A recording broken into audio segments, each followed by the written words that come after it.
All right, let's get this fight card started.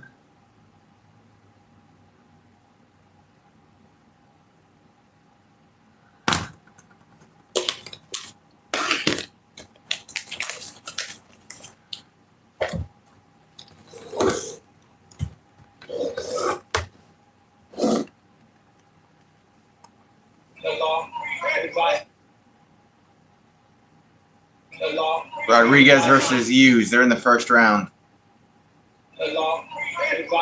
Going to takedowns as well, so Rodriguez controlling the octagon. She just ate a right hook, or an overhand right rather. Threw a 1-2 to Hughes. Hughes is backed up against the cage.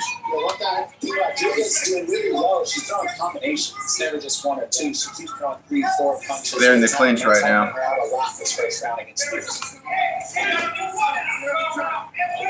Knee to the body, elbow from Rodriguez. Hughes took a big look up at the clock, and it's only been a round. She needed to come out fast in that first round too, but I think Rodriguez. She's breathing with her mouth open. Yeah, Hughes is a little tired here for only one round. All right, we're going to the second. Oh, she just hit a nasty 1-2 to Hughes. She got wobbled, and now we're going to round two. Oh, I forgot this. Ed's in between rounds. Where you can look back at how you played. Song in the background, bear with me.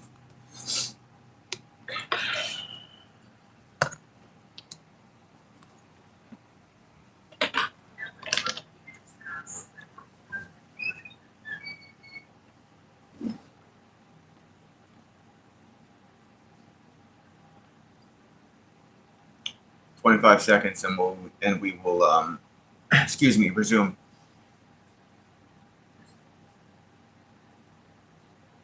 Sorry, I was a little late. I thought the card started closer to like 5:15. Ton of prelim fights. All right, let's get to it. Round two. Right back to action in round two here on the prelims. Strong first round by Keila Rodriguez. Striking numbers just about the same, but I think we can all agree more damaging strikes were put out by Rodriguez. Venezuela, but has lived in Southern California for the last 5 years or so. Black House and Penny Johnson. Yeah, you can see Hughes still throwing that naked kick. What I mean is you're not setting it up with the hands first. That's why Rodriguez keeps timing it, hitting that right hand. So Hughes wants to set that up a little bit. Hughes has strong slow in the past and been able to find a way to battle back in rounds 2 and 3. And several wins that way.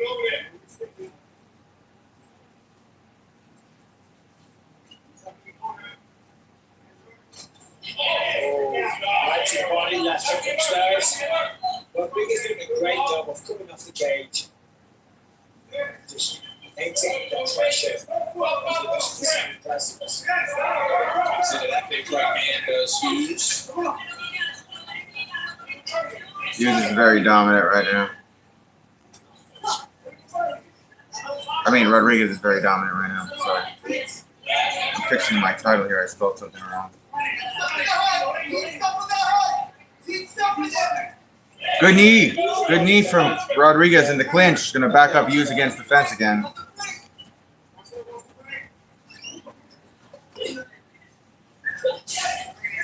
Oh, good Muay plum action from Rodriguez. Throwing a bunch of knees.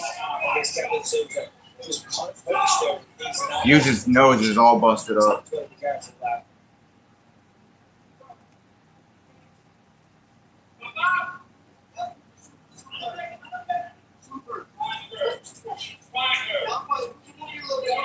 Both girls in the center.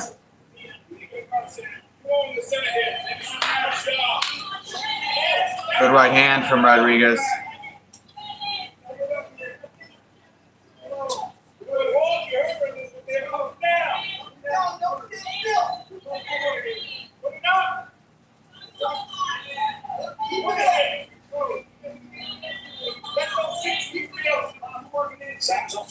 2:40 to go.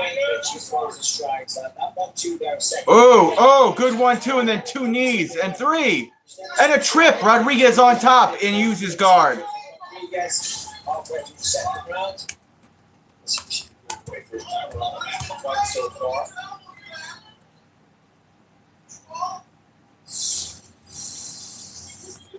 Rodriguez is a little beast, huh? 2:10 to go. Hughes wants to get those feet on the hips. Rodriguez to try to straight face. Hughes is trying to throw up a triangle from the bottom here. Not in position. Rodriguez defending. 6 feet on the hips for sure. The way she's controlling that, where she's trying to get a triangle, she's going to push the hand up and then slip that left leg underneath.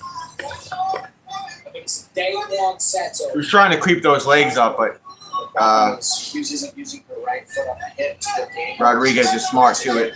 Rodriguez down. So she's not able to get that triangle locked in when she puts those feet on the hips. Creates some space. There it is, right there. And on the base of the hips, and she gets up. Hughes got up from the bottom. Rodriguez winging some punches here. She looks a little tired herself. Both girls standing in the center. Caught on the bridge of the nose is Hughes. Good inside leg kick and a right hand from Rodriguez, and back to the plum and throws a knee to the body of Hughes. Backs her up against the cage. Another knee from Rodriguez. Combinations are what are making the difference in this fight because it's high-low combinations with 4 punches and a kick. Now Hughes is trying to grab a multi-plum. She's going to try to throw a knee herself. Nope, she breaks away. Back to the center. 50 seconds to go in the second.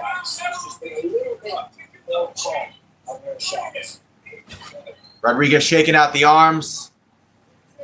We just saw Hughes look at the clock, so she is keeping track of something in her head right now. And Hughes looked up at the clock again, said Dominic To Cruz. really just put it all out there. Hughes has got to really pour it out. Rodriguez's hands are a little low. Oh, good right hook from Rodriguez and a knee to the body of Hughes. Oh, good left hand from Rodriguez. Hughes' face. Oh, spinning back fist. Hughes' face is all busted up. She just hit a right hand that split the bridge of her nose open even more. And another right hand.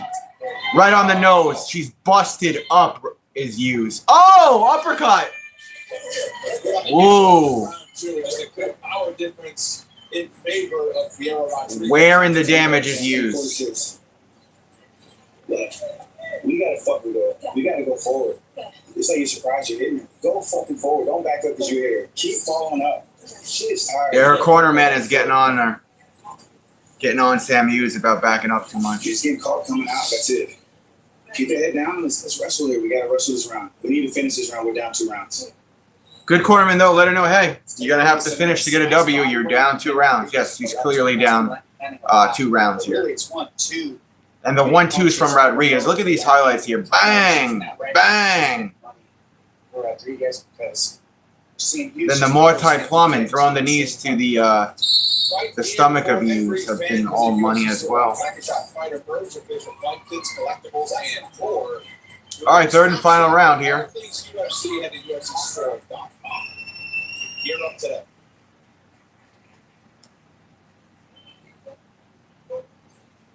Nice little gash across the bridge of the nose of Hughes. All right, touch the gloves and we're on our way here for the last round of this fight. Good calf kick from Hughes. Hughes is on the outside, Rodriguez in green, controlling the center. Both girls get warned by the refs because they're sticking their fingers out. She's just on the range with a lot of the strikes as we see here. Going to go forward. The danger is, of course, she's going to get cracked by Rodriguez because Fiora is throwing big and she's landing. Oh, Head kick. head kick landed partially for Rodriguez. Jab missed from Hughes. Overhand right missed. Rodriguez is like, And then she went 1, 2, 3, 4. And a calf kick. All those for Rodriguez scoring. She's looking for the trip. Couldn't get it. Knee to the body. Knee to the head. Knee to the body. Backed up Hughes against the fence. Throws a freaking left elbow. And then we got a wizard here from Hughes. Not going to get it. Being the aggressor. Yeah, there's just a different level of commitment from Rodriguez when she decides to go. Hughes looked like she was trying to set up a judo throw too. Couldn't get it. She threw an elbow and they break away. Hughes circling on the outside towards her left. Overhand right from Rodriguez missed. Needs to go for it, like you're saying. Jab lands for Rodriguez right on the bridge of the nose of Hughes. Hughes throws a double jab, not even close. It's changing the fight, right? You have to respect that. They're getting knocked out. Rodriguez went for a head kick, missed.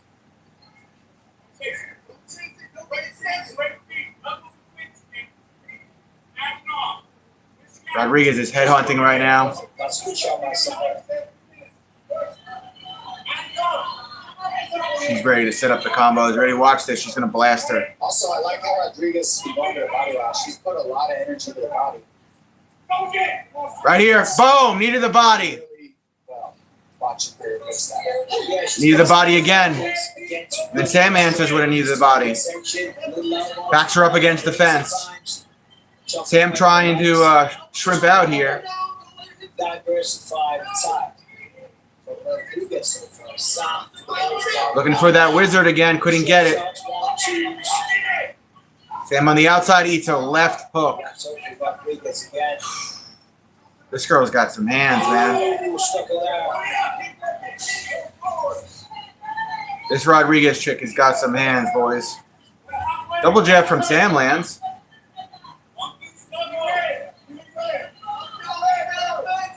Rodriguez hands low again. Yeah, they just really respects the power of Rodriguez as she's not in. I think that's what's keeping her from wanting. Went for a head kick. Rodriguez missed.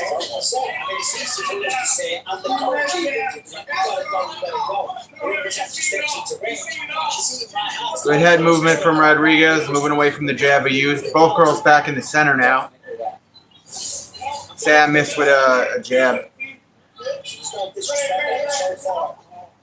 Knee to the body for Rodriguez. Oh, good right hand from Hughes. All right, she finally landed something big here. So I would love to make that be something that I was saying. Look for elbows, man. You need something big to win this fight at this point. Minute 35 is all that's remaining. Sam Hughes has got to do something significant. Needs to finish to win.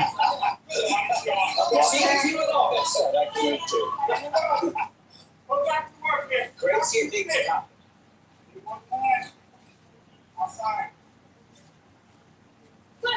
Oh, good right hand from Rodriguez. Oh, good left hand.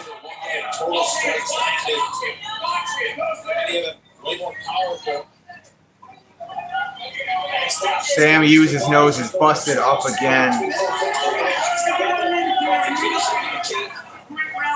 Hughes' corner is screaming at her to go forward. You've already lost more than 2.5 rounds. Go for the Hail Mary. As long as we get these 45 seconds off the clock, full straight victory. 40 seconds. December of 2024. Rodriguez shooting in on a single leg. Hughes has got her back against the cage here. Looks like Rodriguez is trying to get a trip. Couldn't get it. Hughes is going to spin off, hit her with an elbow, and then she eats a left hand for her troubles. Right hand from Rodriguez lands.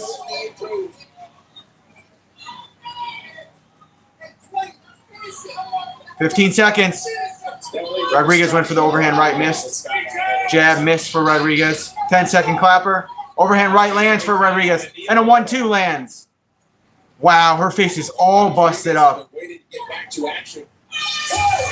She's got some knots under her eyes, does Sam Hughes. Show of respect, but that's all Rodriguez. She landed over 100 punches. Most of them, the announcer said, I don't know which one it was, but they said she landed over 100 power punches. So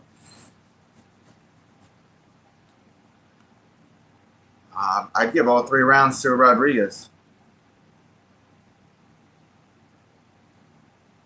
Drastic power difference, drastic striking distance. Looked like Hughes was on her back foot the whole time.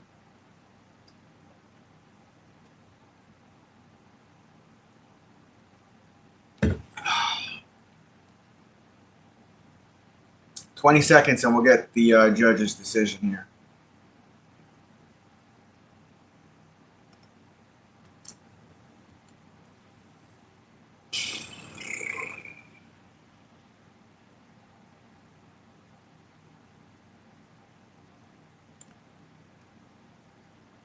All right, here we go. CBS tomorrow. Don't miss the series that critics are calling action-packed, thrilling, and full of everything you could ask for. See if the judges give Rodriguez all 3 rounds like I suspect. Tomorrow at 8/7 Central on CBS and streaming on Paramount Plus.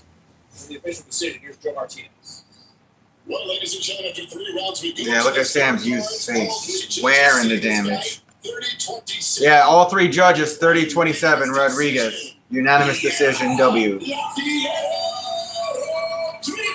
That's her 3rd win in a row, I believe. Native victory as well. Again, 3 straight wins now for the Venezuelans. Yeah, 3 straight wins for the Venezuelans.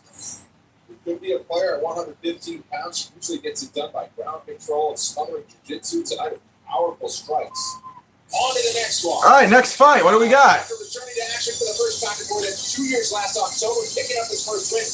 Juan Lacerda hopes to make it 2 in a row. Lacerda versus Sosa? Enter Sosa. Men's bantamweight, 135 pounds. Resiliency are 2 words that are used often in describing MMA athletes. Combatants this evening, bantamweights Juan Lacerda and Enter Sosa shared those Lacerda, 2 traits and carried them Lacerda, into the octagon And Sosa. I'm sorry if I'm butchering their Quiero name. que se acuerden de mí porque yo soy un cazador y esta pelea no va a ser diferente.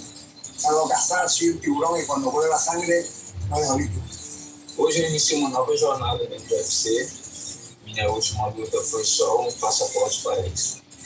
Representing the famed Nova União, Lacerda returned to action after more than 2 years on the sidelines last October, competing in his adopted hometown of Rio de Janeiro and collecting his first UFC win with a 2nd-round submission of Simon Oliveira.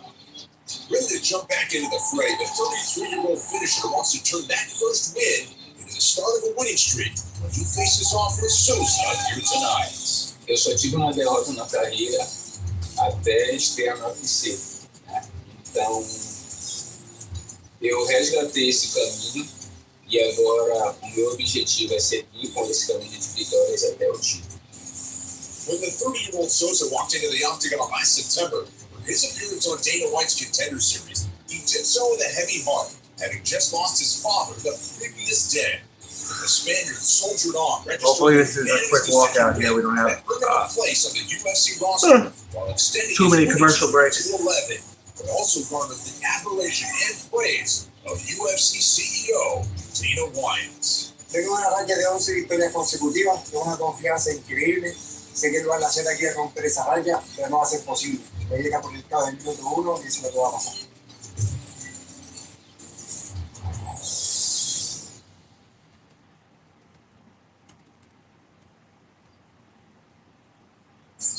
Oh, they're showing the walkout. All right, cool.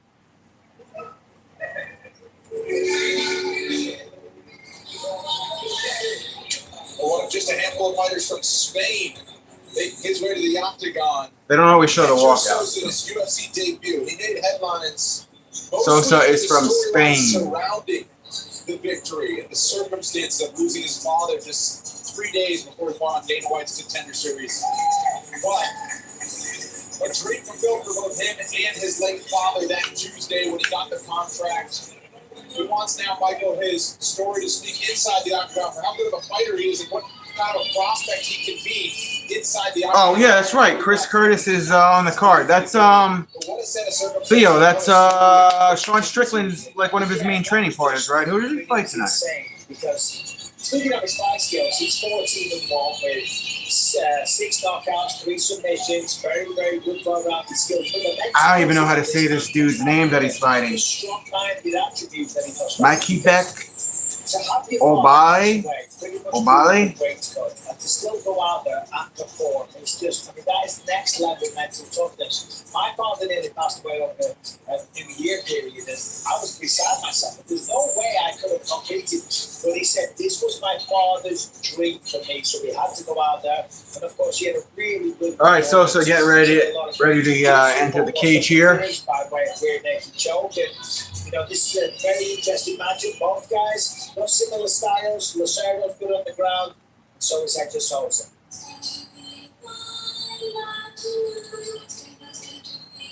On the other side from Brazil, 33-year-old Juan Lacerda. His 4th Lacerda. appearance, but really feels like a new start. He fought in Rio last Walking October. to the That was cage. after 2 years away from the game, so an interesting set of circumstances there. So that really kind of saved my fight career. Obviously rejuvenated, not just to win a finish down. And at one point before his setbacks in the UFC in 2023, kind of 10-fight winning streak. I don't know too much about the dude Chris Curtis is He's fighting. got total submissions is 11. That's how many he's got to his name. There's 3 rear naked chokes. He got heel hooks, guillotines, 2 triangles, anacondas, arm bars. When you see that kind of assortment of submission, you know this is a seasoned black belt. He's got a lot of experience.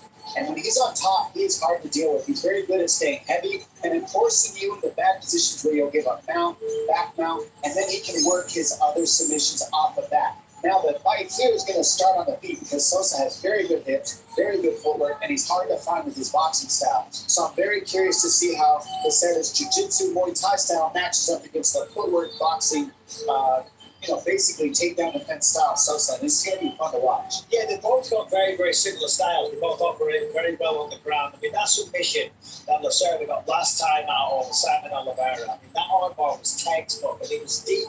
So deep that Oliveira... All right, Becerra enters the cage. Here we go. Tail of the tape time. That's how deep and strong he was. But on the feet, this man's very capable as well. He's got big power in the hands and clean boxing.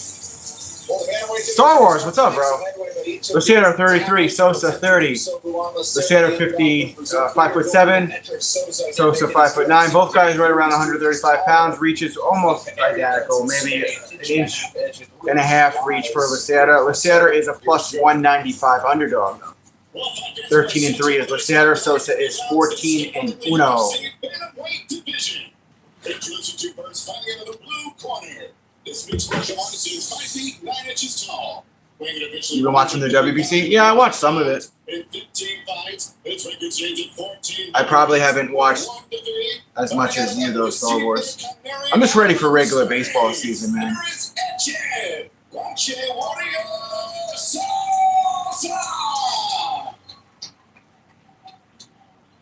across the octagon stands his opponent fighting in the red corner. A jiu-jitsu practitioner standing 5 feet 7 inches tall. He weighed in at the bantamweight limit 136 pounds and holds a record of 13. It's a big 136 pounder, bro. That guy looks like he's 180 pounds. Here it is, Luan Lucero! And your referee in charge is Keith Peterson. Keith Peterson, the referee. Looks like he lost some weight. Peterson, the referee for this bantamweight matchup. Good for him. U.S. versus DR tomorrow. Yeah, I'll probably stream that. Finishes for Etcher Sosa on his way to the octagon. On Becerra we spoke about. All right, round one. Let's see where the fight plays out. Touch of the gloves. Both guys in the center. The debut in one. Often with two jiu-jitsu guys, the wrestling ability is something that... Sosa very light on his feet right now. On the outside. Now he takes the center. So Sosa's staff would talk to me when I watched this more of a really seasoned boxer. He's got a 28-4 MMA amateur record, only 5 losses in his MMA career, 50 total MMA Good low kick from Lucero. Sosa, I'm sorry. In your amateur fights, and then Lucero has a better calf kick. Almost knocked Sosa off his feet. That's so smart. Before you turn professional, you've got the experience. Overhand right miss for Sosa. Flying knee miss from Sosa. Went for the 1-2, partially landed. Lucero circled away. Oh, he tripped him up. Lucero dropped for a second after he got tripped and ate a left hand but got back up. Lucero went for a takedown. Both guys winging hooks at each other and just missing by inches. Left hand landed on Sosa's chin there. Be careful. Lucero going for the takedown. He has the back. One hook in. There was a 2-3 to a double. It's not just an empty shot. He sets it up. That was very clean. That's why he's got one hook in. He's trying to drag Sosa down.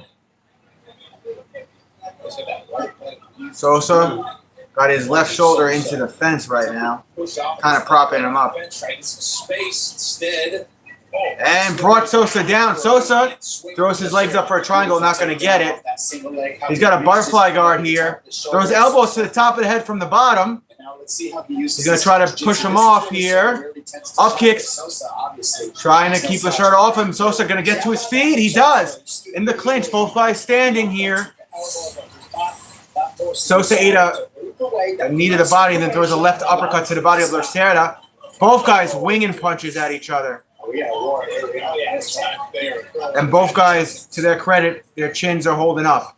This is a very fast pace to start with. Lacerda circling on the outside towards his right.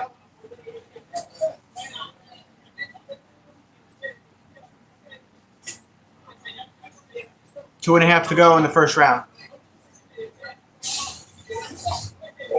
Ooh, Sosa went for a calf kick and he got checked and he dropped. He got back up though. He needed the body for his trouble in the clinch. Lacerda on the outside, Sosa with his back against the fence.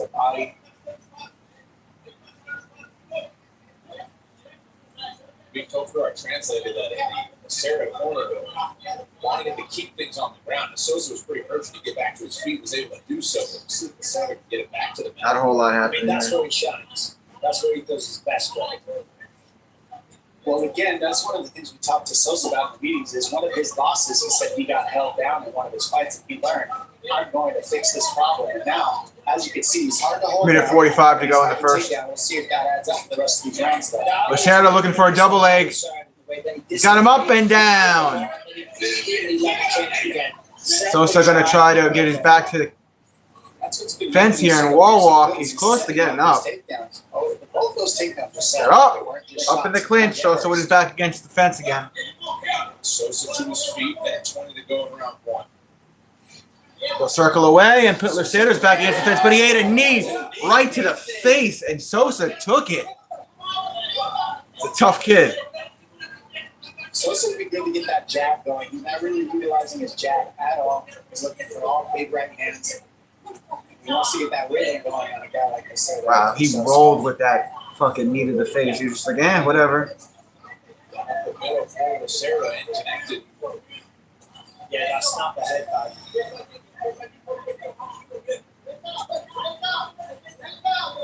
Calf kick for Sosa landed. Oh, right hand landed. Sosa landed there. That put Lacerda on his bike on the outside. It shows you how deep this division is. These guys are very, very. Both guys are just trading punches to the chin. Standing there going toe to toe. Stop. Lacerda with the uppercut. Lacerda threw an uppercut landed, and then a jab from Sosa landed. Good kick to the body from Lacerda. Both guys are a little cut up on the face. Ooh, good calf kick from Sosa. That was a tight round. I don't know. Don't ask me. I don't know. I don't know who won that round. It was entertaining, though.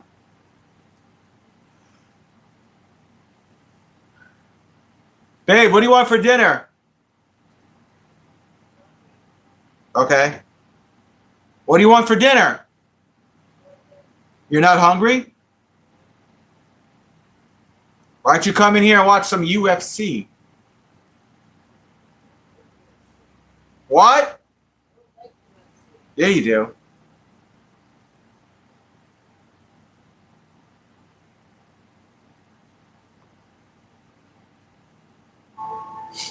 Justin, glad you made it. Not just something.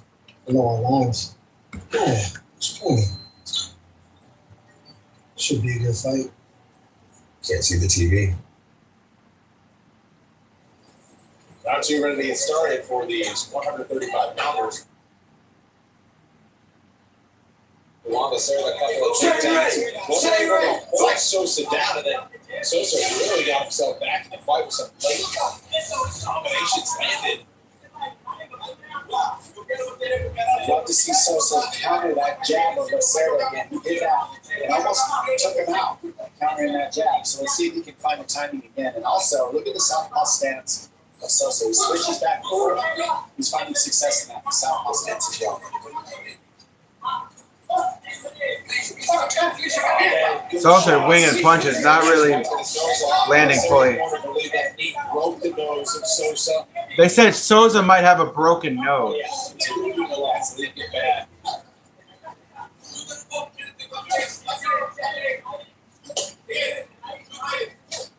Look at how you see Lacero fire that right kick anytime supposed to go southpaw.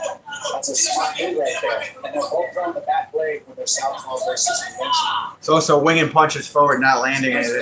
By Lacerda, his 11 finishes, all by submission to the 8. Again, coming around 2. He's really trying to wipe the blood that's dripping out of his nose. He's a Sosa. power puncher. He's got Sosa pretty bloodied up because of that. He hits hard. This guy sits down in his jab too. Heavy.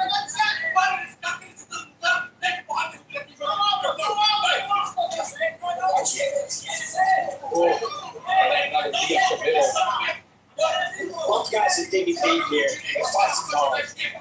This fight is awesome. Yeah, it is. Great Really pace. is. Oh, good job. That jab of Lacero is what Lacero landed a good jab there. Swelling around the left eye of He's a little bit too close. Sosa. He's about to get taken down. Let's see if he can defend. Backed up against the fence. good hit now for Sosa. Good defense. He needed that Yep. defense. Good there. defense there from Sosa. Breathing. Both guys are breathing heavily.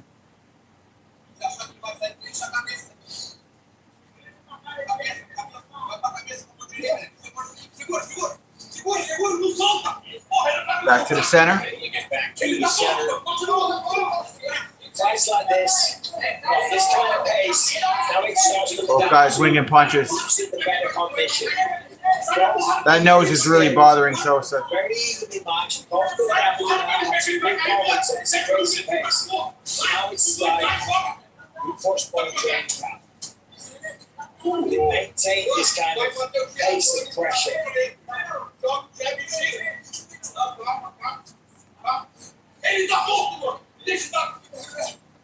Left uppercut landed there for Sosa. Left hand landed for Sosa. Sosa right now. Sosa's got really good footwork. Oh, good right hand from Sosa. Good power on that. Now he's turning it up. This is what Sosa needs to be doing the rest of the fight. Yeah, Sosa trying to, good calf kick. He's trying to put the combinations out now. Now he's firing that jab. Oh, left hand, and then he pointed to him. Big success now. Sosa just winning some big punches. Sosa's mostly tactical here in the center. Lacerda with his hands low. Each of these fighters will allow themselves to fire. They're going toe to toe. Lacerda heads him off, doesn't follow. Very experienced decisions to control the center. And that T kick is doing a lot of damage as well. Doesn't look like much, but those T kicks right there, those hurt.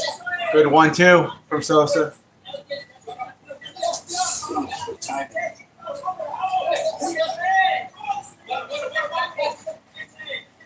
Sosa's corner wanted him to be faster, and you can see why. Use your speed to your advantage as the fight moves on. I think Sosa took a shot to the body, and he But Sosa is still very fast. breathing heavy. 50 seconds here in the second. Lacerda looking for the takedown. Got a takedown attempt. Stuffed perfectly by Sosa. Sosa with the stuff, but he got his back against the fence.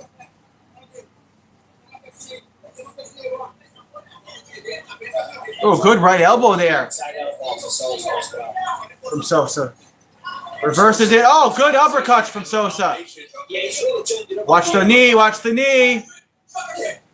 Sosa in the knee to the body. Now he's ripping to the body, Nick Diaz style.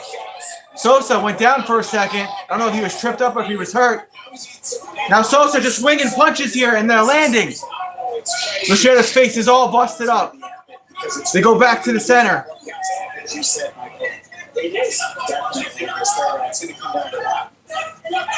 Maybe around a piece. I don't know. Sosa was doing too many big movements and powerful shots. They pulled ahead. They brought through. That's Sosa's round. You can't just go one for it all. You can't go for one strike. Necesito tu jab, I need your jab. Necesito tu jab. I need your Quiero jab. tu jab. I Quiero un need jab that más jab. atento, un jab un poquito más difícil. Vale que te deje terminar. No le dejes acercarse. Do not let him get you. Listen, come close to him and spinning out. Listen, you think you're trying, he's dead.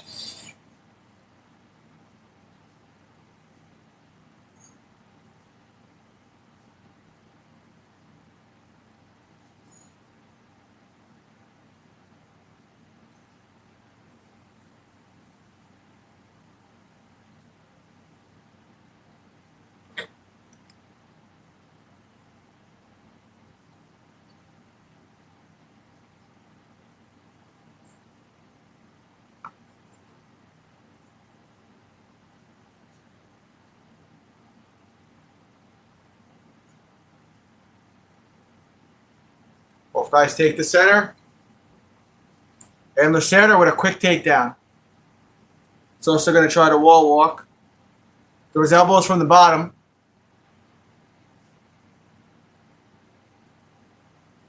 So if he can get back to his feet, he does. But Lacerda's on his back with a hook in.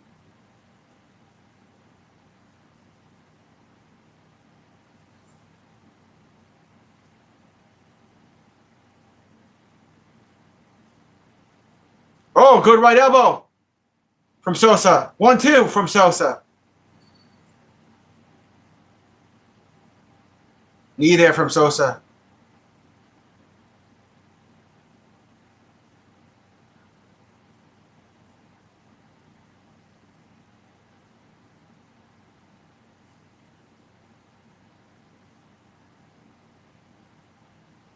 Good kick to the body from Lacerda. Yeah, both guys are tired.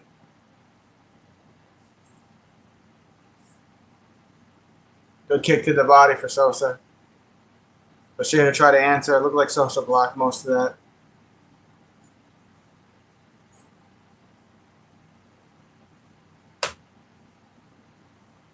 Ooh, good calf kick from Lacerda. Overhand right land for Sosa, and he pointed at him, Nate Diaz style. Sosa on the outside.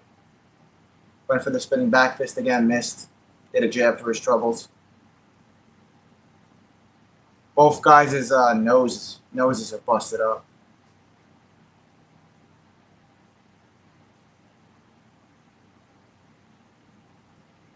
Three minutes.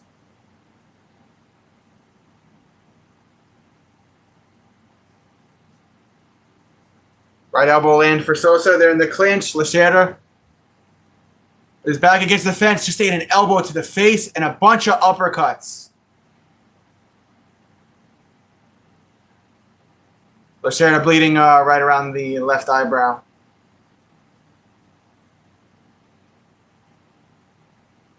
Two and a half. One hell of a fight.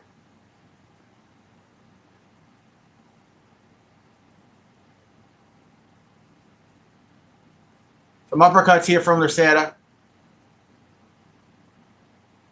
They're going to go right back to the center. Lacerda looking for a single leg takedown. I don't think he has the energy for this. Oh, he got it. What do I know? 2 minutes to go. Lacerda on top. Up kicks here from Sosa. He said he got poked in the eye. He's telling him to fight. You get poked in the eye, you got to fight, bro. It's a punch. I don't know what Lacerda was complaining about, but those were all legal shots. Just ate a jab. Oh, the spinning back fist finally landed for Sosa. What is he saying happened?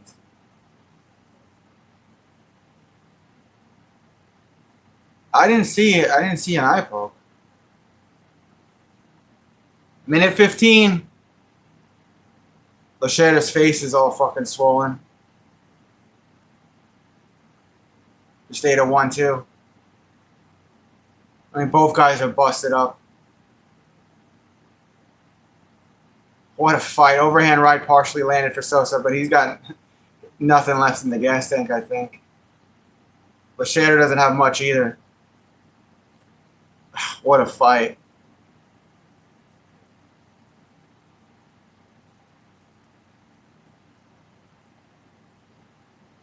$40 seconds. Flying knee attempt from Sosa, missed. Right hand missed from Lacerda. Oh, right hand landed for Sosa. Calf kick landed for Sosa. Calf kick landed for Lacerda. 1-2 landed for Sosa.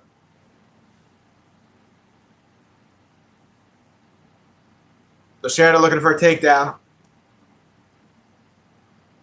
Sosa looked up at the clock. 10-second clapper. Both guys are just going to throw some hooks here.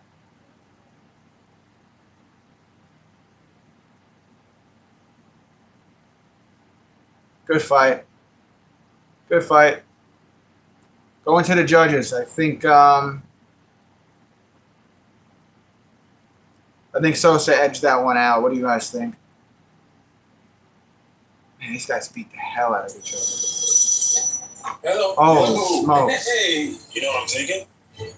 What are you thinking? Pops, Pelicans, Raptors, Dinosaur Parlay. Okay. I feel like mascots should affect the over-under. Now try saying player props 3 times fast. Player props, player props, player props. A little easier than I thought it was going to be. I don't know. Ooh, bang in space. I'll be honest, I think the moon's overrated. I'm sorry, thanks to my original thought. New customers get up to $300 back in bonus bets every day for 10 days if your bets don't win.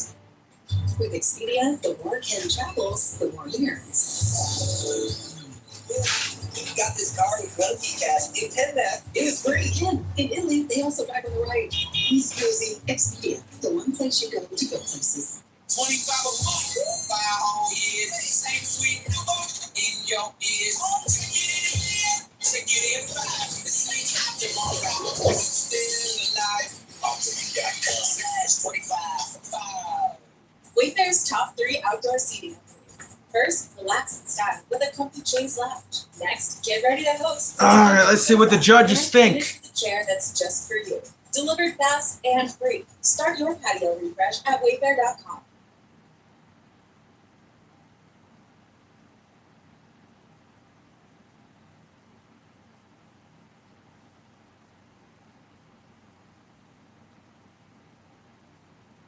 Has to be Sosa. You got to give him those last 2 rounds, right?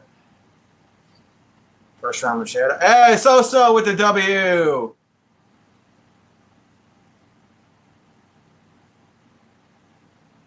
Sosa gets the win for his pops.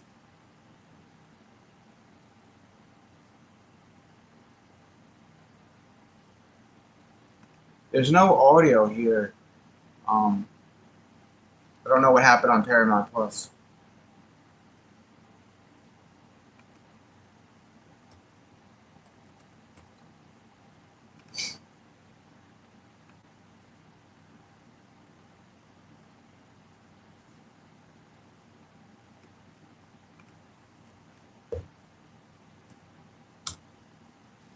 We got a chick fight? Yeah, we got a chick fight.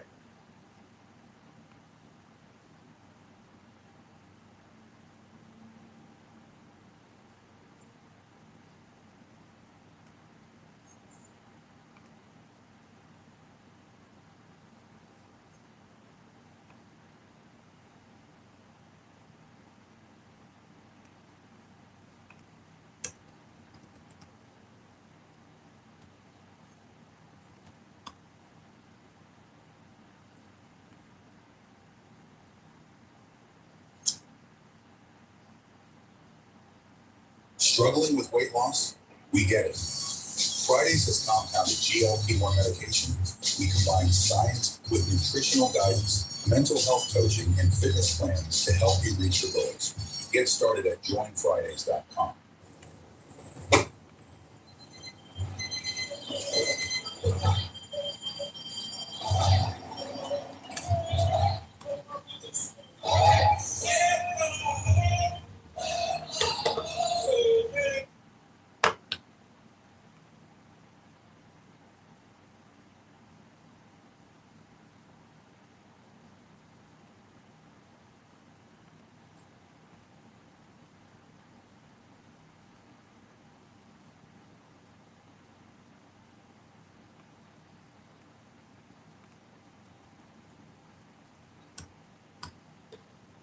All sports, pregame or live. Over 13 million users are already on Sleeper. Make your picks count and score up to 1,000 times your cash. Download Sleeper today for a new user offer. Get $20 entry credit, no deposit fee. Just sign up and pick now. With schizophrenia, it can feel like your symptoms decide what you do and who you can be. If you have symptoms, be bold and ask your healthcare provider about Cobenfy, a twice-daily pill for schizophrenia. Cobenfy was created with a different approach in mind and delivered improvement in schizophrenia symptoms overall. Plus, in clinical studies, most people saw no substantial weight gain, Don't take if allergic to Cobenfy. Have trouble emptying your bladder or stomach. Certain liver problems or untreated narrow ankle glaucoma. Serious side effects such as urinary retention, worsening liver, kidney, bile duct, and gallbladder problems, slow stomach emptying, serious allergic reactions, narrow ankle glaucoma, increased heart rate, and side effects in those with kidney problems may occur. Don't drive or use heavy machinery until you know how Cobenfy affects you. Seek help right away if you have hives, swelling of your face, lips, mouth, tongue, or throat, hoarseness, difficulty speaking, breathing, or emptying your bladder. Imagine what could be. Cobenfy. Imagine what could be. Cobenfy. Nothing stops Brad. That means we deliver knockouts. Boom. We don't just ride the bull. We are the bull. We're light duty, heavy V8s, Hurricanes, and Hellcats. And we're packing them with a perfect fast powertrain limited warranty. We're UFC fighting, donut making, NASCAR winning round. We're never gonna be something. Yeah, the audio cut out on the event. All right, it's back. Mesquite, Rendon. Mesquite is 34, Rendon 36. 5'4" is Bia, Rendon 5'6". Everything else is virtually identical. Bia is minus 700 favorite. She's 6-0, Rendon 7-1. She's a plus 500. So.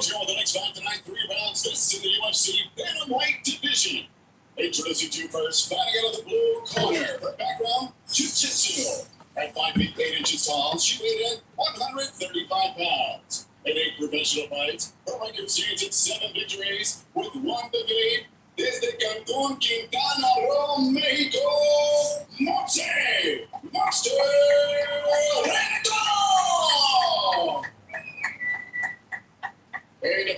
Rendon. Fighting out of the red corner. She's a grappler sitting 5 feet 4 inches tall. Official weight 135.5 pounds. In 6 professional fights, she stands perfect. 6 victories, no defeats, and she fights out of Coconut Creek, Florida. She is the undefeated Lady Goat, Bia Mesquita. Bia Mesquita. And your referee in charge is The Lady Goat. Eric McMahon will handle these 2 women's bantamweights. Bia Mesquita holds the record for the most IBJJF World Championships at the black belt level. That's why she's got the name. Lady Goat, she's 6-0 in the MMA world. Her longest fight, 9 minutes, 21 seconds. Babe, come watch this chick fight. I'll tell you what I loved about the debut of Mesquita is, yes, very decorated in the jiu-jitsu. Brendan coming out just throwing everything. Missing everything, too. When she took down her Alexander, Oh, she's rocked! Brendan's rocked! Oh, she's eating shots! Elbow! Punch to the face!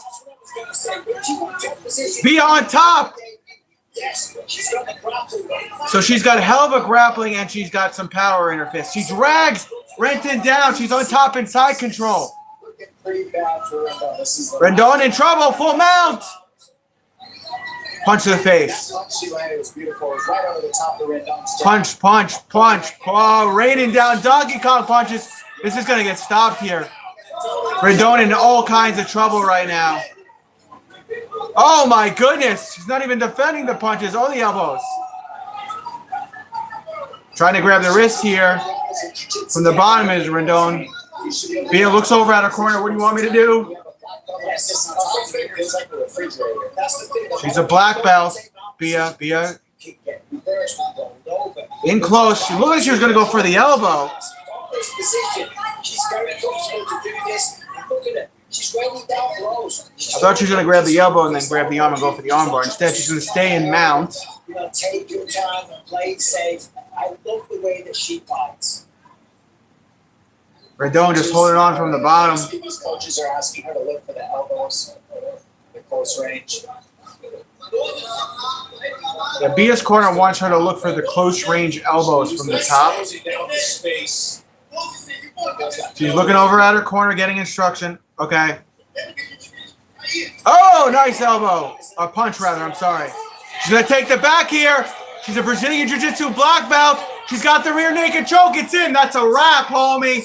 Boom! This girl is the real deal. They call her the Lady Goat for a freaking reason, man. Undefeated. This one better than the last. You don't give up your back like that to a Brazilian Jiu-Jitsu black belt with multiple world titles. After how she has looked, her first two in the UFC. Let's take a look at this finish and some of the highlights from Via in this matchup. Just a moment here.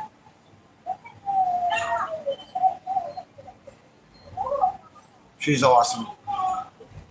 Did not last very long. One takedown is all it took. Here we go. You see how she timed the jab of Rendon and came over the top with that right hand and then followed with another right hand. Rendon just left her chin out there twice. Down the mount, and then it was just easy from there.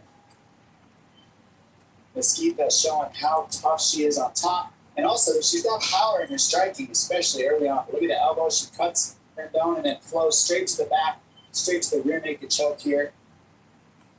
Seasoned black belt. Second degree black belt in How Brazilian she is who she Jiu-Jitsu. is. One more look, and again, a quick tap from Rendon knew that she was done. That's 6 wins by submission for Via Mesquita. Doesn't have a mark on her. 36 All smiles. And we'll be back to make it official. We have lived a fairly blessed life, but we've lost our center as a family. Where's your plan? Work on myself? We need to let her fall down. What are your dreams? I haven't done that for it. The worry is what you do next. We have never been challenged. This would be a challenge.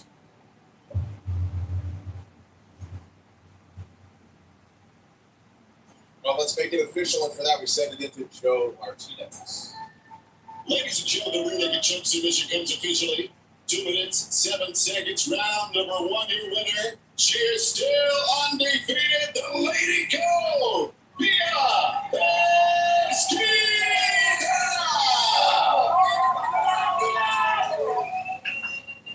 I'm here with the Lady Goats, Via Mesquita. Via, congratulations. Excellent first round stoppage. Your opponent was known for her jiu-jitsu ability, but it didn't seem like you were too concerned about going to the ground. No, well, it was a really good match for me because we knew she likes the grappling game, but we thought she would not accept that. But well, I did my job, put it down, finish it. Well done.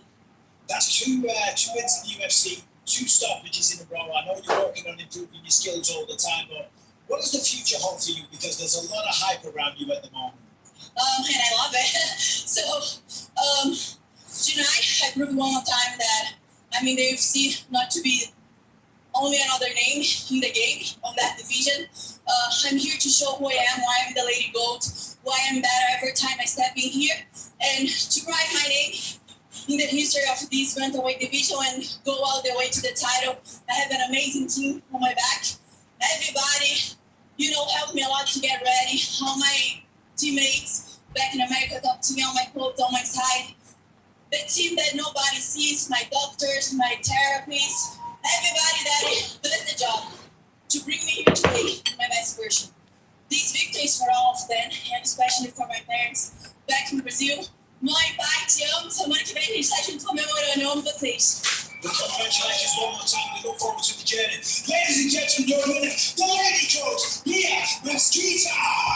And that journey to the top perhaps just getting started for the decorated jiu-jitsu practitioner who is now making a name for herself in the UFC.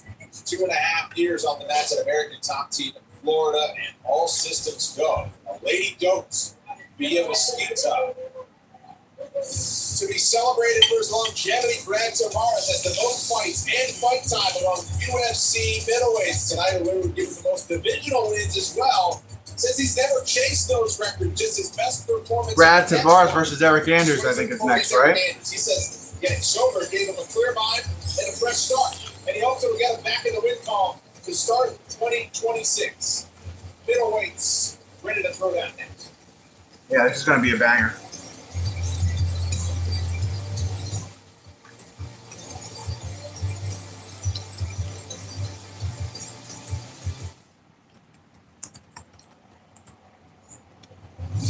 When the game moves, move with it.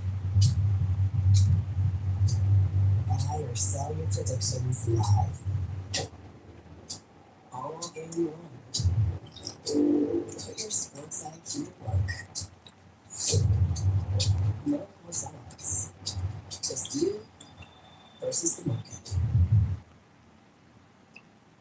Every parent wants to protect their child from the hard moments life will throw at them. But our job isn't to shield them from the world, it's to prepare them for it. One day, they will have to face it on their own. Life will test them in ways you can't always see. And when it does, they'll have a choice to back down or to stand tall. We cannot fight their battles for them, but we can make sure they're ready for whatever comes next. Tiger Shamans, live fearlessly. Warning. Due to the extreme violence depicted in this film, what you are about to see is all that has been approved.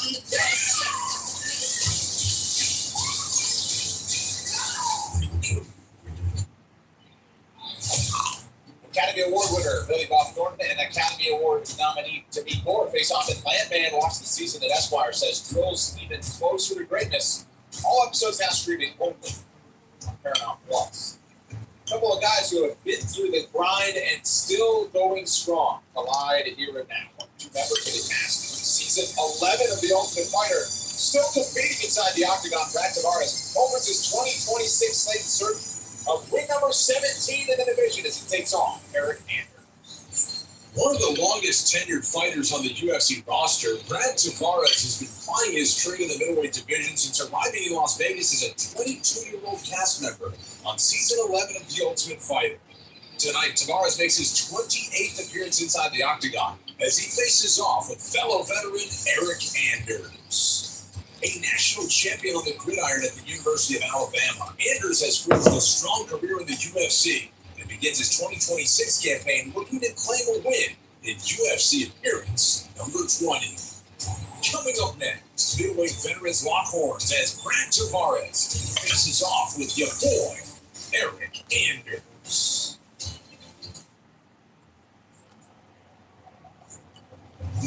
When the game moves, move with it.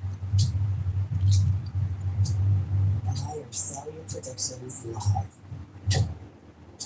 All game long. Put your sports IQ. We got a minute till the next fight starts, guys. No more silence. Just you versus the market. If history has taught us anything, it's not to root against the underdog.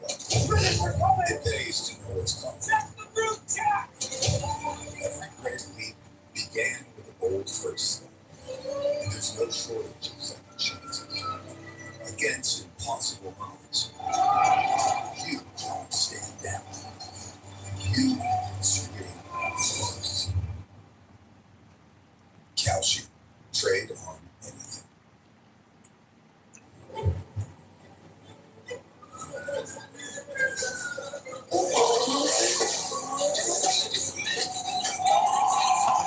Sound in the background, hold on.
Oh, here we go.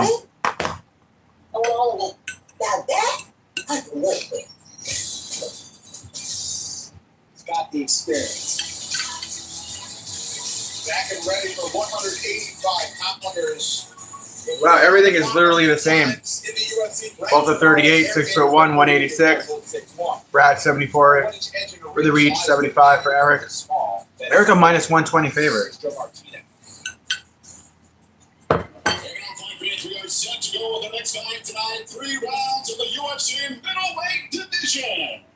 Introducing you first, fighting out of the blue corner. This mixed martial artist in 6 feet 1 inch tall. He weighed officially 186 pounds and holds a record of 17 victories, 9 defeats, with 1 no contest. Fighting out of Birmingham, Alabama, he is your boy, I'm doing good.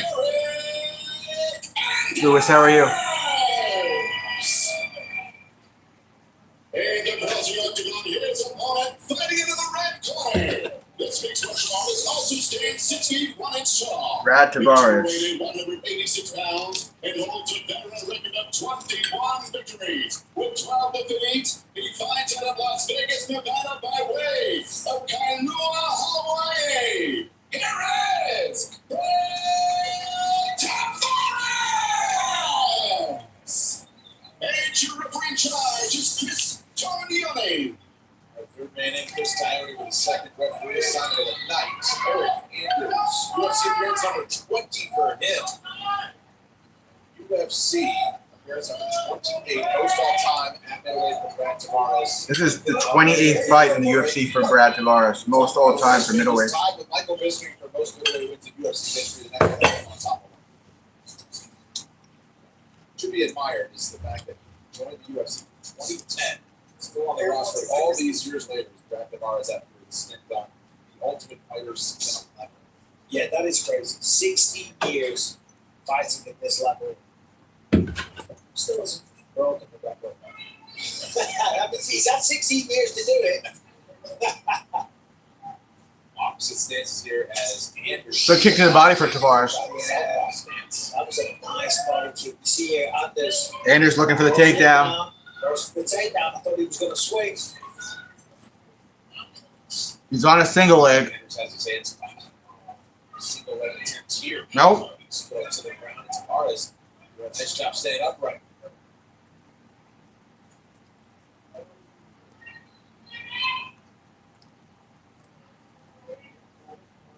Eric Nixon just to the right of the ears, called to elbows for Brad Tavares. As soon as he breaks from this clinch scenario,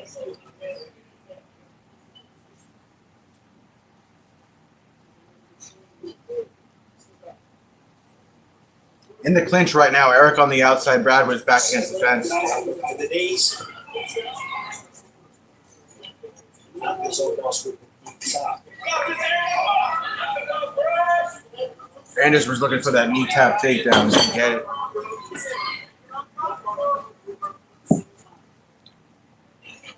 Guys, drop the shoulder, keep the shoulder a little low on the left side. There you go.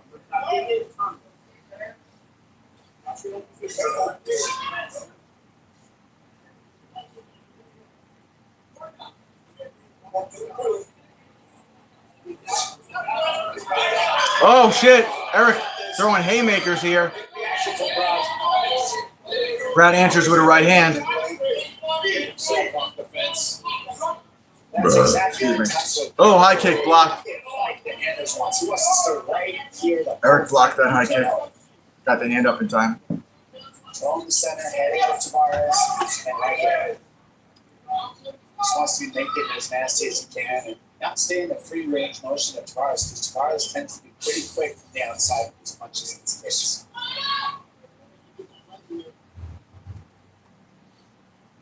This has been something Tavares has dealt with his entire career. He's guys trying to take him down, not stand, just put him on the front. That's how you fight Tavares. Oh, good left hands there from Brad. Eric to Brad. Brad pushed him away from him, and he circled on the outside. Good kick to the body for Brad.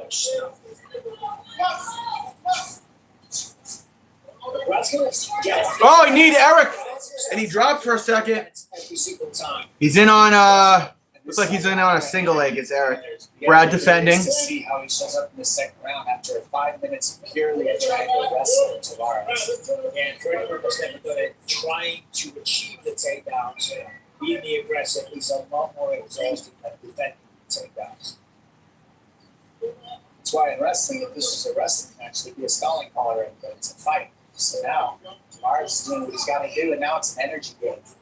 Who can land the bigger shots on the separation after one guy gets tired is what this turns into. Brad would have needed a body in the clinch. Knee from Eric and a right hand from Brad, and they separate and go back to the center. He's going to be aware of that fence, though. Now Brad's going to go on the outside on his bike, circling towards the right side. Threw a nice uppercut to Eric. Eric shooting in for the clinch. Brad with his back against the fence again. Less than a minute to go in the first. Good knee to the body for Brad. Eric in on maybe a takedown. Nope, not going to get the knee tap. Oh, left hand landed for Eric. And a knee landed for Eric. And Brad is wobbled. He's hurt. He dropped. He got up. And he's down. Eric on his back a little bit. Going to throw some punches here. 30 seconds. Brad eats an elbow to the face and an uppercut and a 1, 2, 3, 4, 5. Unanswered shots. Hitting Brad right in the face. Brad answers with a right hand. He'll circle. He's wobbled, though. He's absolutely wobbled. Eric going for the takedown again. He should go back to throwing punches here. Oh, he dropped Brad again. Brad's got a cover. Brad ate a knee. Brad ate a left hand. He's going to survive. He's eating left hooks. Wow, he survived. Brad, you tough SOB. Eric might have just emptied the gas tank there, though, boys. Think Eric stole that round. Deep breath. Deep breath. Hey, are we all here? Yeah. How many fingers I'm holding up? Very fast. Okay, we're good. Hey, I need you to stick and move. Right? Just be fast on this. Gordon, take care of my good Kyle and take care of you. This is my castle now. I haven't played outside this December midterm. What you expect to return? Not this year.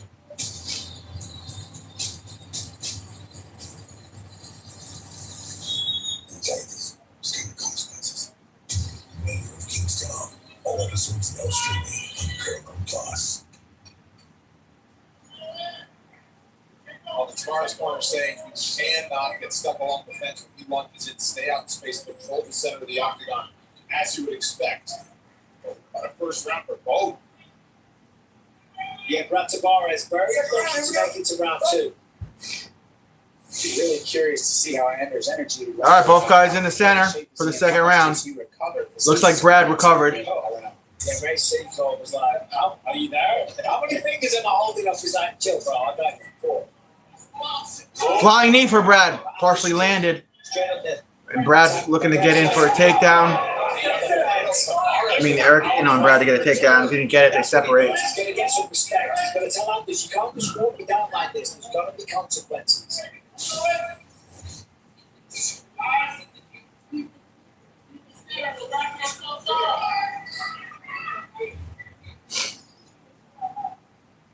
This is where Tavares' coach is getting. In the clinch, Brad with his back against the fence.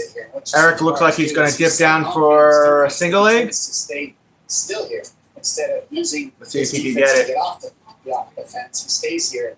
His coaches don't want to do it. Moving like this.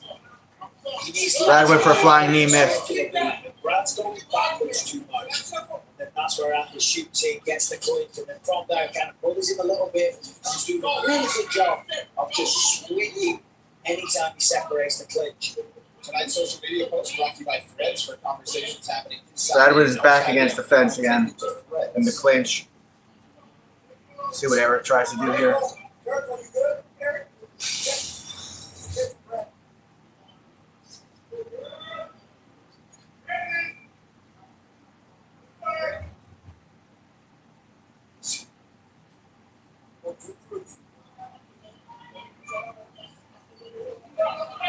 Oh, uppercuts there, but they missed for Anders. Brad, get out of there.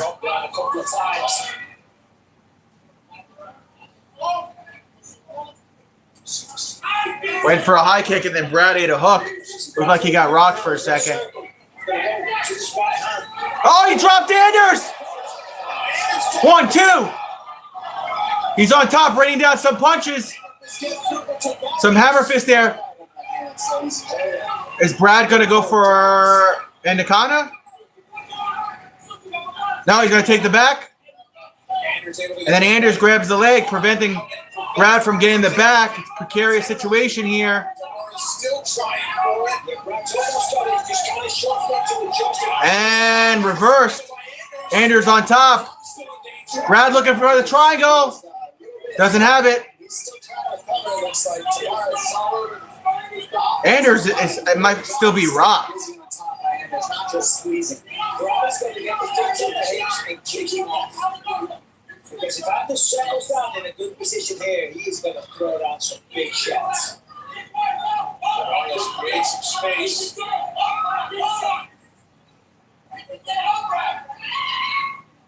Triangle attacks again. Triangle attempt for Brad. He doesn't have the angle though. It's going to be a wire shot. He sees it coming. You see him in the triangle attempt. He's doing a good job just trying to. Brad gonna give up his back here. Eric on it. Eric is just trying to survive, I think. Stop being offensive there. Most of the time you see that stop and squeeze. And he's trying to chip through that guard, and now here he is in a good position. I still think that punch took a lot out of Anders. He's not really able to control Brad too much here. Brad's gonna stand up. He's up. Both guys gonna throw punches.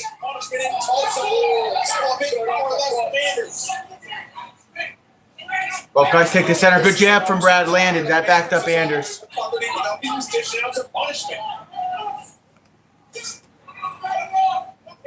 Both guys have had their moments in this fight.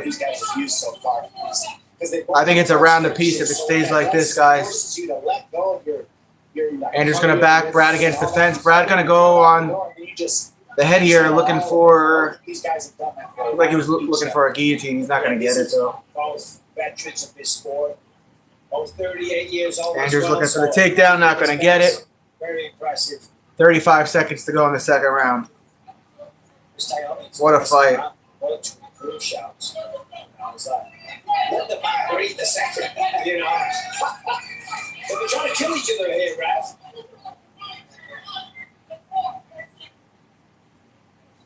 $20 seconds.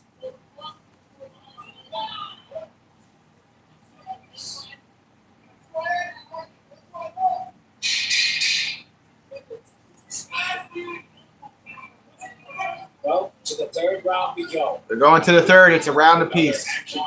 Second round. Between a couple of veteran and middleweights. Wow.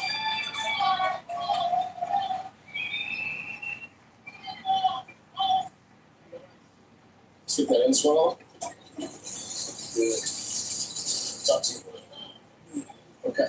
Hey, you see those kicks now? Let's shoot that left hand. Step in with that jab. All right. He's going round apiece. We're 1-1 right now. Okay. You got one. You got one. This corner's letting him know. Eric Anders' corner letting him know. It's round apiece. I want you to push the brakes here now. Okay. The uppercut was there. That's running. Show throw is there.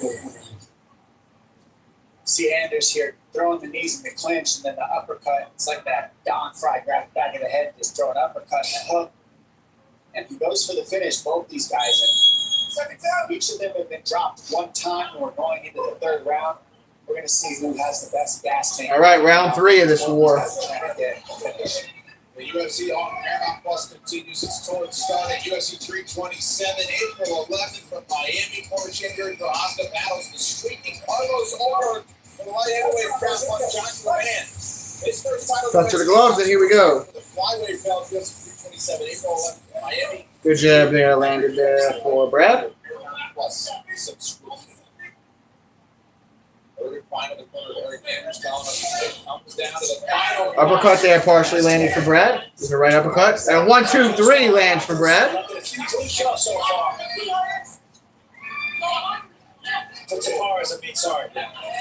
Anders in on a single leg. He's got it. He's got the takedown. Brad's got a wall walk here to get up. Getting up from the fence over and over and over. So I would assume he's going to get up again. We're going to see another Rocky sock the robot. Good job throwing that hook in. You generally want to throw the hook on the fence side so you can't use the fence to peel you off. So since you threw the hook on the other side, he's got the hand. Eric on the back of Brad. He's trying to trip him up or take him down. I don't know. Now he's in on a leg. Looking for a takedown. Brad's going to stuff it. Brad with his back against the fence. Andrews with a knockdown in round 1. Tavares responded with a knockdown. A lot of offense in round 2.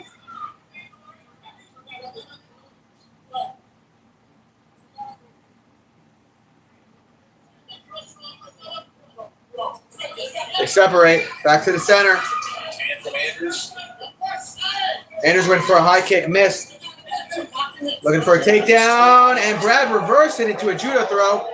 And then Eric hit on a single leg. Brad with his back against the fence. Nice throw and timing from Tavares. He just didn't settle his hands wide enough. And that allowed Andrews to get the momentum and roll through it.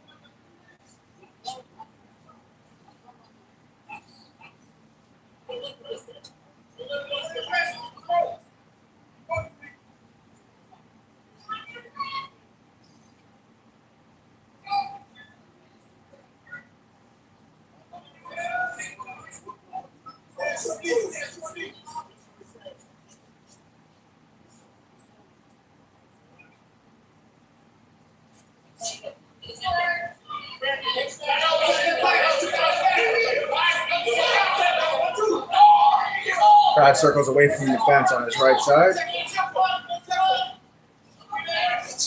Oh, Brad came crashing in with a right hook. And a kick to the body that landed. 1-2 landed for Brad. Brad ate a left hand there, though. And another one, and another one. Brad got to defend a takedown again against the fence. Oh, Eric with the takedown. That might seal the deal, guys. 2 minutes to go. Shoulder pads on him. Just like diving into a shot. Pretty awesome to watch. But this is big. A clean takedown, right into side control with 2 minutes left. He's in side control on Brad, is Eric. Right in front of his corner is Andrews. They've been telling heavy shoulders. He goes chest to chest to try to keep Tavares from the canvas. And the biggest thing I'm getting from this Eric Andrews fight, from watching him, is he's incredibly strong. Just so strong. Even that way he lifted Tavares up like that, set him down, that is... He's on Brad's back now. This man is strong. Tavares is not a weak guy, so it says a lot. Grab the ball. He works back to his feet, in his legs. Not complete yet. Even that has pure power right there. Eric's got a spine ride. Drags it back down. Yeah, this is a close fight because both men have the moments. Eric on the head here on a front choke here. Tavares on his back. Hold to run that through.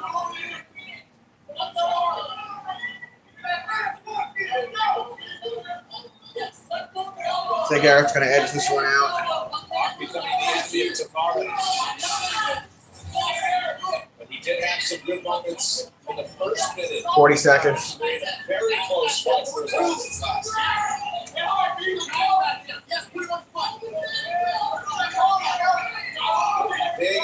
Eric with a front choke. Brad gets off of that. Separates. Both guys are just going to throw bombs at each other, it looks like. Clinch in the center. Eric tried to get a takedown, didn't get it.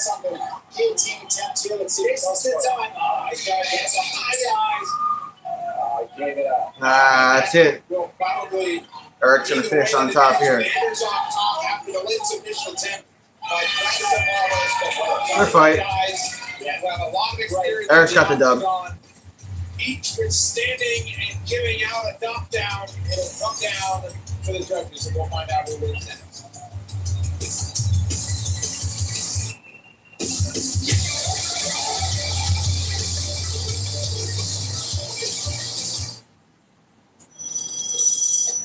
Hello. Yo. Hey. You know what I'm thinking? What are you thinking? Hawks, Pelicans, Raptors, dinosaur parlay. Oh, okay. I feel like mascots should affect the over-under. Now try saying player props 3 times fast. Player props, player props, player props. A little easier than I thought it was going to be. I don't know. Ooh, bang in space. I'll be honest, I think the moon's overrated. I'm sorry. That's my original thought. Oh my God. New customers get up to $300 back in bonus bets every day for 10 days if your bets don't win. With Expedia, the more Ken travels, the more he earns. Got this car with 1 key cash in Kenneth. It was free. Ken, in Italy, they also drive on the right. He's Goozy. Expedia, the one place you go to go places. $10 for alarms. $10 for any 3 toppings. $10 for your choice of puff crust. Like our new garlic parm hand sauce. Because there's crust and then there's puff crust. The crust you crave and $10. Order the pizza. Our goal for our kids has always been whatever you do, do it to the best of your ability. I miss those moments in the car. Wasn't this quality time? When it's down to one play, you want easy fun to get the ball. Tomorrow, CBS Sports will be the first to let you know who's in and who's out of the big dance of the NCAA Men's Basketball Championship Selection Show on CBS and streaming on Paramount Plus. Available only in the U.S. Check your local discounts. Eric Anders is taking his gloves off after those 3 rounds. Is Eric Anders retiring? Ladies and gentlemen, after 3 rounds, we go to the scorecards. But judges see it 30-27. I think Eric Anders is going to retire. And 29-28. All for your winner by unanimous decision, your boy, Eric Anders with a W, and I think that's it. the winner. I'm here with Eric Anders. Eric, an absolute back and forth war. I know you have a lot of respect for Brad. Is that the fight that you expected? Yeah, man, he's a tough guy. Hawaiian, so he got that warrior spirit. I didn't expect nothing less. He dropped me, I dropped him. That's kind of like the Eric Anders brand fight.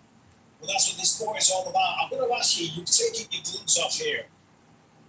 Yeah, that's it for me, man. Oh, he's retiring. Got a win out here in front of my son. So that's huge for me. And man, I just don't have the balls for that stuff no more, man. Before I say anything else, I'm not going to let these down. I'm saying I'm heading to my head coach. He's been here from the beginning to the end. One of the few of course, my whole career. So, they're really good ones like that too often. So, whenever I know what's up. Well, congratulations on an incredible career. And tell you I won't go down and get you a record, man. Listen, it ain't about me, this is about you. Congrats, that was an amazing way to go out. Thank you for everything that you've done inside the octagon. And well done tonight. Ladies and gentlemen, the winner, your boy, Eric Anders! Well, a nice moment with his son Israel, who's in his corner, and his longtime coach Chris Connolly, who wants him to lay down the gloves, and Eric Anders says, "You keep them." They'll take that back to Alabama, and he'll have that national championship under Nick Saban back in 2009. He'll also have a long UFC career that lasted 20 fights and started in 2017. It included main events, including a main event, just his 3rd UFC appearance against Lyoto Machida down in Brazil. He also was in a main event against Thiago Santos. Just a grinder of an athlete. Congratulations. All right, Eric Anders retired. Eric Anders. All right, Minty Betts gets us ready for what's next. Thank you, Brendan. Making his UFC debut is Manuel Souza, and according to the betting odds, he's given a chance of 73% chance to win tonight. But historically, fighters making their UFC debut only win about 42% of the time. Across from him is Balaji Oki, who already has a couple wins inside the octagon, and he's coming in as a plus 220 underdog. Now, when the line is this wide on the debut fighter, I have to believe that it's a bit inflated. So I'm taking a chance on Balaji Oki to cash at this nice plus price. Thanks very much, Minty. We'll see what happens up next at 155 pounds in another UFC debut upcoming from last season of Dana White's Contender Series. Welcome to Balaji Oki has shown promise for his first 4 UFC starts and looks to leverage that experience here. Welcome fellow Contender Series grad Manuel Souza to the big show. No division has produced more Contender Series graduates than the lightweight division, with more than 25 competitors from the show, currently populating the UFC's 155-pound weight class. That includes Balaji Oki and Manuel Souza, who returns to the Meta Apex this evening to face off in a prelim card showdown. Hoje à noite eu quero me apresentar para toda a categoria, para ele saber quem é que está entrando lá no octógono e fazendo seu nome. I'm expecting fireworks. You know, he's a striker who likes to bang, so I'm really expecting fireworks. But he never fought the Zulu Warrior, and so he will see. I'm not going to play his game. He's going to play my game. A first-round finish of Dylan Salvador on season 7 catapulted Belgium. All right, I'm waiting for the next fight to start. Stage in the sport, where he since earned a pair of wins over Timmy Kwamba and Michael Aswell Jr. Tonight, the 30-year-old seeks to spoil his opponent's debut while collecting his third UFC win. I see the fight going into the second round with a beautiful finish for the Zulu Warrior. Coming up through the Brazilian regional ranks, Manuel Souza scored a stoppage win over current-ranked lightweight Mauricio Pufi. And after punching his ticket to the big leagues last season in the third-round finish of Christian Perez, Souza looks to begin his journey to joining his former opponent in the rankings with a win in his debut. Hoje à noite eu quero que a minha performance seja lembrada como quem realmente sou, um mano mito de verdade, um mano mito que vem agressivo, um cara que veio do nada e tá aí fazendo história no UFC, vai ser uma grande guerra.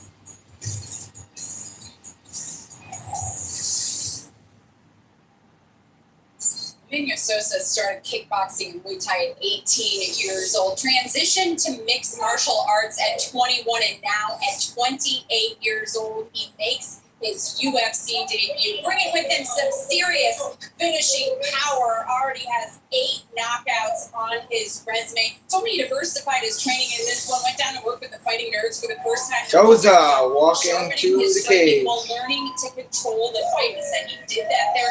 He also told me once his opponent feels the dynamite in his strike, so we're looking for a way out. And the man they call the myth will be hunting for knockout number 9. Thank you very much, Heidi. Amano Vito, that means myth, and that was given to him by his students at his academy who trained from 5 to 8 years old. How about this stat, though? He's one of 18 children. One of 18 children is absolutely insane. But, Michael, this guy was one of the standouts on Dana White's Contender Series. And look out if he looks tonight. Like Souza back-to-back wins, finished 11 of 13 wins, 8 knockouts, 3 submissions. He was awarded contract by Dana White, 826.25. That was the Contender Series he won the contract on. He defended him in all the roles and submission attempts and all the rest of it. And then when he got a chance to shine, man, he pieced him up. He just went toe to toe, swinging everything. Beautiful combination, very aggressive, fast, powerful. Makes these things up tremendously. And they got that awesome ground and pound stoppage. He comes into the UFC with a 13-1 record, 8 wins by knockout. And when you watch him fight, it's not a surprise that he has that many knockouts because he keeps his speed through the whole fight. When you watch him fight Christian Perez, who came into that fight in very good shape on Dana White's Contender Series, you saw that he just kept the work rate and had to weather the storm. And he was able to come out on top because of his cardio, his power, and his speed. And I'm looking forward to watching him against Oki with Mega Attack.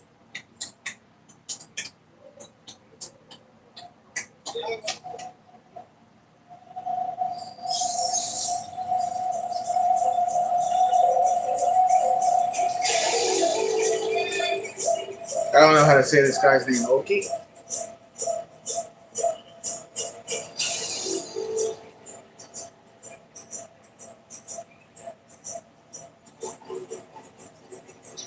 Well, this is intense for Oki, is it not? Cinematic. Yeah, he's got the video game look going on right now for sure. Like in the first round, he's got the video game fighting style too. He said in the past sometimes he's had to learn the hard lessons as the fight's going on. He is very explosive as he can start to manage his fight IQ throughout the duration of tough fights and tougher opponents, which he certainly has in front of him tonight. This fight could be a lightweight to deal with.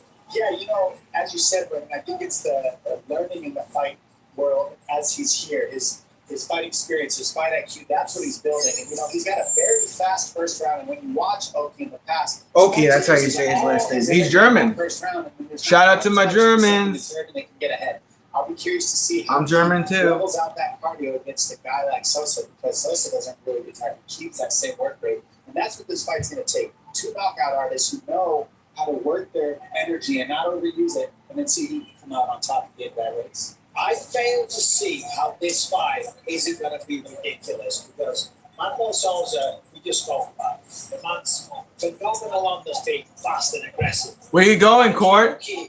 I mean, look at the intensity here, and this is the way that he fights. He comes out, you were talking about a video game. It's like Where you going? Smashing, and he's just swinging for the fences. Okay. Last time out against Mason Jones, back and forth fight, both men hit the canvas. What video games? Massive power in the hands, and he is not afraid to throw. Okay. The reason I say it'll be a good matchup is because neither man, listen, they're experienced and they know how to grapple, but neither man is going to be shooting takedown. This will all play out on the feet. Oki goes forward, he swings fast and reckless, and Souza will be happy to meet him right in the middle. Elijah Oki has won each of his 3 previous appearances in the Meta Apex here in Las Vegas. Oki is the underdog, 220. Plus 220 underdog, he's 30. Sosa 28. Both guys right around 5'9", 5'10". Same weight. Oki's got a 3-inch reach advantage. Crank up the volume a little bit. Lightweight division. Introducing first, fighting out of the blue corner. A striker sitting 5 feet 9 inches tall. He weighed officially 155 pounds and holds a record of 13 victories. What? With 1 defeat, fighting out of Sao Paulo, I'm on like 172 pounds. What? He's only 150 pounds. That's what I want to be, 155. Yeah, I'm already lean and mean. And a little more lean, I'll be ready for...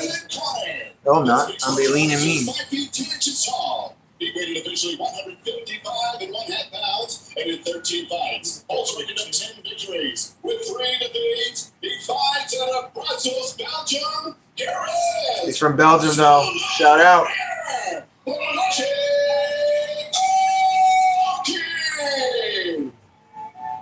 your referee in charge is Keith Pearson. Keith Pearson, the referee for this fight. Men's lightweight. Oki is all business. Look at him. These two are ready to get after one another. And so is Sosa. Look at Sosa. Of his Zimbabwean heritage, he became the first Belgian fighter in UFC history with his Both guys touch the gloves. Take the Oki center. is in the black. Souza is in the white. Good inside leg kick there for Oki. And tonight's live fight odds are powered by Polymarket. Trade tonight's fights live exclusively on Polymarket, subject to eligibility. Download now. The first thing I notice is the fakes. Sosa, notice how he's fainting on Oki. That takes away the counter of Oki. And Another also good calf kicks on Oki. being able to land the power because you're not sure when they throw when a guy's faking on the Now he's controlling, leading the dance with fakes. Oki's circling towards his left. Got to be careful there. That's what you want to be doing as a fighter, especially early on, to get the reads of your opponents. Overhand right. Fuck, he rocked him. He's hurt bad. Damn it, Oki. He's in a lot of trouble here. Short hammer fist. Come on, Oki. Pull him into your guard, damn it. Damn it. Somehow Oki surviving. Yeah, Oki's going to be very careful here. He's going to try and get a little bit over the left arm. Try and get to that right elbow. He's still surviving on the bottom here. Trying to clear the cobwebs. He took a nasty shot there. Sosa looking for a Kimura. Yep, Sosa going for the Kimura. Yes, hands locked. 3 wins by submission. Of course, I said that guarantee a knockout. Oh my goodness, they might wrap up. Sosa, grab your own shorts, bro. He's up against the fence. Good defense there from Oki. This is actually giving Oki an opportunity to stand there as well. There it goes. Oki gonna stand up. And he dumps him and he gets on top. Careful though. Sosa still has the grip from the bottom. Grab your own trunks, Oki. Jesus Christ. Alright, Oki on top now. Probably gonna let it go now. I don't think he's gonna get it. Unless, as I say, he needs to adjust. What are you gonna do for dinner while you're over there? I'm just asking what you're gonna do for dinner while you're over there. You do have it, but Alright. Good elbows to the body here for Oki. From the top. the problem is that Souza needs to roll back onto his left shoulder to accentuate the submission. But the fence is there, so that's what's preventing him from doing it. Oki teeing off on the ribs here. Looks like, yeah, Sosa let go of that Kimura grip from the bottom. Oki's still on top, 2:15 to go in the very first. I'm thinking Oki probably cleared the cobwebs from that nasty punch that dropped him. Now he's throwing down haymakers. Now you're all dazed and exhausted. Boom, boom, boom, boom.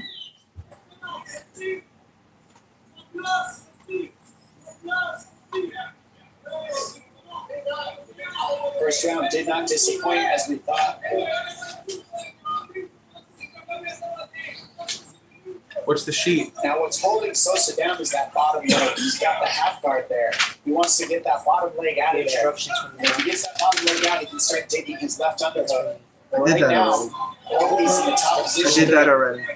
He's Blood testing? Blood testing, yes. I sent it to her already.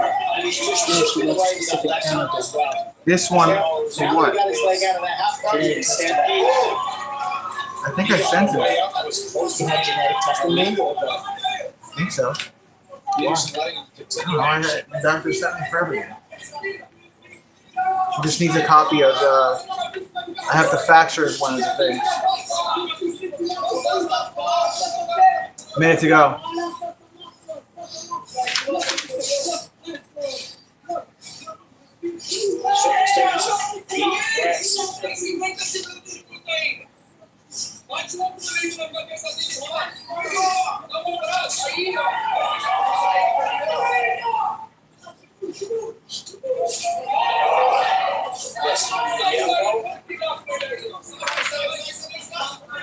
Just looking for some space. Oki's been able to keep him right along the fence. Oki still got him against the fence.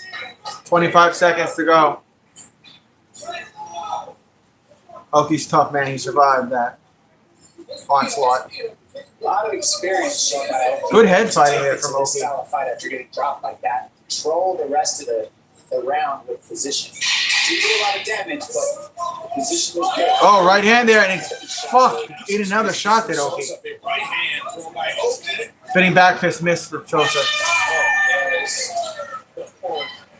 All right. Going to the second round.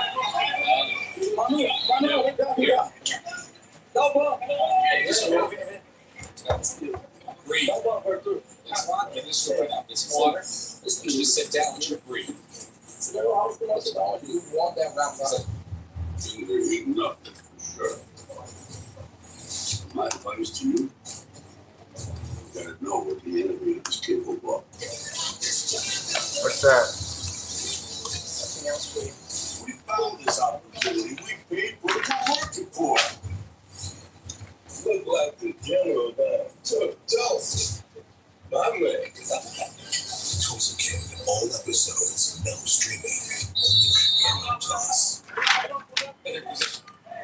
Plus.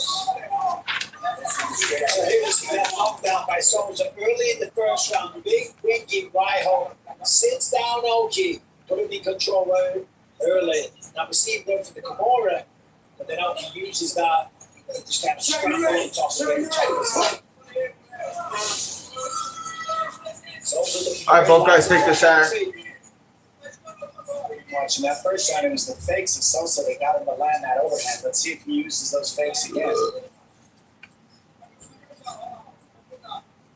Bad. Those fakes are getting Oki to throw when he doesn't want to. See how he's reacting. That's the key with big power punches. Is those fakes in between the punches. High kick there, blocked from Sosa. Oh, left hand landed, right hand landed again. Needed the body, right hand landed. Oki's teeing off now. Come on, Oki. Left hook miss from Sosa. Kick to the body land from Oki. And again, left hand just missed for Sosa. Jab there landed for Oki. Oh, another good jab from Oki.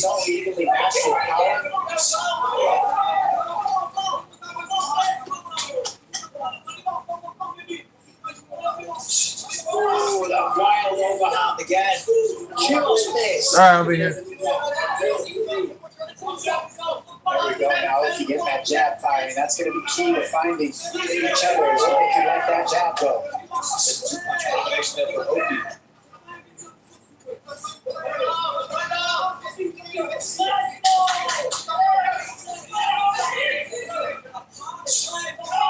Both guys winging punches and missing. Yeah, right to the liver. Good shot. Oh, Sosa went down. He needs a body. Looked for a left hook. He missed. It was more knocked off balance than a drop. We talked about more patience and fighting smarter. He's showing that 2 minutes into round 2. Yeah, definitely an evolution in the mental approach. Under 3 minutes to go in the second. Anybody's round right now. That left hook is found in the mark. Sosa's been fighting like Oki used to fight. Like if it's not a show-stopping knockout, it doesn't count.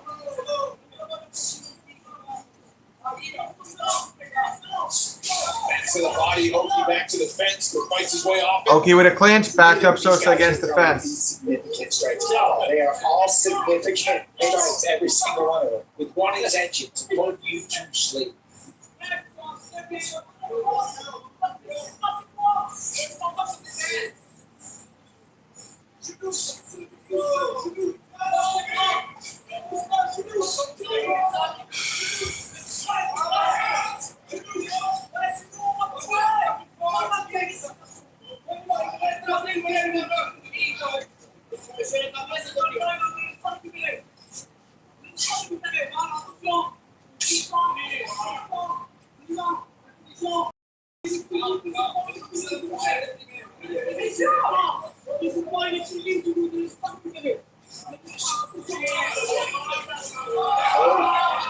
Just touched it there, but he still pulled out again.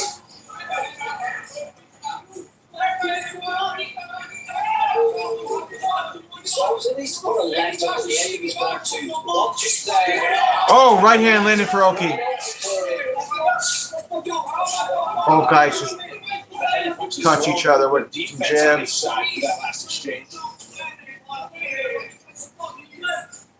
A minute to go in the second. I'm actually shocked somebody's not knocked out already by now. The way that they're throwing.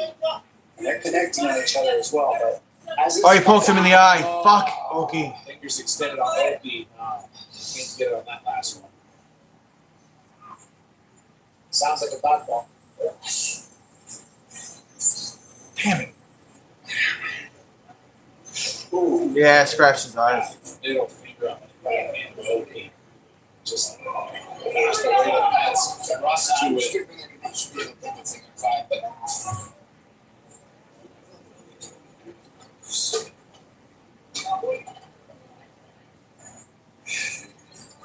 Yeah, so he clearly got it, obviously reached out, so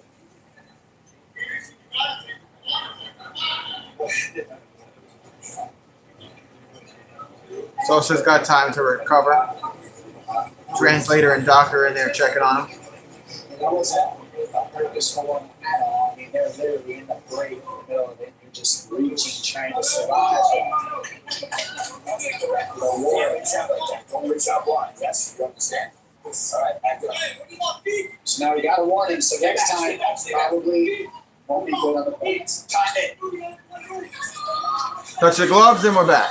Final minute of round 2.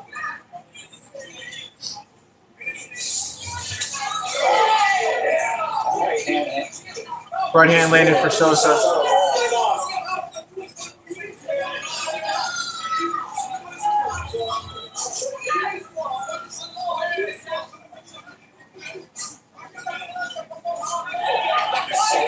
Who's just a bundle of energy right now.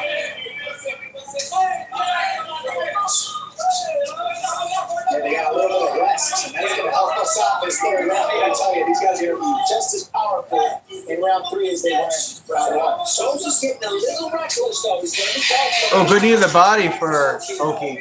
Nice combination there from Oki. Oh, Oki got dropped. He said no, he got up. Maybe off balance. All right, going to round 3. Here for round 3. As Manuel Souza Bellagio, we need 5 more minutes to decide it. Sit down, create. That was hard. Listen, you have to win 3 games. So we can't set the podcast was brought to you by Total Wireless. Total Wireless, the official wireless provider of UFC with Dominic Cruz, Michael Bisping. I am Brandon Fitzgerald. Doc, you said that there will be a knockout there. Bellagio, he certainly found his rhythm in round 2. Well, I just can't believe that these guys are pure power fighters in the first round. Nobody's gone to sleep. I mean, it's insane. But this third round's going to be good because of that. I hope they rested up a little, and now we're going to see that third, I think.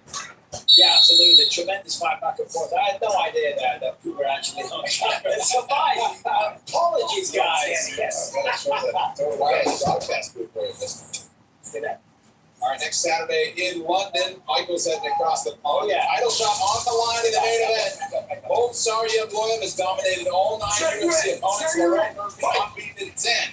They put in a vicious knockout the last time out. Only one gets Alexander the Great. Get Goyim versus Murphy. 50-2. One week from tonight. All right, round 3. Getting started before that. Only plus. In my defense, I saw that this texted back and forth, but he showed up now. Just like these guys are showing up for round 3.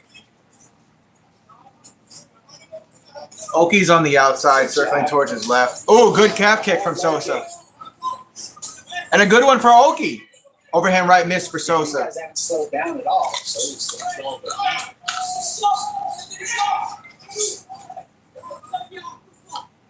Yeah, as I said at the end of the third round, Sosa getting wild and restless, and I love it. Don't get me wrong, he's very entertaining. But he is leaving opportunities to be counted and caught. You've got to be careful, just tighten it up a little bit. Yeah, we're not seeing any fakes out of Sosa now. He was faking earlier. Oh, overhand right landed partially for Sosa. Oki's got to be careful. These guys want to set up the big shots by not loading so much, and they'll help them land a little bit more. Another thing in that process is gone. With the pick of the fight, third and final round, but now it's like, kind of thrown caution out the window. Needed a body landed for Oki. Fear and the anticipation's gone. You're taking the best shots you feel like you can stand the trade, which they both can. And again, you can still get caught. Oh, overhand right landed for Sosa, and a punch to the body. Oki laughs it off, which usually means you got fucking caught. Sosa looking a touch sharper in this third round. You see what I've said, when you watch Oki, he does tend to fade in the third, and Sosa's looking sharp and fresh right now. Nice double jab there, calls in to the left. That's more grappling. Haven't really seen that from Sosa since early. Sosa in on a single leg, gets stuffed by Oki. Oki ate a jab.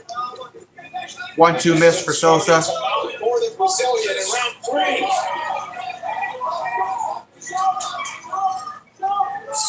Oh!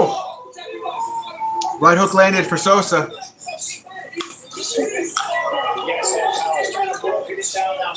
Sosa looks like he's landing a lot more here.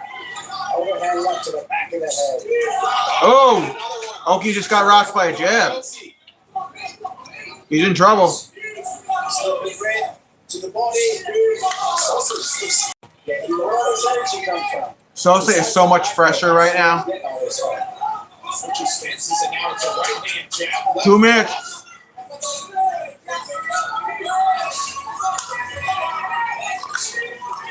Just comes in shape. Oh! Good right hand from Sosa. Again. Now left hand. Right hand. Right hook. Left hook. Oki's in trouble, man. Oki's in trouble.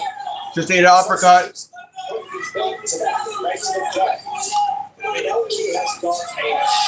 Wow, Oki's getting teed off on. He's wobbled. He's circling away. He's on spaghetti legs.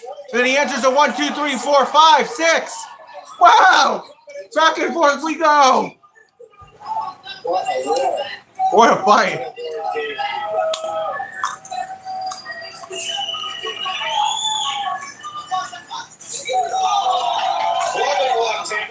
is on the slate. Oh, nasty. Oki's rocked. He's rocked against the fence.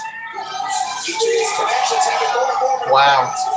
Sosa talking shit to him now. Oh, he dropped him! He knocked him out cold! Oh my god! He knocked him out cold! He's sleeping! Wow! Oki got knocked out stiff as a board. Looking up at the stars. Sosa with an impressive KO victory out of nowhere. Oki's up now. Wow. That was fucking wild. He was on the thing, put a stamp on it for all of us to watch. Was a round 3 knockout on the Contender Series last time. Wow. He got the contract. He does the same a bit deeper into the fight tonight. What a fight. Wow. Finish. What a knockout. Right hand put him to sleep against the That's fence. how he finishes it. Let's take a look at it again. Look at him holding the left hand of Oki. Oki's left hand is down. He just came right over the top. He was out on his feet from that first big punch that landed. And then as he's going back, he's kind of out here. And Sosa sees it, goes, oh, there it is. Look at him grab the left hand so he can't defend right before the right hand comes over the top. Nice job by Sosa. Look at him grab the hand, no defense. Wow. Bam. Ooh, puts a stamp on it. What a war. Incredible fight. Nice win by knockout. Wow. Never bigger in his UFC debut for Brazil's Manuel Souza. We'll make it official next.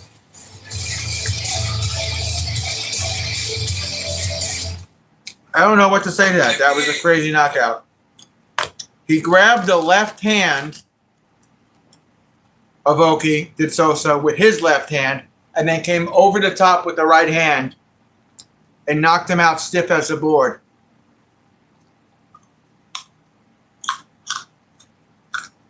Wow.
Here's Joe Martinez to make this one official. Ladies and gentlemen, here comes officially 4 minutes, 12 seconds, round number 3. Your winner on knockout, Manuel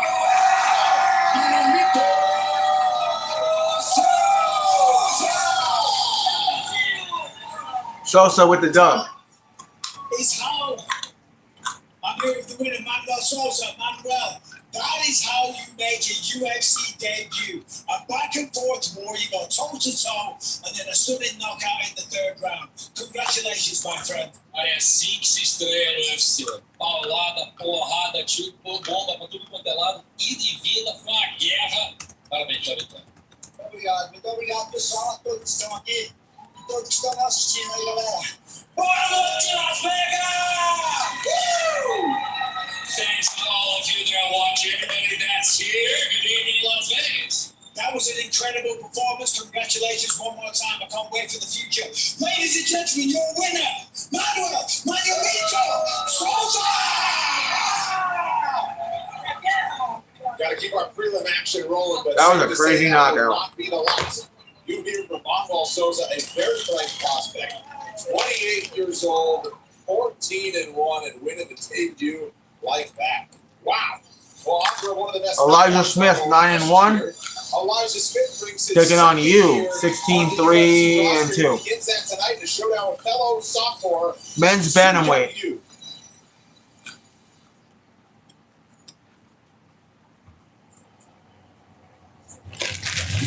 When the game moves,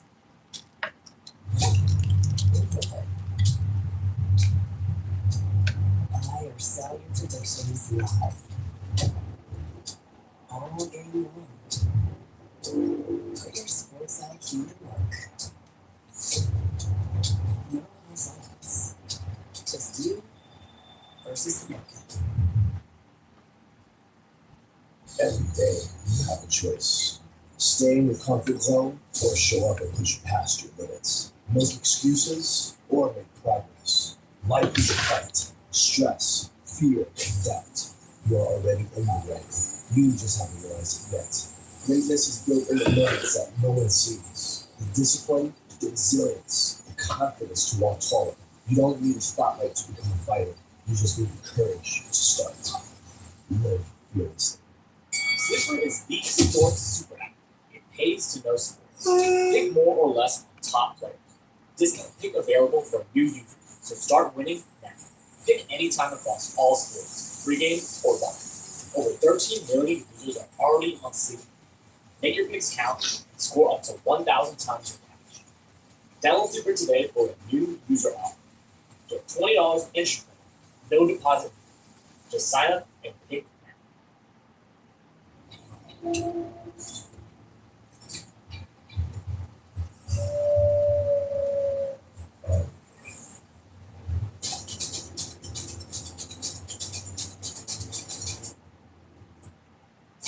This building is a temple to Satan. Each must use pain to human sacrifice.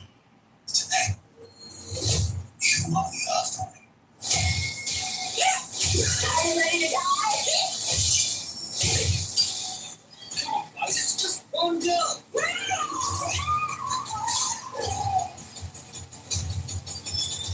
That was unexpected.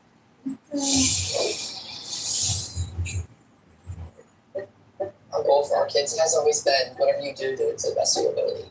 Can't plan a perfect game, but what you can control is my energy, my effort, my intensity.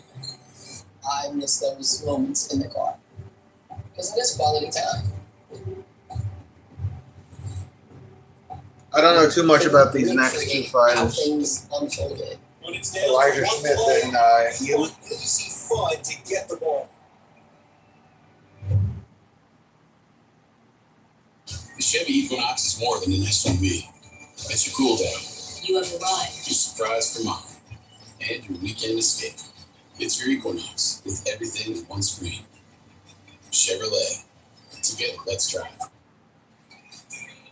Welcome back. You're looking at Elijah Smith, who's riding a 7-fight win streak into his third UFC appearance. He's 9-1 overall, just 23 years old. All right, Elijah He's Smith second getting ready to enter the generation cage. UFC fighter. His father, Gilbert Smith, fought in the UFC. Oh, that's Gilbert Smith's son.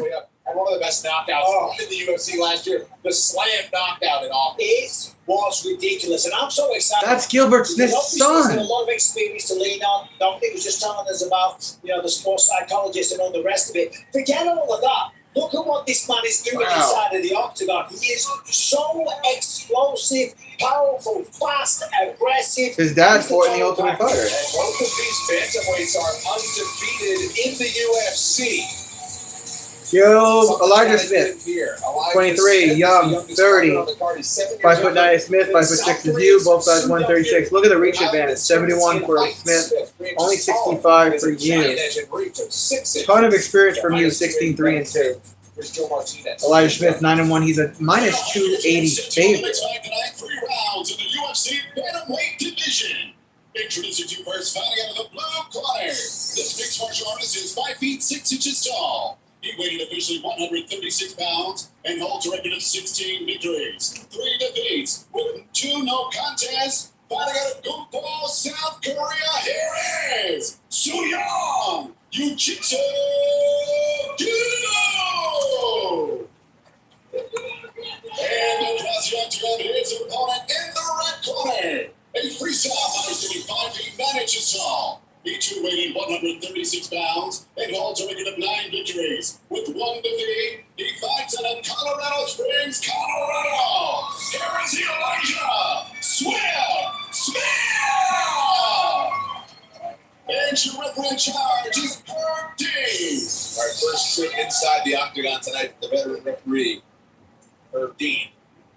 And first time inside the octagon in 2026 for each of these bantamweights. Chris Blair on hand with us here in Las Vegas this evening. Halfway through March, Las Vegas tonight, London next week, Seattle in 2 weeks. Return of Israel Adesanya as he takes on Joe Pike for the main event. But right now, Elijah Smith is in blue, Sue Young Yu is in black.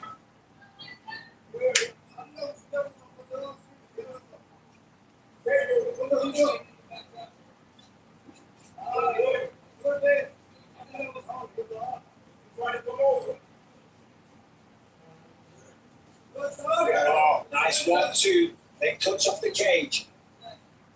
That reach advantage for Smith. Huge.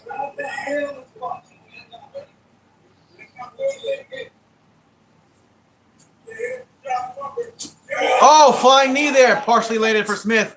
He was going to try to clinch, can't get it. Smith takes him down.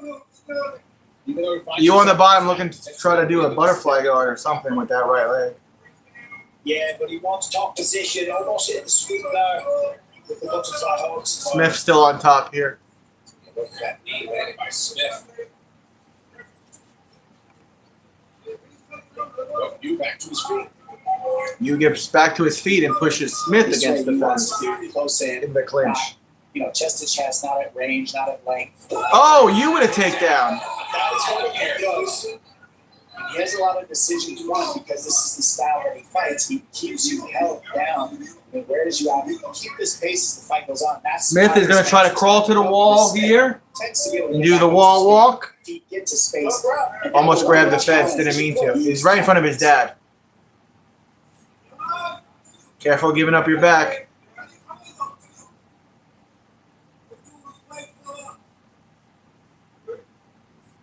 Oh, he brought him down again. He's on his back. Gotta be careful. Fight the hand, Smith. Try to turn into him. Oh, nice shot by Smith. Get back up. Yu still has that hook on the left leg. Yu has one hook on the left leg of Smith. He's trying to get to the back. Smith is defending well against the cage. Oh, he's going to pick him up. Got him down again. But Smith gets right back up. And then he's going to try to take him down again. He's on Smith's back. Smith rolling with it against the fence.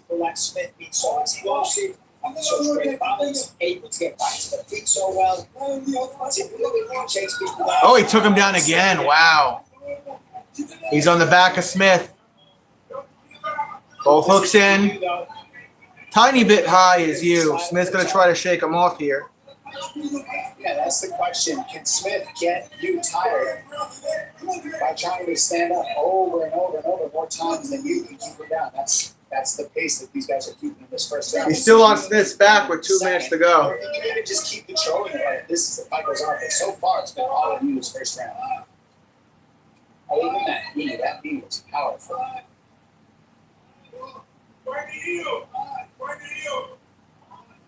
He's close to shaking him off. Smith trying to get Yu higher and shake him off the top. This is what I mean by energy. It's a lot of energy to keep the back here like this.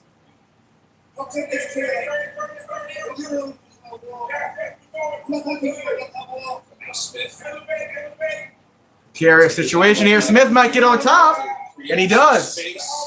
Gotta be careful. Don't put yourself in a guillotine, though. Yu doesn't have the angle for the guillotine.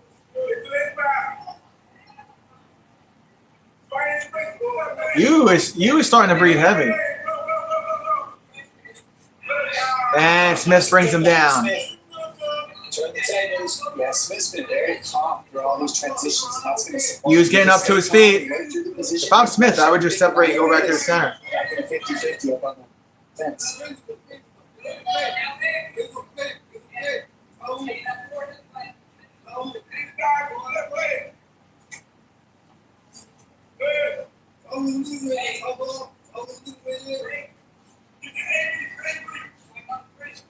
So this clearly sends a message. Good knee to the body for Smith. He's got to avoid these clinch situations in round two. Very fast, explosive, he's got great striking.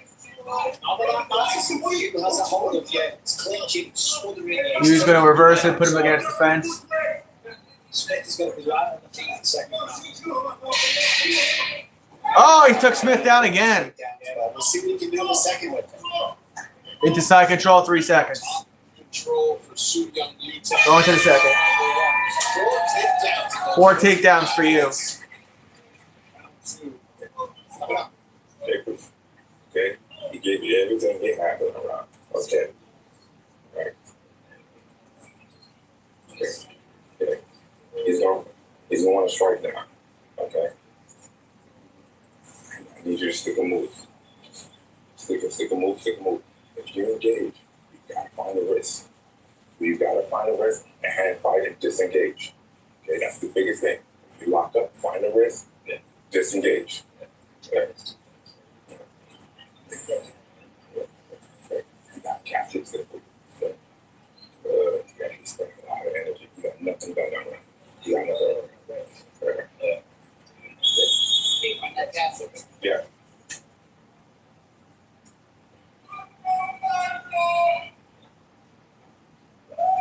Round up coming. Heard the words of Elijah's father, Gilbert Smith. All right, round 2. Back to the center. Stick and move and stay upright and strike to his own. See if that 1-2 down the pipe is going to land now that you see Hugh has a little bit of energy spent on all those takedowns, 4 takedown attempts. Or if he's fresh, he just normally does it. We'll see. I mean, that's how Hugh fights every single time. Oh, good uppercut and right hand for Smith.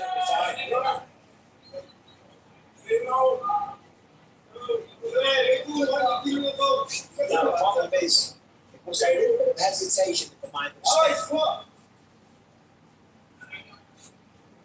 I think that's part of the game plan they had is they knew he was going to have to weather those early takedown storms. Oh, good uppercut from Smith. Oh, he dropped him. Up kick lands though. Smith might get the finish here, guys. He's on his back, raining down punches. Now he's going to take the back.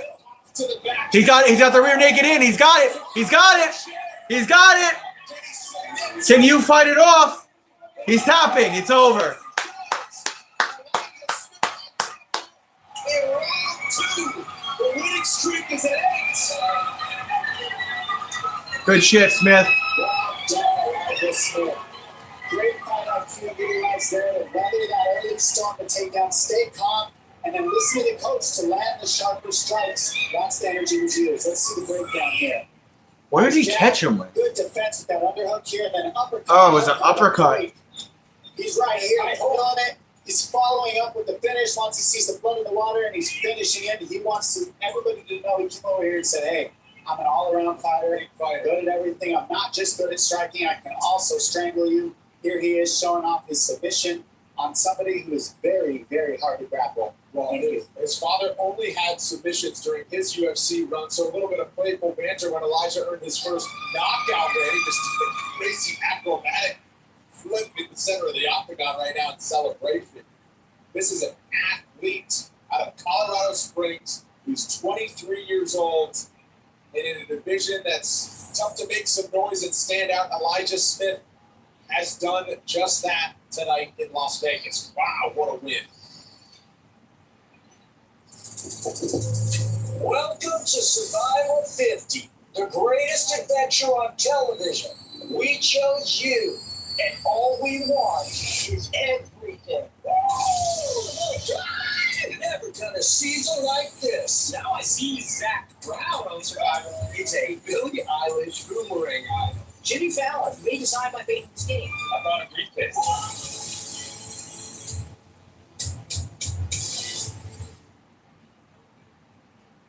Now let's make this official, and for that, here's Joe Martinez. Ladies and gentlemen, the rear naked choke submission comes officially. 1 minute, 4 seconds of round number 2. Your winner, Elijah Smith. I'm here to win. Elijah Smith. Elijah, congratulations. Last time on, it was the ridiculous slam knockout. This time, a second round submission. You got to be happy with that. Yeah, I'm super happy with my performance. I knew that first round, I was like, okay, I felt everything that he had to give. You know, I had to throw that first round in the back of my mind, or throw it away, come out strong in the second round. But once I started finding my flow and finding my positions, I knew I would get to where I wanted to be. Did you expect to get the submission though, or do you think you would keep it on the feet and get the knockout? Man, I wanted to get the knockout. I wanted to knock his ass out, but hey, I think this right here proved it was even better than a knockout because everybody always sees the explosiveness, the stand up, and a lot of people they question my wrestling, my grappling. Well, look, I just showed you. Now y'all gotta come up with something better. We certainly passed the test with flying colours. Obviously, a quick second round finish. When do you want to get back in here?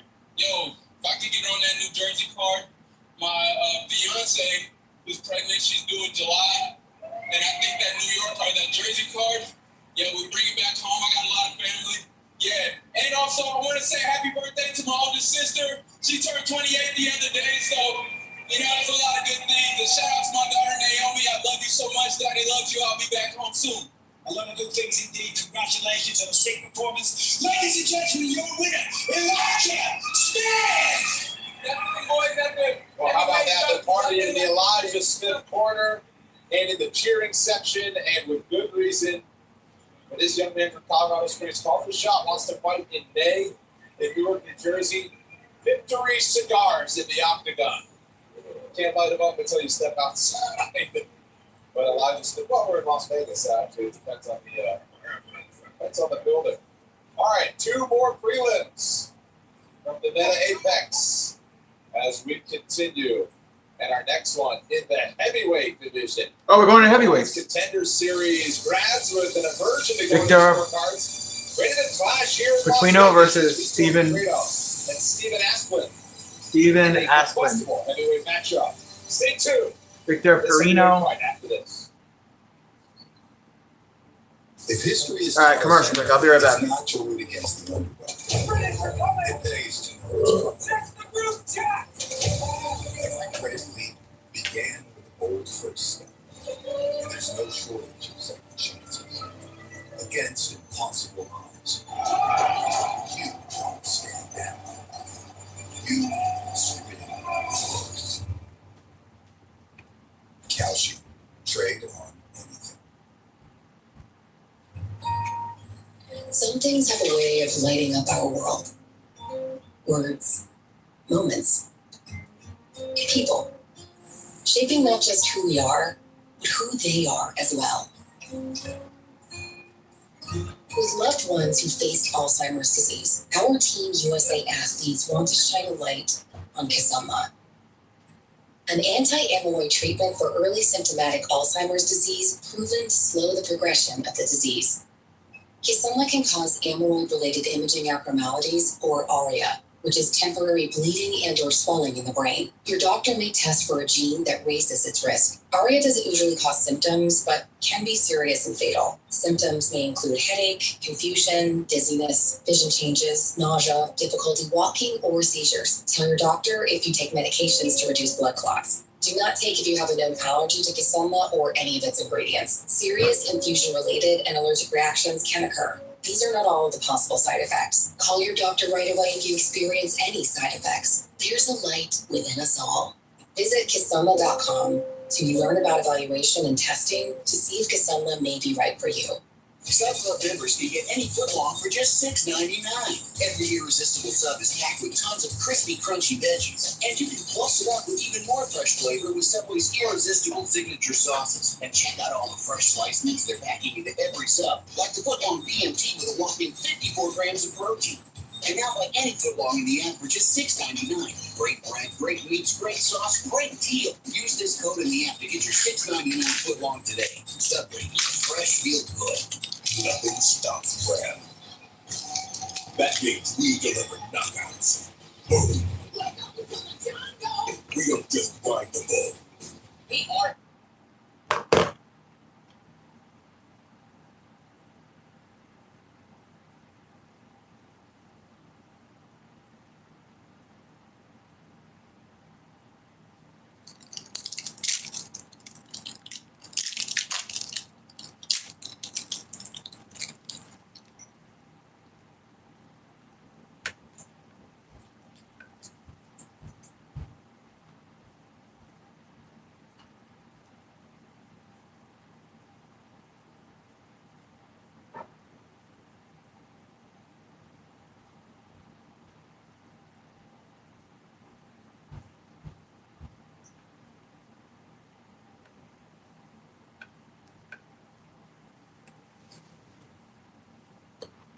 Oh, yeah, Vito Petrino minus 230 betting favorite.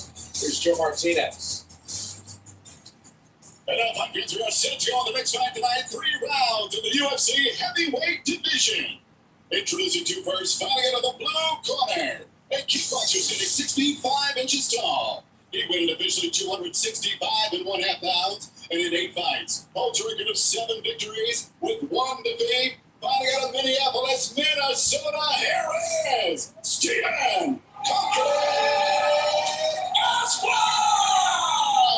Asplund looks like he had gyno and he removed from his chest.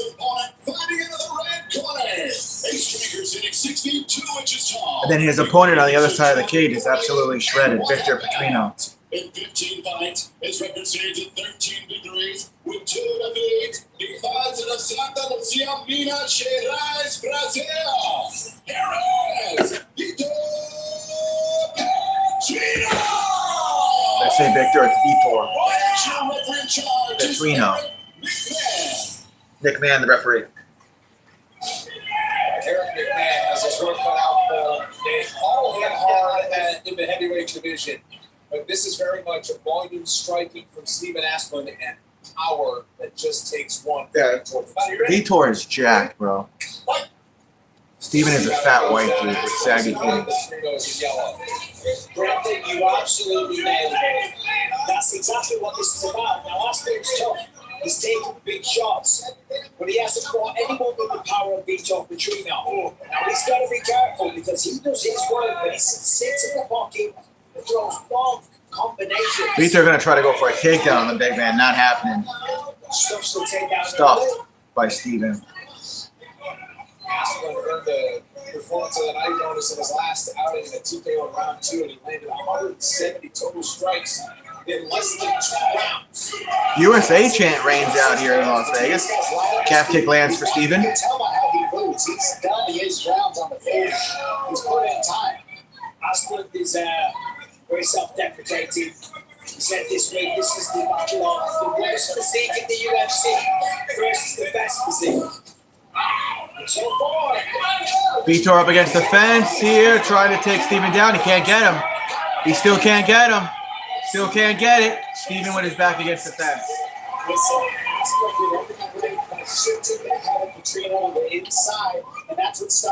Vitor on the outside. In the clinch. Apparently in the fighter meeting, Steven said this is the battle of the worst physique, which is his, and the best physique, which is Vitor. Those self-deprecating comments. Both guys back into the center. Oh! Steven got tripped up for a second. Petrino coming off an impressive win in his own right. It was a round 3 knockout. Thomas Peterson was actually a teammate and in the corner of Steven Asplund. So Asplund wanted to give that one back for Peterson. That's why, nice job, a second to go from Asplund. Overhead right miss for Steven. And you're seeing Petrino just waiting for Asplund to throw one, and then he's countering the last shot, coming around it, just hitting three-piece combos off that. The whole journey of Steven Asplund really is inspirational. We went on some award-winning podcasts with Paul Founder and someone else, and that's what he did. He just got caught with a left hook by Petrino. High kick miss for Petrino. Both guys wing punches and miss.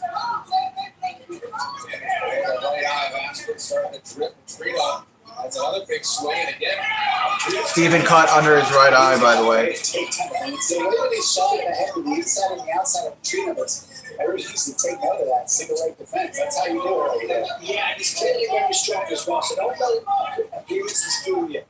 Because the way he's stopping these takedowns, Petrino's getting in deep, technically doing the right thing, and that's how he's stopping it every time. And the longer this fight goes, in my opinion, the more it sways into Asplund's favor. Both guys right in the center on the monster cam. It's all intense. Left hook partially landed for Vitor. Punches to the body because Petrino's coming over the top when he reaches, and he's also going underneath the shot. So I'd like to see Oscar make that adjustment going into this next round. Stop right in the body. And that's the aspect of trying to help Vitor on the back foot, going first, not doing that job. Get it back to the combinations that he uses so well. Oh, he rocked Vitor. He's hurt. He's dropped. Steven on top, raining down punches. The ref's close to stopping this. Petrino in all kinds of trouble. Steven on his back, throwing some haymakers. Vitor gets up. Ate a right hook for his trouble. He's wobbled. He's going to circle away toward his left. Oh, Steven just tried to pretend to moon him. He said, kiss my ass. Steven told him to kiss his ass. That was funny.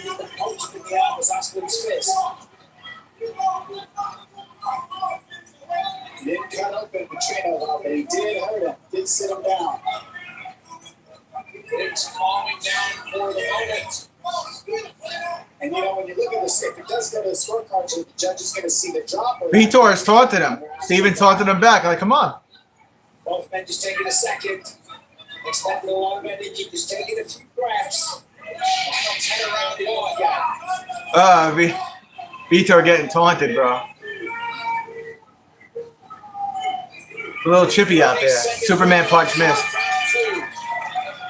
Shake your hands there. All right, they'll go to their quarters commercial break. That was fun. Thank you for calling the Bombas comfort line. Please listen carefully as our menu options have changed.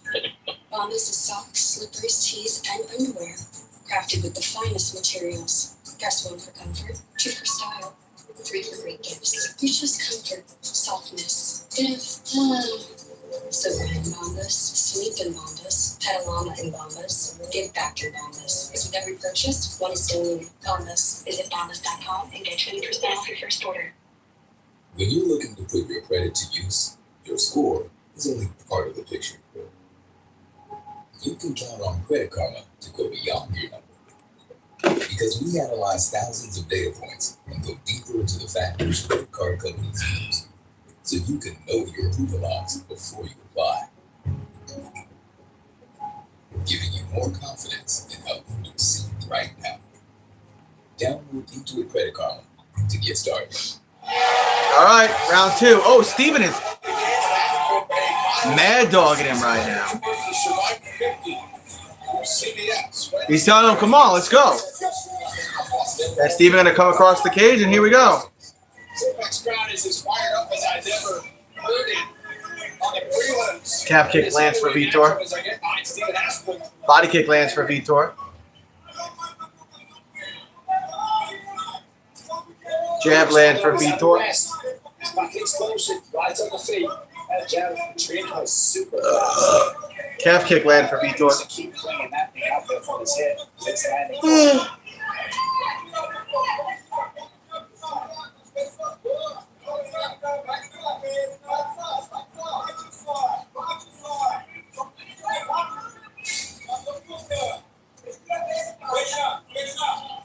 Oh, spinning wheel kick attempt for Steven.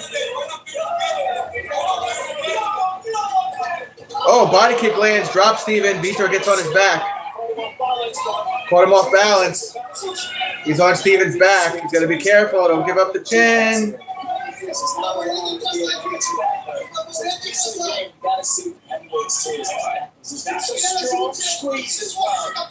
He's close to getting that rear naked in on Steven.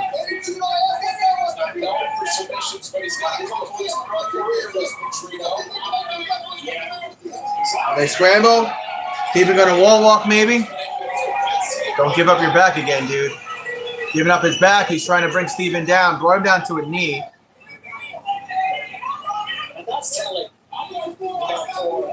Steven has a Kimura grip on the right arm of Vitor. He let it go though. It shows he's not knowing what's happening on the field. I mean, Aspen's got some technique. When you watch him, he's not making bad such a target technical choices. They separate.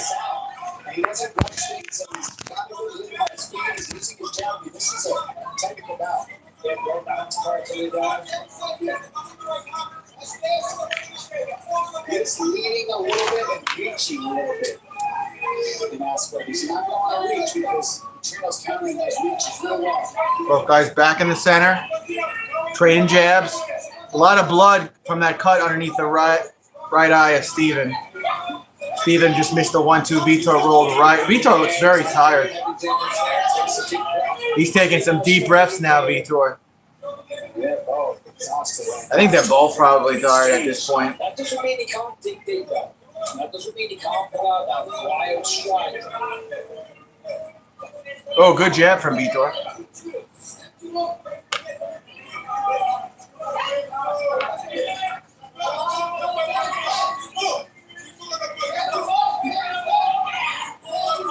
Vitor just pushes him away.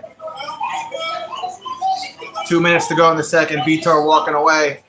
Steven's going to take advantage of those situations. He's got to put the cage off. Yeah, Vitor is exhausted. Steven needs to capitalize. The combination was the best thing that Steven does.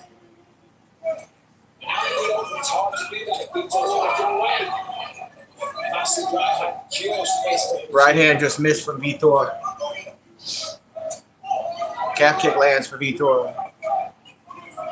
USA chance raining out again in Las Vegas. 1-2 miss for Steven. Ooh, right hand landed for Vitor. And again, and 1-2-3. Wow, Steven just ate that, huh? That was a beautiful combination, but Steven's got a hell of a draw on him, huh? Overhead right lands for Vitor, and Steven just rolled with it. Petrino found his second win there. Yeah, Aspen's going to need a rally. He's going to blast it to this third round because he's slowing down on his offense out there. Vitor's exhausted. Just elusive enough to really dodge any heavy punishment round two. That was swing and a miss from Aspen. Aspen's doing a better job. Calf kick land for Vitor. He's not following. He's at least heading out a little bit more. And his coaches want him to. He's checking the kicks as well. Both guys are exhausted. He doesn't want to chase into a big punch. They're both exhausted here. Both these guys are absolutely gassed. Right in the center. Oh, Vitor got rocked there. Both guys trade jabs. Someone's mouth guard went flying out. 10 seconds.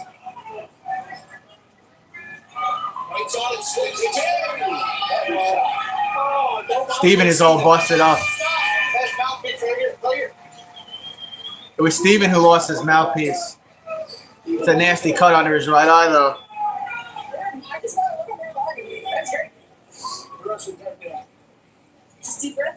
Is that Caitlin Young, his trainer? 5 more minutes. You're doing a great job frustrating him. Why are you doing it? When you do get an exchange, just make it a little bit smaller. He throws really big, he's way out of position. You make it just small and don't start really throwing it to like the third one. It'll land more. It's great though. Same thing, light on those feet. You're doing a great job at taking the bait. That's it.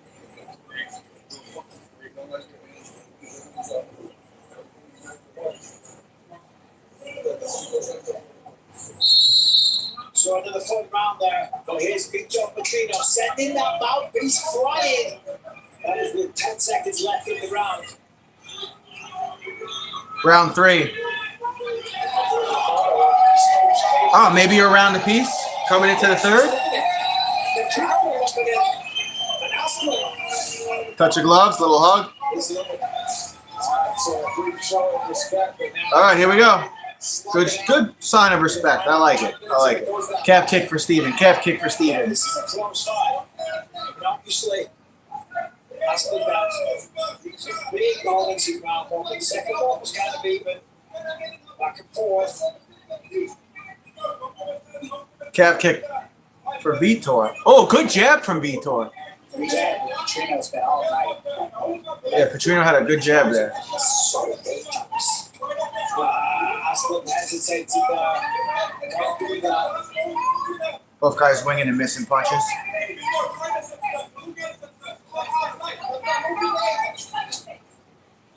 Body kick partially lands for Steven. Overhead right partially landed for Steven. And Vitor got wobbled. He got wobbled. Now both guys are trading. Vitor returned with some heavy shots himself. Both guys are right in the center again. Now Steven going to try to back up Vitor against the fence. Out of real estate here. Vitor with a 1-2-3 and an uppercut. And Steven just eats it like it's nothing.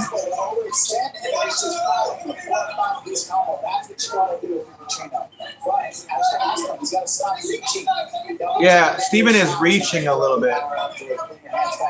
He takes a big look at the clock. Under 3.5 to go.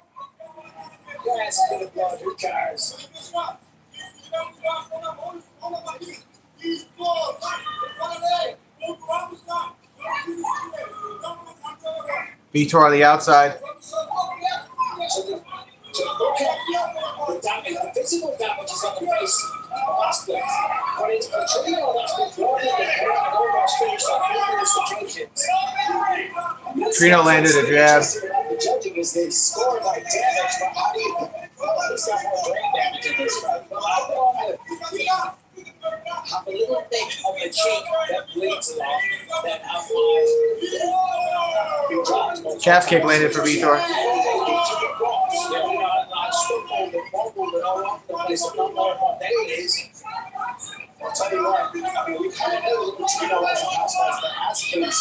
Wells, what's up? Are you watching the fights, bro?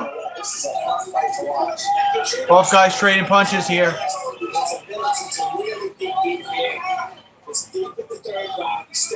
Steven has a crimson mask right now. Look at this fucking guy's face.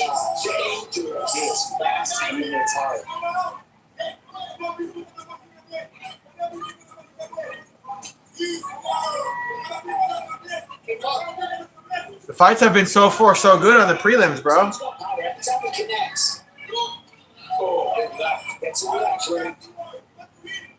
Under 2 minutes. Looks like Petrino's edging this one out so far. That calf kick is adding up too. I mean, he's pretty beat up. He's barely walking now. Where were you at with some friends, Wales? Oh, tripped up Steven. He got back up though after that inside kick took him down. Final 90 seconds. I mean, that was so hard from Steven Aspen to get back to the Oh, cool, Wales. Petrino kicked that leg from the green. Oh, that's nice. Want to see your mom? Yeah, I'll probably see my mom tomorrow. 1:18 to go. Looking at the clock, seeing how long he's got.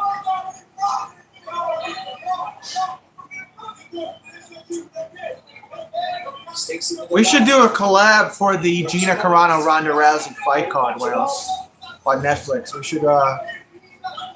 should work something out, bro. Inside leg kick.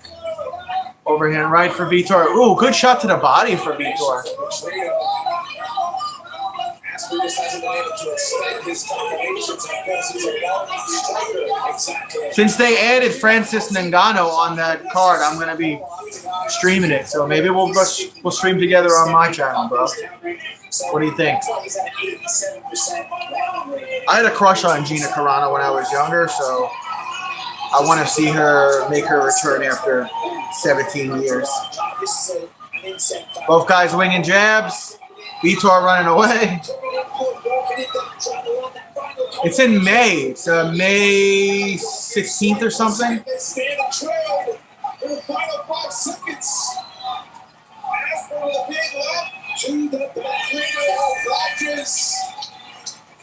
What a fun fight to watch at heavyweight between Vitor Petrino and Steven Aspen. That was a nice little fight. I think Vitor edged it out. In his first two UFC 2 rounds to 1. Petrino won his first 2 bouts as a UFC heavyweight. We're going to make it Look at that jab of Petrino to offset Aspen, and then the hook to the chest, uppercut to the chest, left hook to land and set Petrino down right there. And again, that fiery See what the jab judges say. is like a piston. I mean, he throws it hard and fast. And look at these counters. How did Aspen eat that many shots back to back throughout the fight? Mouthpiece flying across the octagon. Giant heavyweights eating every shot and the kitchen sink drops Petrino again. I mean, Aspen dropped Petrino multiple times, it was like 2-3 times, but when you look at Aspen's face, you can't tell. We'll get the decision in just a moment. I think Vitor got that.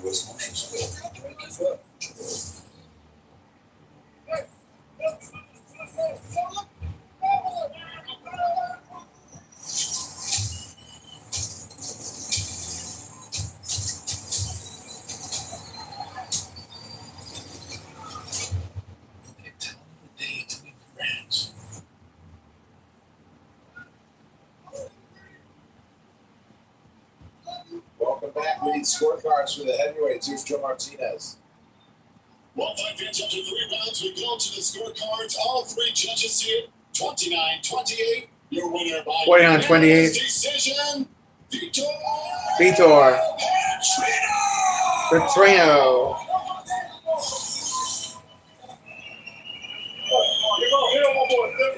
Where you go?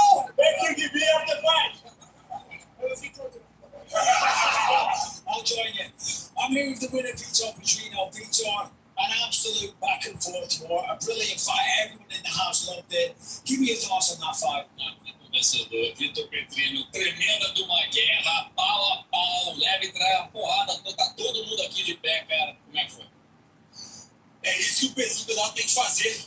É volume o tempo todo, bater, é se entregar. Eu combinei com o Chico.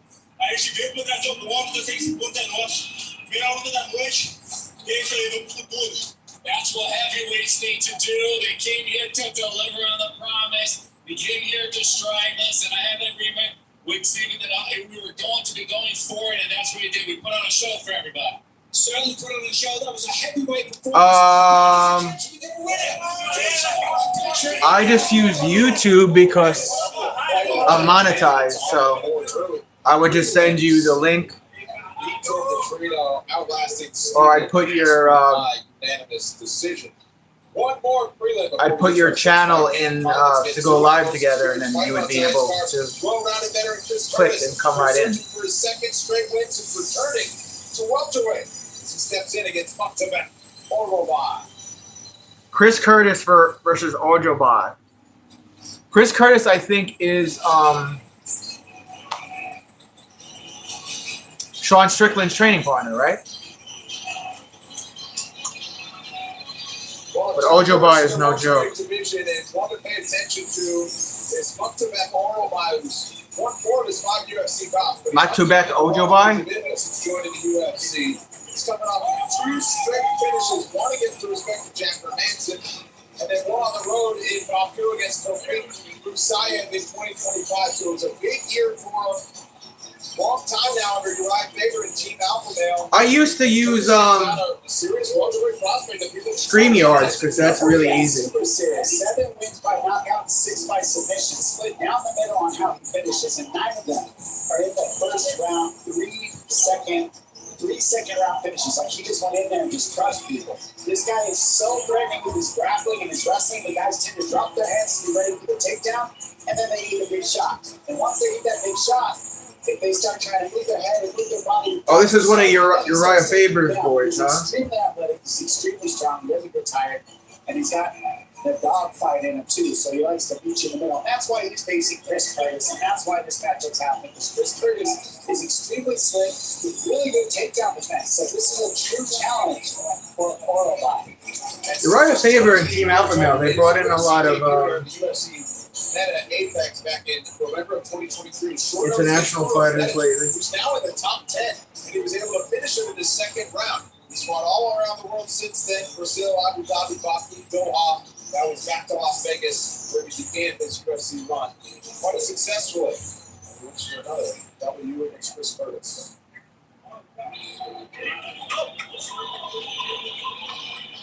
Chris Curtis. Is Sean Strickland there with him? UFC is number 11, but a veteran of the fight game if there ever was one.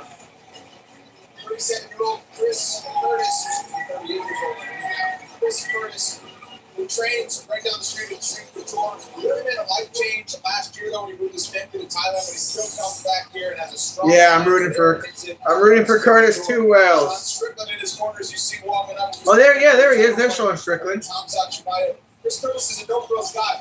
He was a victim of his own success at middleweight. That's why he said he stayed up there. He got so many wins. But welterweight is really his weight class where he can fight with freedom and know that he's not at a disadvantage against just a bigger body. You nailed it. He said he barely cut any weight at middleweight. Excuse me.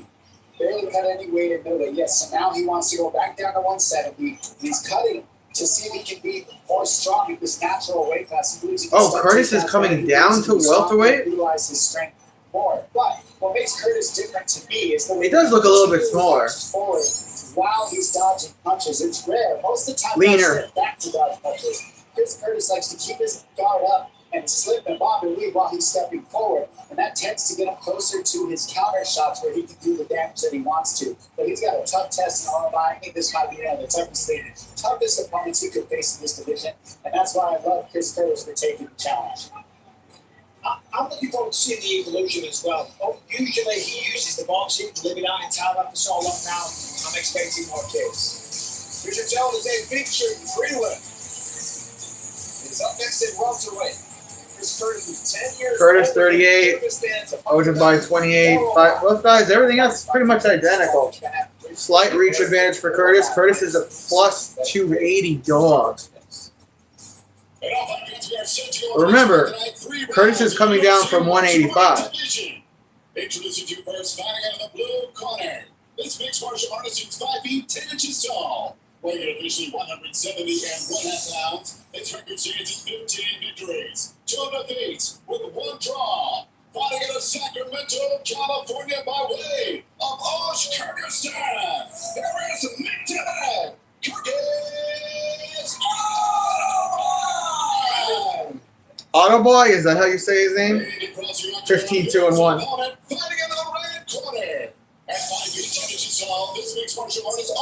Wealth of experience for Chris Carter.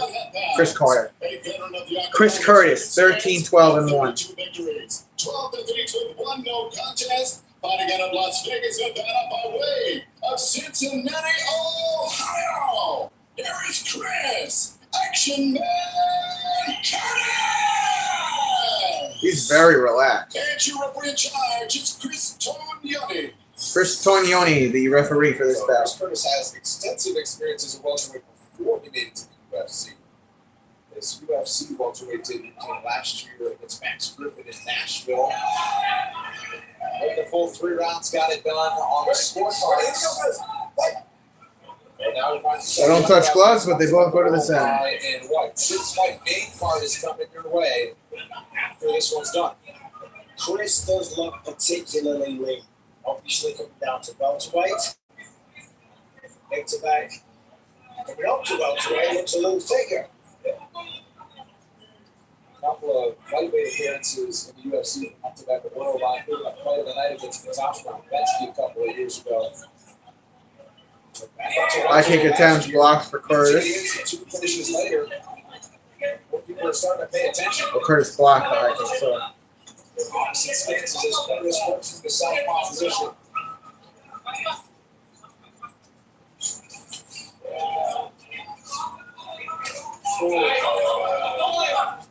Curtis hits that jab there. But you can tell he's looking for the shot. There's a single leg. But he wants to follow the single. He took Curtis down. Nice takedown, though. Perfect. Chris, right, elusive on the feet. Excellent footwork. Good strategy from Orobai. Chris got up. Orobai is just easy all day to fight this guy. They can stay behind you in this position on your back the whole fight and just keep checking your balance, making you check your balance. And then right when Oh, dumped him on his head. Now he's on his back. Curtis trying to get up. He's grabbing the fence. Now what's different about that? It looked like he was grabbing the fence. Maybe he was just making a fist. Curtis, he keeps challenging that by moving the knees. So step in front of the knees of Curtis and that takes the leverage. Yeah, he's just making a fist. He's not grabbing the fence. Makes Curtis have to balance and And now he can't fight the hands that he wants to because he can't keep the balance. So all the guys keeping in check. Do I grab the hands or I keep my balance? Which can I do better? And right now he's a step behind. And Chris Curtis can't figure out how to get off. Nice adjustment from Morrow, by the way. Drop that foot there. Grab the foot. Keeps the takedown, but Leg table.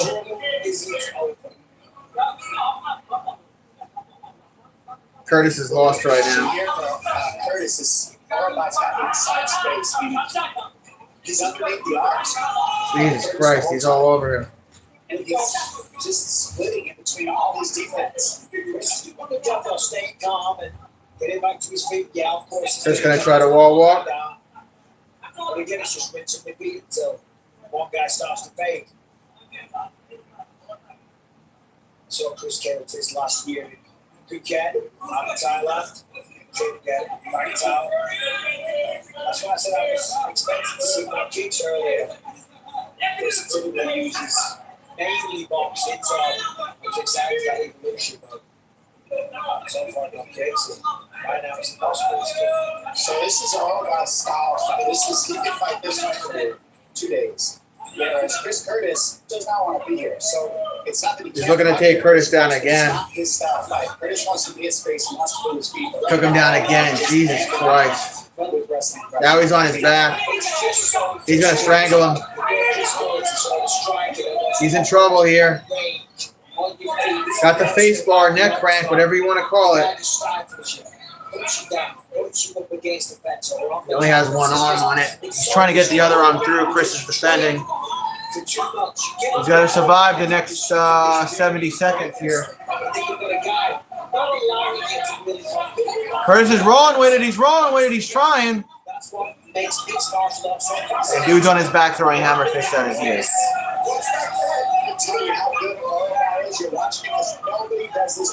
Chris getting hit with some short hammer fists.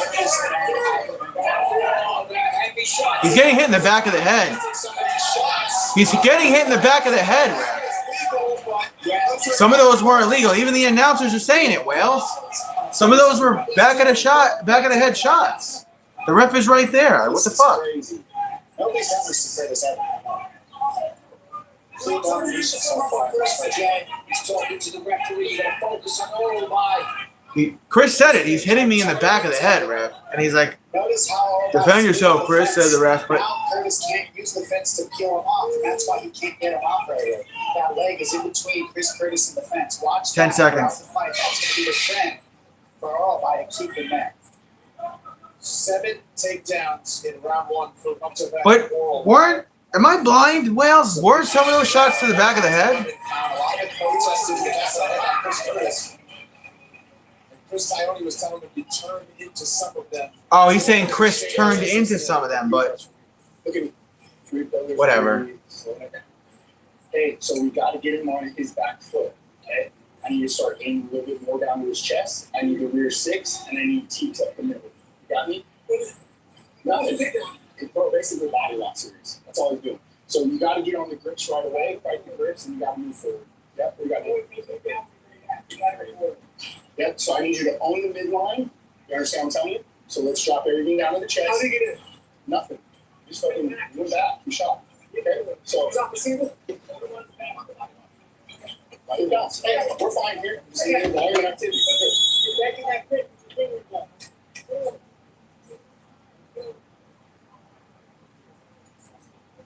All right.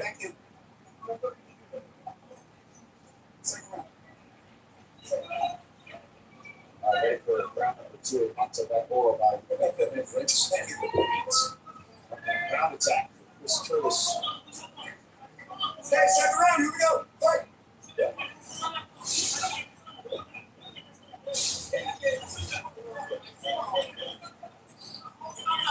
Curtis has got to let his offense go. Go to the body. Double jab.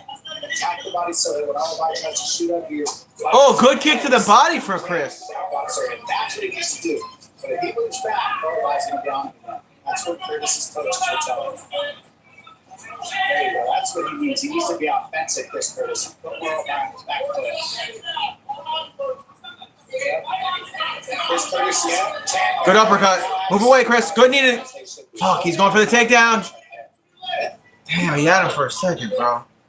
Same takedown as in the first round. He grabs that bottom ankle and just peels it right out. Gonna do this bullshit again. He's looking for takedown, what, number 8?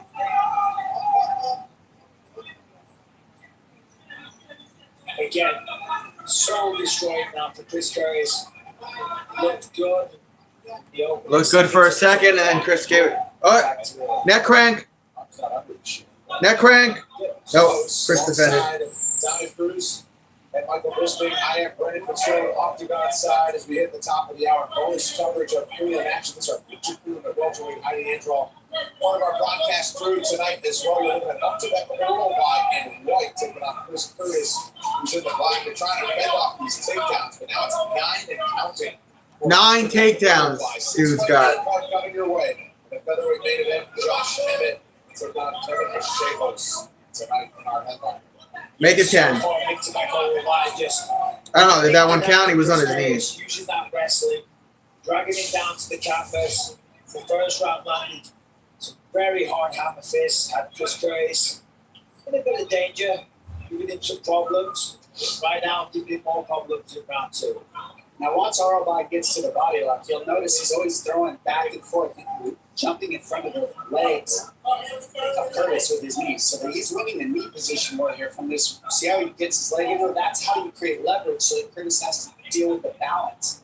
And then he can't get on the hands. So they'll just keep going back and forth between breaking the balance, getting in front of the knees of Curtis, splitting the fence, and then attacking the neck and punching. What makes Arlby impressive to me is he's not just squeezing, he's also creating space to punch and have damage, especially in that first round more so than anything.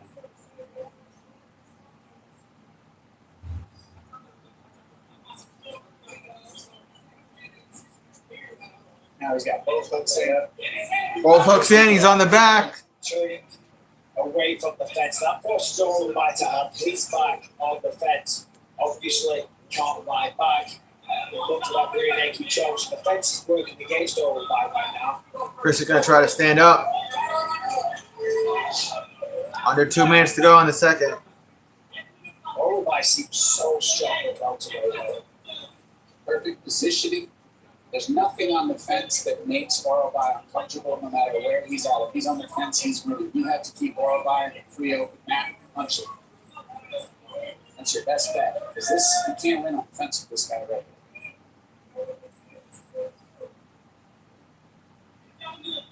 90 seconds to go in round 2. That was the 12th takedown for Arlby. 12 takedowns for Attaboy. 13. And this is Might have 13. one of the most problematic styles. 13. Holy shit. Now that he's made the drop to welterweight. 13 When takedowns. you drop a weight class, you got to change your diet. 14. One of the main things that you restrict, obviously, is carbohydrates. Right? You don't recover as well, and you lose a lot of muscle, and with that, you lose strength. When you go against someone like Arlby, strength is so important. Yes, you need technique. If you've got a monster like Victor Arlby just wrestling, ragdolling down to the ground, you need that strength to be able to fight them off. Curtis is getting owned right now. I think Arlby's technique is far superior. He's not using any strength at all. It's pure technique. I mean, it's powerful how he's going. He's a step ahead. I mean, you can't even see Chris Curtis get into a power position at all. He's reaching 13 or 14 takedowns, Wales. It's been a shutout. It's crazy to watch. And we've seen Khabib Nurmagomedov do this to T-Bow. We've seen him do this to so many fighters with the same style. We just haven't seen anybody of this weight class do it to Chris Curtis.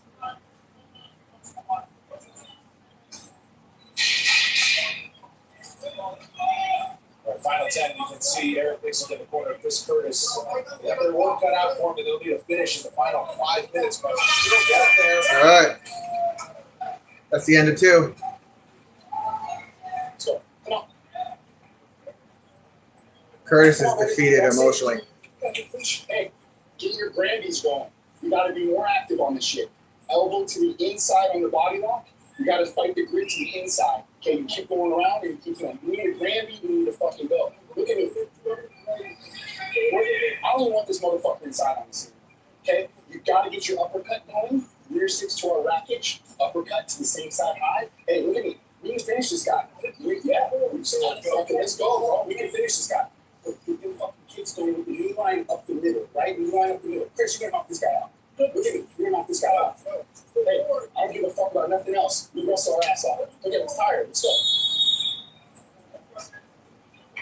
Coming up tonight, watch your head and his crushing featherweights clash. Our hitting better Josh Evans is offering some of the more vicious knockouts in UFC history. Rising star Kevin Shales is on his way to building a load highlight reel of his own. Something's got to give the main card coming up next right here on Paramount Plus. But first, All right, see if Chris can do anything here. Chris Curtis and Ultimate Warlord. Ultimate Warlord now has the record for takedowns in a welterweight bout in UFC history. 14 in counting. Put the record in that Fioravanti. UFC 82. That was 2008. Chris Curtis corner said, hey, you got to knock him out. Hey, you got 5 minutes. Chris Curtis can absolutely knock out. He's that guy. He needs to stop the takedown. Good inside leg kick by Alvarez. There's the takedown. And this should probably do it. If he takes him down, yeah. He's just winning the knee back here up against the fence. Now he's going to get behind Chris Curtis again. He's killing out Chris Curtis right now. As well, standing on the calf. That's very painful. Wow. Destroying for Chris Curtis. Sean Strickland's in the corner. Obviously, he's challenging Hunter Heavyweight title more this year. He's screaming words of motivation, saying we've got to get the finish. You know, just imploring him to keep the fight on the feet, but then, oh my, he's doing what he's done the entirety of the fight, controlling him, shutting it down, taking it down. And that inside leg space is how he's down to doubles and knee positioning. See how he's always controlling the split between the fence and Chris Curtis back and forth. He's always getting in front of the knees of Chris Curtis, right there like that. That creates leverage, and then Chris Curtis again can't deal with the balance. It's just he's done this all 3 rounds. Oh, he dumped him on his back. Wow. Wow.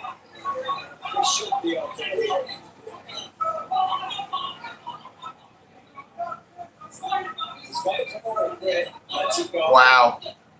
3 minutes ago, Warlord takes back control the all-time record for takedowns. Alongside Peter Malaveno with 21 in a 3-round fight.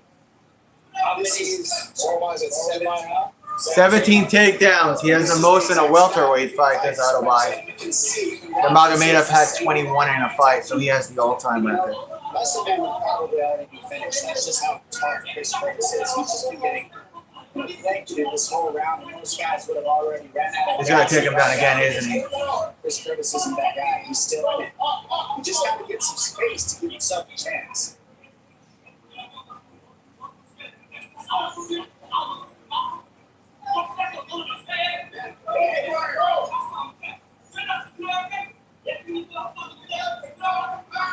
Warlord spent most of the fight right here. Off the back of Chris Curtis. This is the same tactics also we saw from Murdoch early on in his title defenses. Is you stay and keep your head behind the back of your opponent. They can't do it near that. They can't get Took him down again. That's what we're seeing here. 18. Especially on the fence. It's rather like a Brazilian Jiu-Jitsu style back take. It's like a wrestling fence-worthy style back take. You still have the back, you just don't throw the hooks in.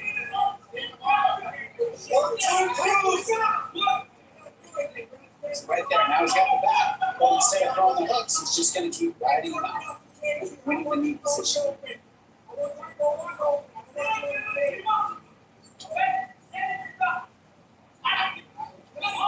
And now Curtis is trying to break that lock and he'll switch to it. He's running out of time here, Chris. Let's go. Minute 10.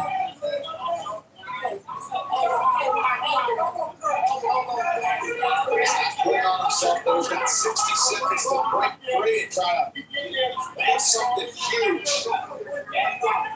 Insane technique by Orlov because Curtis is doing a lot of the the right things. It's just everybody's like a step ahead. Even right here, this is the tough position for Oliver. And he takes the back and stays where he was at.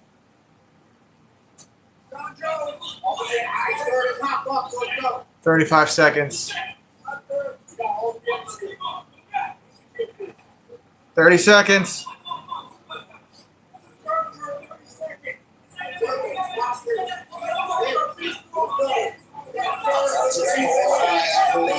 Smothering best with 20 seconds to go. Probably come just short of that 3-round takedown record that belongs to Hugh. That's it. 19, perhaps he gets to one more. Damn, he got owned. Or he'll stay at 19 and land some strikes in the final few seconds. But up to that, is a 1-2 weight to start paying attention to 15 straight, 170 pounds. Or up to that here. Official decision coming up in a moment. Why Chris put his hands up like he won? He lost every round. Work on myself. We need to learn all day. What are your dreams? I haven't gotten it far.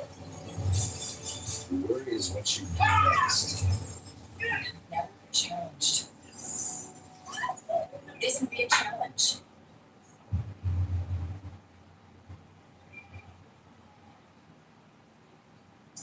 Welcome back. All that's left on the prelims is the official decision before we get to our main card. 3 different matchups between ranked contenders on each side. It begins the ranked matchup between Charles Johnson and Bruno Silva, both in the top 15 to 125 pounds. First, we need that decision. Up to Memorial to get in the center of the referee, Chris Tione. Here's Joe Martinez to make things official. Well, ladies and gentlemen, after 3 rounds, we go to the scorecards. All 3 judges see it 30-27. All 3 judges 30-27. Curtis owns.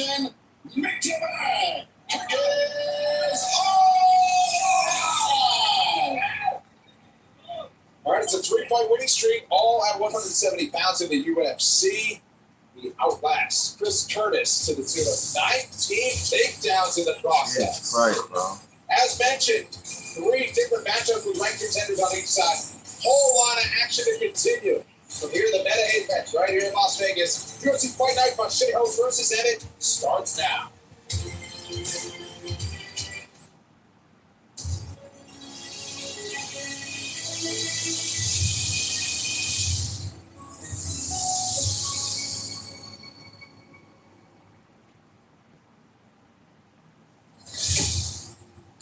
Inside the octagon, power is the greatest velocity. Down and out goes Wallace! Granting a fighter the ability to alter the course of a fight with a single blow. And in the featherweight division, few men wield as much thunder as the veteran from Sacramento, who has faced the top names in the division and delivered his fair share of punishment. A truth machine in the top 15, constantly up for the challenge, looks to start the year off with a bang. Every punch I throw, I'm trying to knock his head off. Tonight, a hungry young Argentine answers the call after earning his place on the roster in front of Dana White. Get my answers left, no doubt. And has shown his own brand of power while breaking into the rankings with 3 wins in his freshman campaign and aims to kick off his second year in style after closing out 2025 with a bang. Kevin Shea-Host! But first, a former strawweight title challenger with fight-changing power of her own is ready to battle and get a win over the current champ. She's as confident as ever, but a streaking submission ace, riding the 4-fight winning streak and currently tied with the Hall of Fame for the most finishes in UFC women's history. Julian Robertson aims to show her continued evolution while earning the biggest win of her career. Another one bites the dust at the hands of the Savage. Featherweight sluggers look to make a statement as the inside the octagon. Live from Meta Apex in Las Vegas, Nevada, it's UFC Fight Night. Emmett versus Blachowicz. And it starts right now.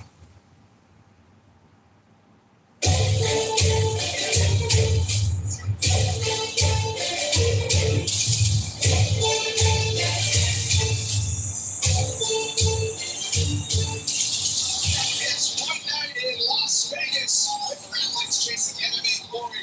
Opportunity lives inside the octagon. Tonight, one of the brightest prospects looks to take a big step forward against one of the hardest hitters in the UFC. It's a high-stakes matchup for ranked contenders who will continue to crack the stories of 2026. We come to you live from the Meta Apex. This is UFC Fight Night. Emmett versus Blachowicz. Closed captioning is available for tonight's telecast, and you can also watch the broadcast in Spanish right here on Paramount Plus. Welcome to the broadcast booth, brought to you by Total Wireless, the official wireless provider of UFC, alongside Dominic Cruz and the Hall of Famer Michael Bisping. Cruz will be in the Hall of Fame in just a couple of months. Congratulations on that, by the way. But Josh Emmett, as we talk right into this main event, Josh Emmett knows the narratives that surround an athlete when you hit a certain age. He just turned 41 years old earlier this week. He also just signed a new contract with the UFC. He says age is nothing but a number to me. All systems go, and he plans to teach the young buck lessons. Look, that's our job as athletes, is to show everybody else on the outside what's capable. He doesn't believe in your limitations. He thinks he can get it done. And you gotta believe him. He says, I'm healthy. They're just breaking down the card right now, showing highlights for the main event.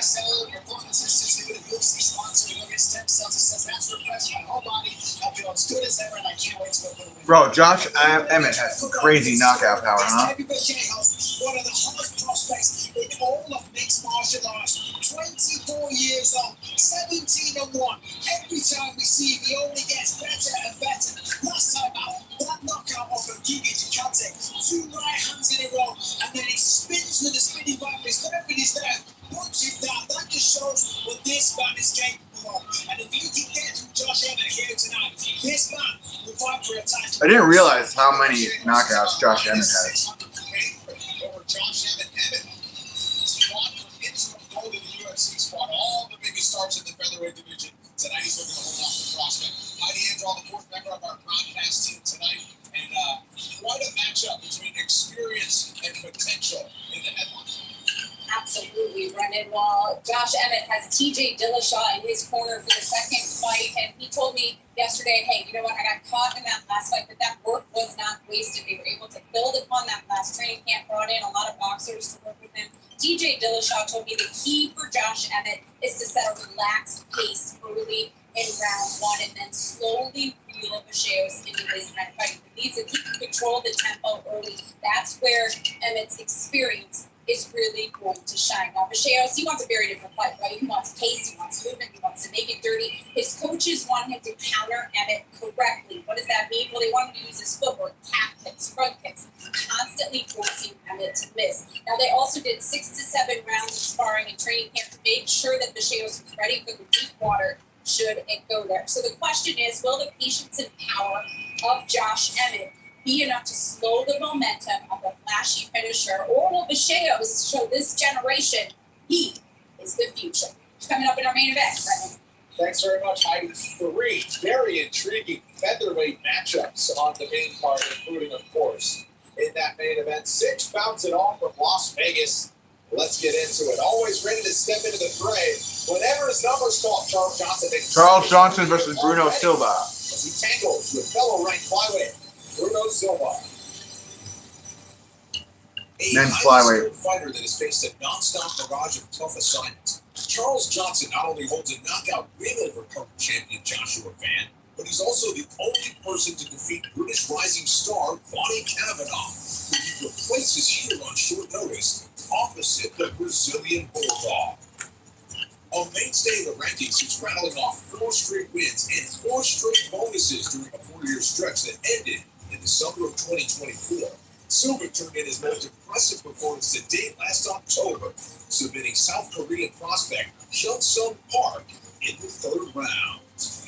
Coming up next, Charles Johnson has a win over the current 125 champ. Bulldog Silva. That's interesting.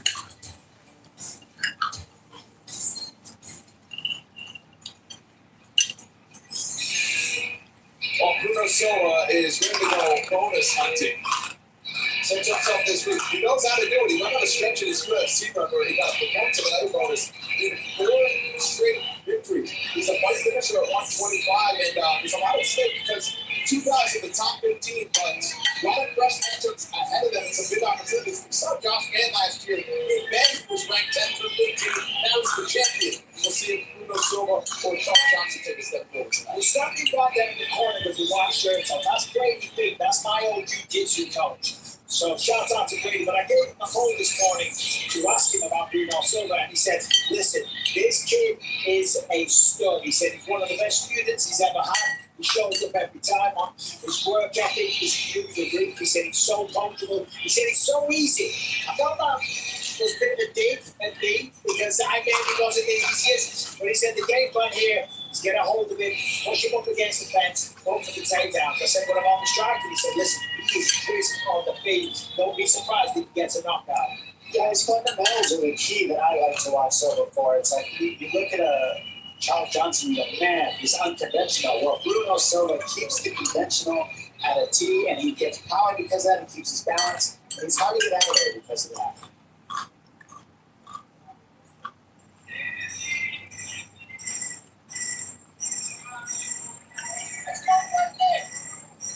Well, one of the most active fighters at 125 pounds since he joined the roster in 2022 has been Charles Johnson. And how about the wins on his resume? Joshua Mann knocking out round 3. Lonnie Kavanaugh. Why does Charles Johnson wear his hair like that? Those are the 2 guys in the top 6. Charles Johnson knows he has what it takes to tangle with the best. But see if he can get past Bruno Silva tonight, get back on the win column in his second fight already this year, and now he is 14 appearances, only been on the roster for 4 years now. Yeah, and he likes to stay busy. This is, taking his fight on 5 weeks' notice. He likes to just get right back to it after a fight. And that's what makes him special is he doesn't sit out too long. So his rhythm gets to get back on timing. Everything's all perfect. And Waterhouse does that. You gotta have a short memory in this sport. Otherwise, you stick to too long and you can't get ahead and get back up the ladder. Charles Johnson shows what that looks like. Getting right back in here, and now he's facing a Silva who's got a lot of experience. You see how his unconventional status brings the problems to Silva. There's no question that Charles Johnson is absolutely world class. And you've got to kind of feel for this guy in some ways. I mean, he's a lifelong athlete. He's very skilled. He's got no weak areas. At one point, on a 4-5 win streak, with, of course, that big knockout over the current flyweight champion, takes a loss, comes back.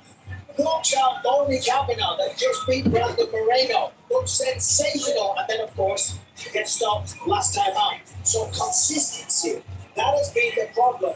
Yes, he has fought at a crazy schedule as well. I think that plays a part of it. But the reality is, this man's very motivated because of those losses. It's Weird way to wear your hair, man. Shave it off. On the shoulder. He's very capable wherever this fight goes. He ain't going to lie down for anyone. Charles Johnson and Bruno Silva kick off our 6-fight. All right, Charles is 35. Silva is 35. 5'9" Johnson, 5'4" Silva. Both 126. 5-inch reach advantage for Charles Johnson. And Charles Johnson is a minus 160 favorite. 18-8 versus 5'7", 2-1 for Bruno Silva. From the Madrid here in Las Vegas, Nevada. A very good evening and welcome to UFC Fight Night. Emmett versus the Gatehouse. And at 5 rounds, we are set to go 3 rounds to schedule in the UFC Flyweight Division. Introducing to first, fighting out of the blue corner. He's a grappler sitting 5 feet 4 inches tall. He's 126 pounds. His record stands at 13 victories, 7 defeats, 2 draws with 1 no contest. Fighting out of Piracicaba, Sao Paulo, Brazil. Here is Bruno Bulldog Silva.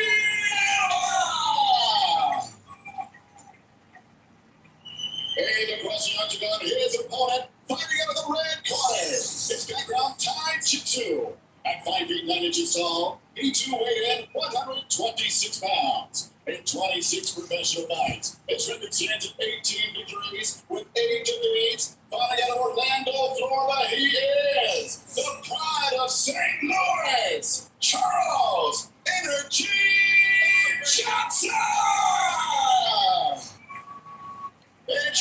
franchise of Keith Peterson. Keith Peterson draws the assignments with a couple of very well-rounded fight finishing flyweights in the UFC. Silva training back in Arizona, where he spent a number of years, spent some time in Florida with American Top Team. But back in Scottsdale, opposite stances, Charles Johnson now fighting out of Orlando, Florida, with Fusion XL, but still linked with Joaquin Rodriguez, who's also in his corner out of Michigan. I think the teep kick for Johnson is going to be extremely important for him to use. He's gotten away from that in past fights, but when he uses it, it's like a sharp jab for him, and he pieces his offense together off of it. So I hope he uses that back leg in those teeps because he's good with them. You can just see the reach advantage that Johnson has though. 17 inches to 65 inches. He pops that jab, usually leg shots. Look at that. Sticks it, goes for the takedown. That's surprising. I didn't think he'd look to take this one down to the ground. Obviously, Silva. Little head fighting here in the clinch for Silva. Early pressure of Silva, I think, got Johnson a little more comfortable. Maybe just want to keep Ooh. Nice hook on the breakdown. Right hook. Good hook on the break there for Charles.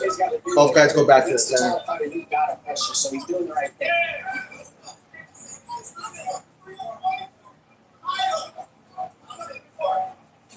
That's the tip kick I'm talking about for Johnson. When he starts landing that, he really starts to find his rhythm. Looking for the takedown and stuff. He's kind of telegraphed. Charles got to reset. I mean, he's clearly looking to take this down. We're 90 seconds in. There's been 3 takedown attempts. The last one was really from way out of range. Yeah, that pressure of Silva's kind of freaking him out a little bit, making him real uncomfortable, making him shoot when he doesn't want to, and that's why guys pressure.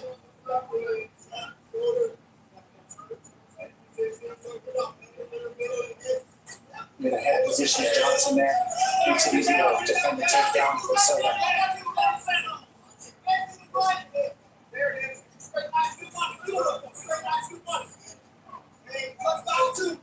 Good inside leg kick for Charles. And when I say fundamentally sound with Silva, this is what I mean. He hasn't switched stance. His defense has stayed traditional. He's feinting. He's using his lead hand to set things up. And when you watch Johnson, he's all over the place. He's using all kinds of crazy stuff.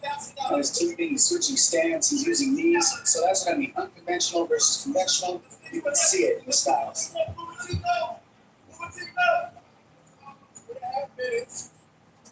Oh, nice right hand. Right hand there for Bruno. Yeah, Johnson circling on the outside towards his left. He just sprints out there and starts throwing. Johnson, I hesitate to use this term, but he seems a little skittish. He's a little anxious in there.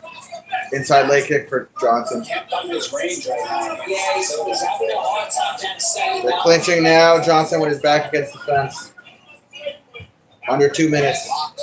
And I don't think skittish is in afraid of it. Just a little short of the approach.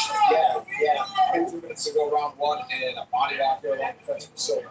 It could be, coming off the first round TKO and punches to Alex Perez. That'll tend to make it a little buckshot when you come back to the next fight, especially in the first round. If he wants to just get out of here to get the cobwebs out, let's see how he feels. Gotta do it. Sure.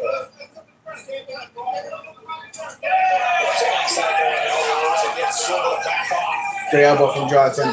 Then he ate a right uppercut though. Just a bit faster to be really going.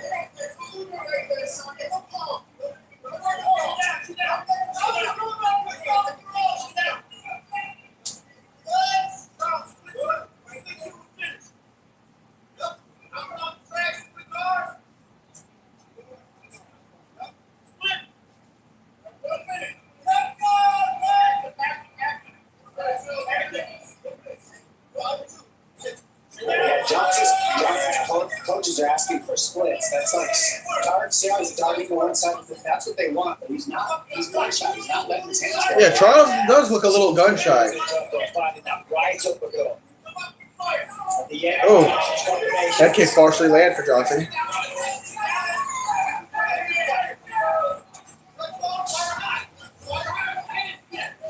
Johnson's starting to find his rhythm a bit here in the final minute of round 1.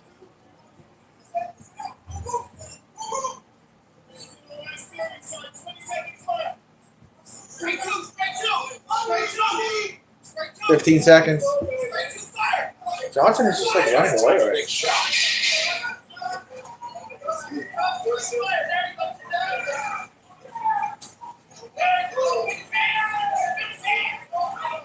That's the end of round one. Between the ranked flyweights.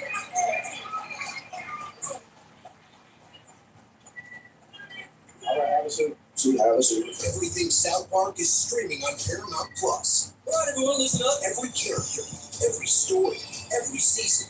But if you believe in magic, Please subscribe to the channel, like the stream if you want to. collections, a 24/7 live South Park channel, and so much more. Everything South Park, all seasons and more, now streaming on Paramount Plus. Then finish with the hands, okay? Be careful when you're against the cage because he's going to start getting desperate now, second and third rounds. He starts increasing activity. All right? Yeah. Defensively sound. Okay? Defensively sound. Go to Crypto.com today and join 150 billion people around the world trading Bitcoin, CRO, and many more. Crypto.com. Stay ready, fight! Second round. There's a pause, and Charles Johnson actually landed one total strikes in that first round. Silva. Oh, both guys throwing haymakers. For both to start round two. Silva's so fast, though. Inside leg kick to Johnson. He's lined up fast. Again, as I said at the start of the fight, I'm surprised Charles is using more straight shots to keep Silva at bay, stop him closing the distance. Well, what Johnson said in the corner was, man, when I throw this right hand, he keeps countering me with that uppercut. Every time he throws his straight punches, Silva's countering him really well. Like you said, it's fast with those counters, and it's shutting down Johnson, keeping him moving back. Johnson's thinking about the counter more than his own offense.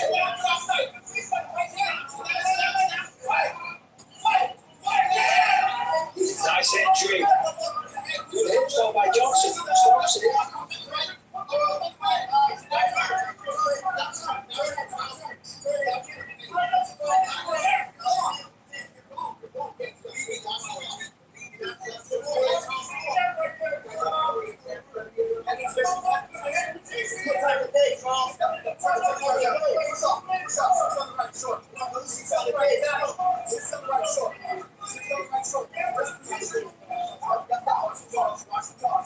Fields out. Fire six on the right.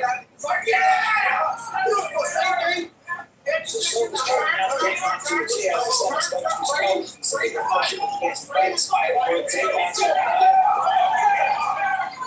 Putting back fist miss for Bruno. Tonight's live, right also powered by Polymarket. Trade tonight's fight's live exclusively on Polymarket. Subject to eligibility down there now. 50 this week. Near the halfway mark of the fight. Yeah, that makes sense. Couple of kicks there landed for Johnson. Kicked him in the balls. Johnson got kicked in the nuts. Stand right here. So I got the lower belt. He's down there. Okay. Yes. I do know that about Charles, though. You know, he's like, yeah, okay. Take a quick second. All right, let's go. All right, back at it. Good inside leg kick for Charles Johnson.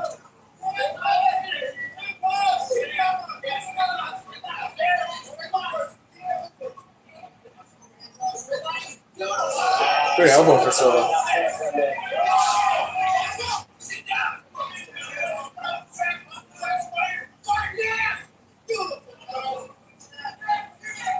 Silva looking for a takedown. Charles defending it well.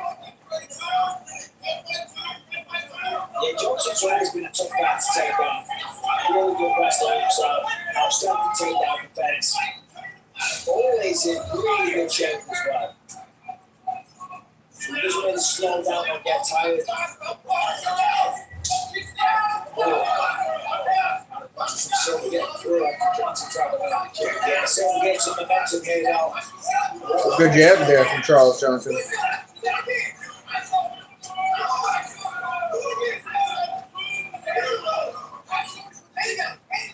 Oh, uppercut there for Bruno.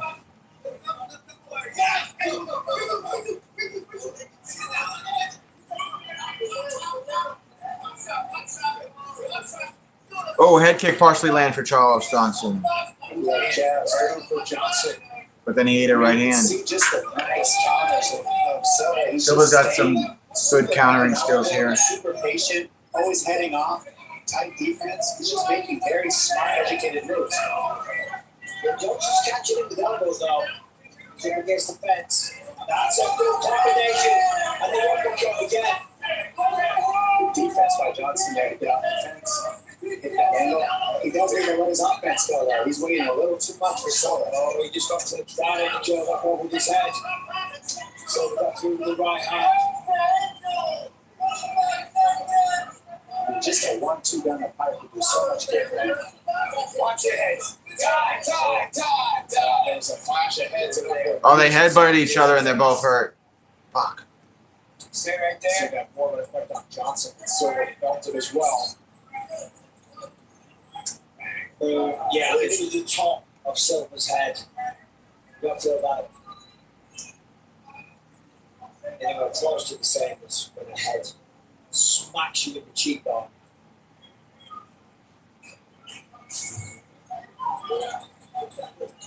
You don't strike at the top of guys. Get a couple of headbutts around there. Yeah. What happened now? He got him in the nuts. That's going to be a contact. Stay right there. Stay there as the second low blow of the round. The bash of heads, incidental. Got him in the mutts again. Stay right over there, sir. Yeah, the clash of heads, that happens. Low blows, it's there. The heels there. I don't think it was on purpose. Single B, yes. Okay, he's looking. Hard warning to no point. No point taken. Because he didn't intentionally do that. Sometimes it just happens. So, but if it happens again, here, when you hit him, you heal him low. Well, listen to me. I'm telling you. Okay? Fight. Consider yourself told, Bruno Silva. What is it, dynamic? Almost keep Peterson? No nonsense. Oh, yeah. No nonsense. Johnson looking for a takedown, eating a couple of elbows there on that single leg. Bruno gets out of it, circle towards his right.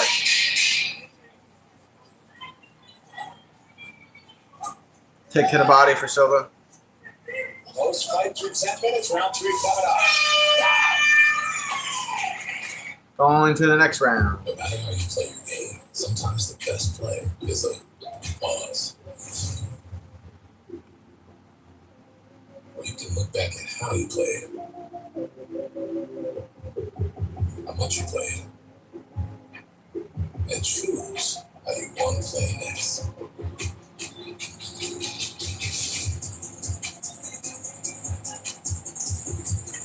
Take a pause. Play with the plan. With Expedia, the more Ken travels, the more he earns.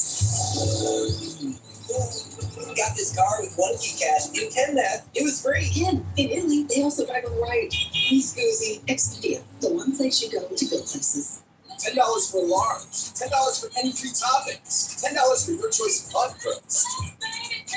Are you garlic?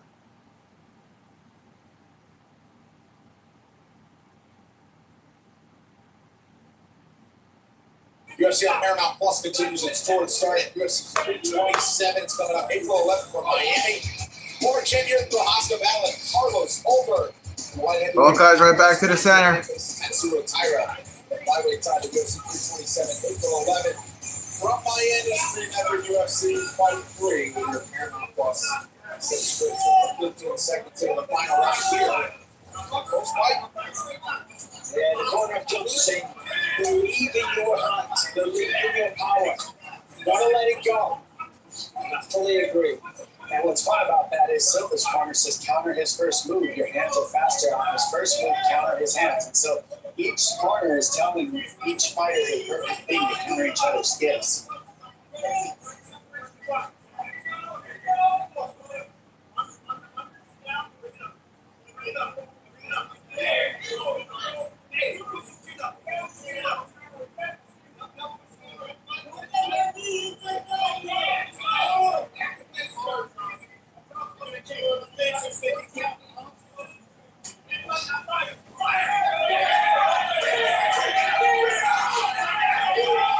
Both guys trading punches here. Good 1-2-3 for Bruno. Silva stays perfectly busy. When he's not busy, he's right in your face to make you uncomfortable. So even when he's not throwing, that pressure, that space that he's in, his presence is adding up. Charles got Bruno backed up against the fence, and then Bruno spins and reverses it. Both guys in the clinch. Charles on the outside. And a grapple. And put Bruno Silva against the fence. And Bruno's going to try to get off. Going to go to the center here. Oh, landing some shots is Silva. Good uppercuts for Silva.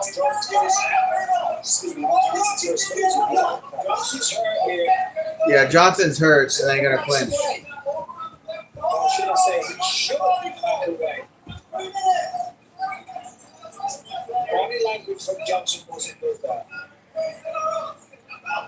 He looks emotionally defeated, Johnson.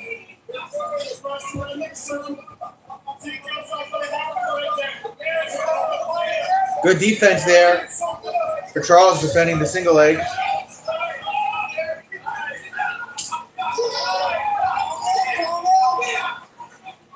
Oh, spinning back elbow partially landed for Silva.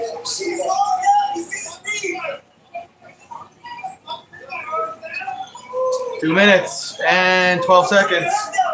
All that remains. Johnson just wants a little breathing room so bad. And Silva's staying just outside of breathing room range and just inside what he can do damage. And that's what he's getting. That's picture perfect. Boxing 101.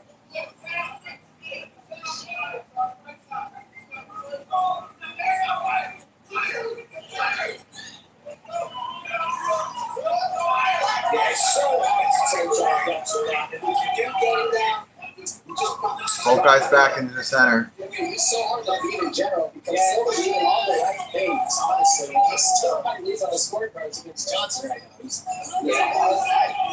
Johnson is an easy task for anybody. Terrible. He just mixes it up so well. He's got good, well-rounded strikes. He can come outside Johnson. Silva's showing up and made a beautiful fight this one. Pressure from Silva and right. Johnson starting to have some moments over the last little bit here.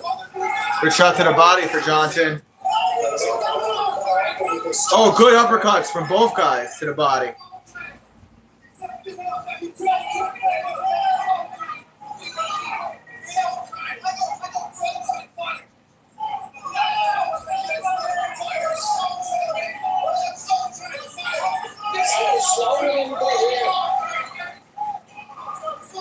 Good knee to the body for Charles and a right elbow. And a kick to the body. Come on, Charles. Oh, good jab, Charles. Johnson both sides. Johnson really opened up in this third round. Needed to down the stretch, and he's done so. 50 seconds. What a fight. Looks like he's fading left. Right in his own. This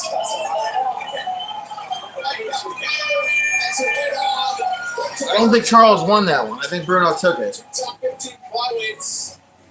They closed out well, though. Well, we'll get scorecards. We'll get those when we come back. But I know that I can. If I can do it, then why can't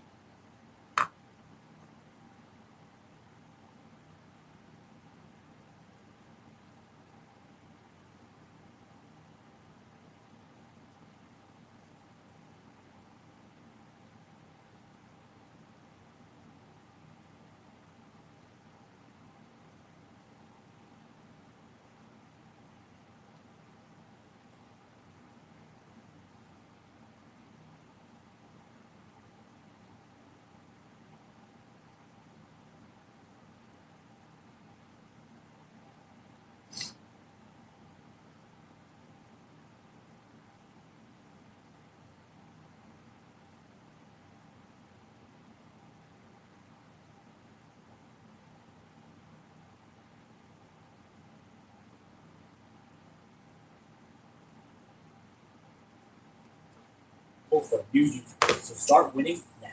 Pick any time across all sports, pregame or live.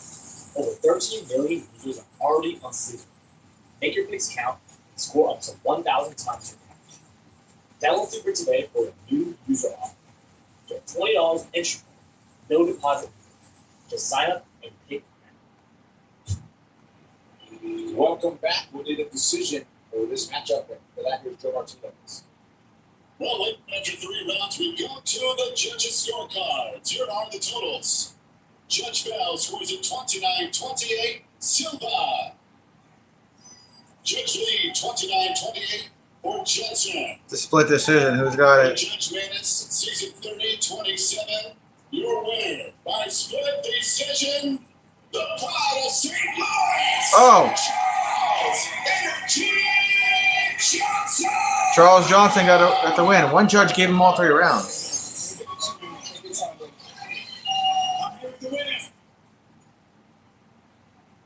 Charles Energy Johnson. What up, baby? You went to channel your energy in that fight because that was a slugfest from start to finish. Yeah, that motherfucker got a hard ass head, and I knew he wasn't gonna go nowhere. He's fought some wars in here. But let's move on. The champion is Joshua Van. I knocked his ass out. Kavanaugh, number 6, knocked his ass out. So I would love to fight somebody in the top 5. Anybody that's available, top 7. I know my last fight didn't go my way, but this is God's timing, and I love this sport, baby. So let's go. Well, that's what people love about you, Charles, because you will take on anyone, anywhere, anytime, and you show that you can beat some of those people. If you want a top 5 opponent, though, who is that? What's the name? Me and Brandon Royval had an amazing fight in the LFA. If he's available, I love him to death. But, you know, I think it's time we may have to run that back. Either him, I want to fight fucking Coyote for sure. He's a legend. Or, if it makes sense, Asu. So you want to fight them all. Well, listen, congratulations. Enjoy this victory tonight. Hard work, but a stunning performance. 3-1-4, baby. STO there. Let's go. Ladies and gentlemen, your winner, Charles Energy Johnson. Well, he's back in the win column in his 14th UFC appearance. He likes to stay busy. Now he's calling for some big things. Brandon Royval, currently ranked number 4, and I don't believe he's booked for a fight. We'll see if they give an opportunity to Charles Johnson. To call that guy out? Come on. A lot of fresh matchups up there for Charles Johnson. He's proven he can hang. The best in the world at 125. What excitement is what you're looking for. Walking Iwan Cutelaba into the octagon, usually a good idea. Cutelaba, 19-11-1. No matter the result. Intensity. Where's he going up against? See if he can start a new winning streak tonight. Umar Singh can match the no frills all fight approach, but he also has a championship run on his mind. He's 12-1, coming off his biggest career moment. Kumar Sai, 12-1. When he got a win in round 1. Looks to make it back-to-back W's coming up next.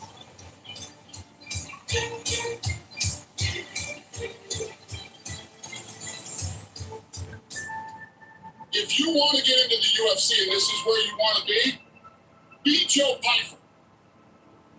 I come from nothing. Like it's beat me up. His arm dislocated. I was never supposed to be here.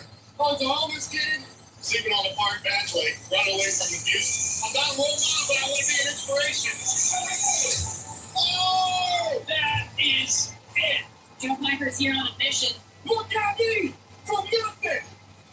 Oh, that's it. Believe in yourself. We all can be something great.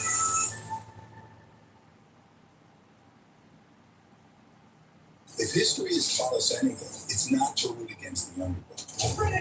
It pays to know what's coming.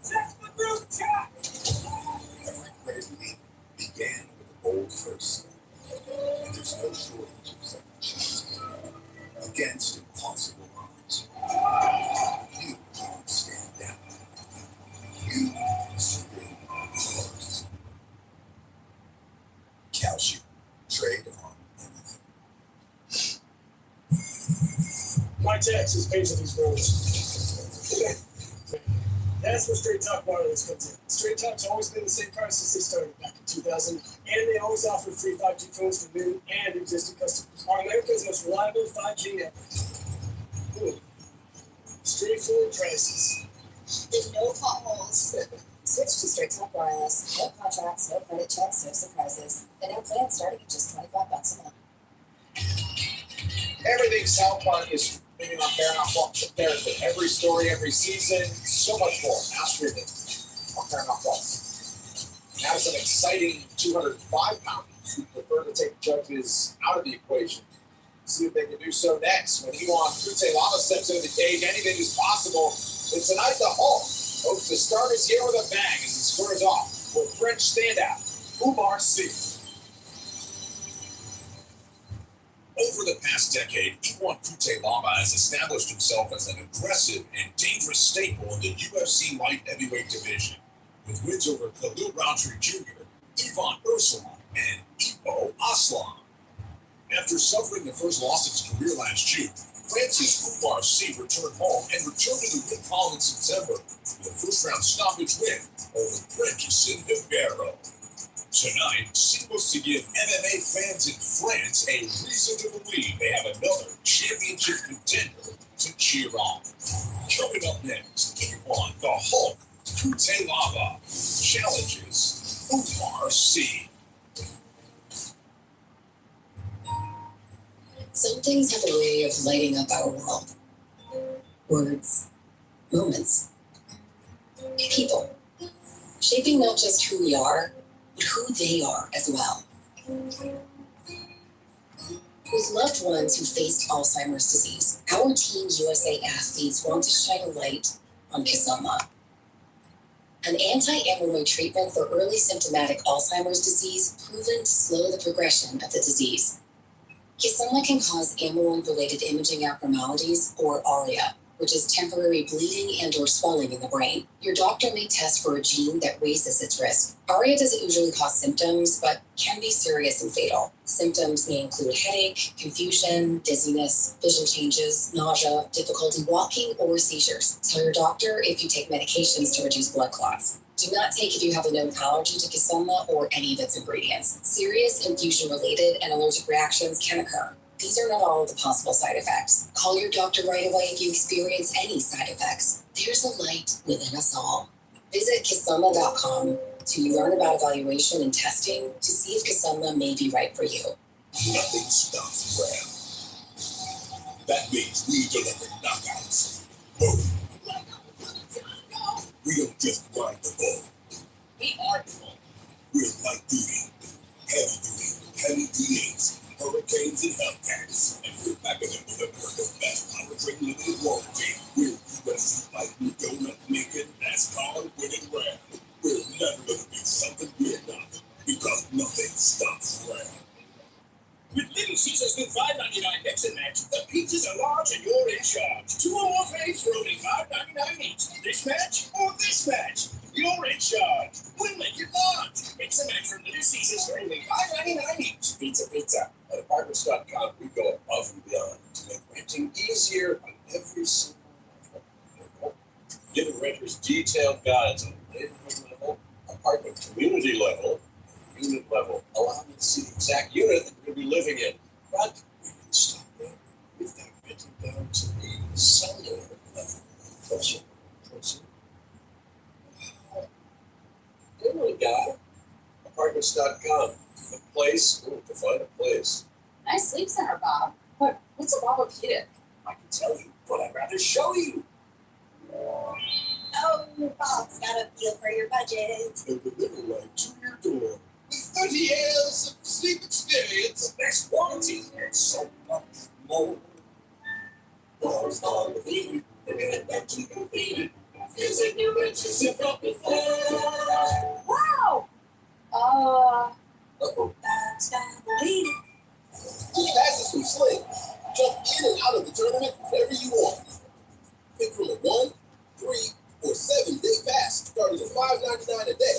Your choice, more savings. Watch basketball your way with passes from Sling. Every sip of an ice cold Coke Zero Sugar is filled with real Coca-Cola taste and zero sugar. Now just imagine those fizzy bubbles tingling on your tongue. It's unmistakably tasty. Coke Zero Sugar, America's #1 zero sugar. All right, light heavyweight time. Tail the tape for this upcoming Tail the tape. heavyweight division. Iwan Kutelava, 2 years older Then Umar C. Ian 32, Umar 30, Ian 6'1", Umar 6'4". Everything else is the same for the weight, but 83-inch reach advantage for Umar. Ian only has a 75-inch reach. Here we go with the next fight tonight. 3 rounds in the UFC light heavyweight division. Introducing you first, fighting out of the blue corner. This mixed martial artist is 6 feet 4 inches tall. Weighing at officially 205 and 1/2 pounds in 13 fights. His record series in 12 victories with 1 defeat. Fighting out of Paris, France. Here is Umar C. And across the octagon, his opponent fighting out of the red corner. His background combat symbol. At 6 feet 1 inch tall, he weighed officially 205 pounds. A 31-fight veteran. He holds a record of 19 victories, 11 defeats, with 1 draw. Fighting out of Chisinau, Republic of Moldova. Here's V1, the Hell Kutina! And your referee in charge is Herb Dean. Or get ready, Herb Dean. For you on Kute Lava. Dean Lung and Umar C. all the way across the octagon.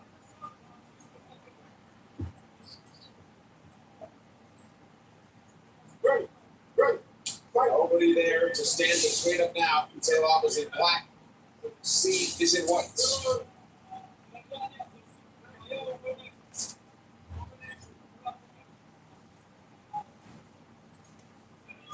Yeah, one thing we know, we won't keep Jalal does not mind mixing it up. Sai has the center of the octagon. Doesn't mind swinging to the fences. Ian on the outside. All of that is a very well trained martial artist. See, be taller, longer, younger in the game. They use those straight shots. Or C, however you say his name. C. 83 inches.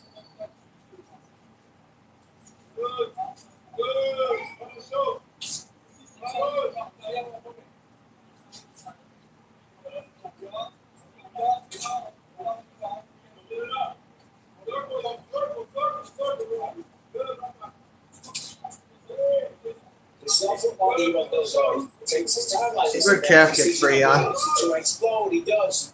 And that was a stiff right hand. We want to see that. Give him the horse.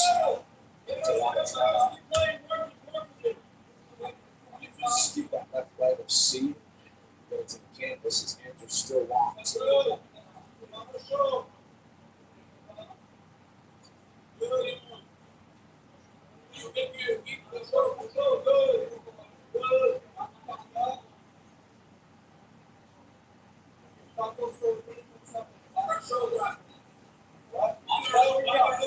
They're in the clinch right now, nothing happening.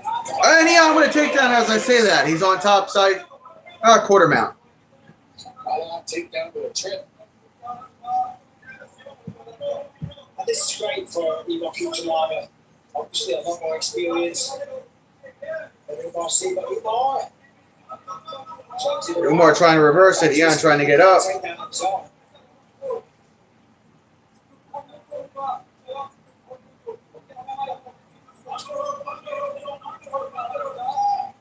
Ian just got taken down, and he reverses it. Wow. Jalava almost got him out there in the scramble. It's almost there. Just hold that left foot through. He's going to have the full mount.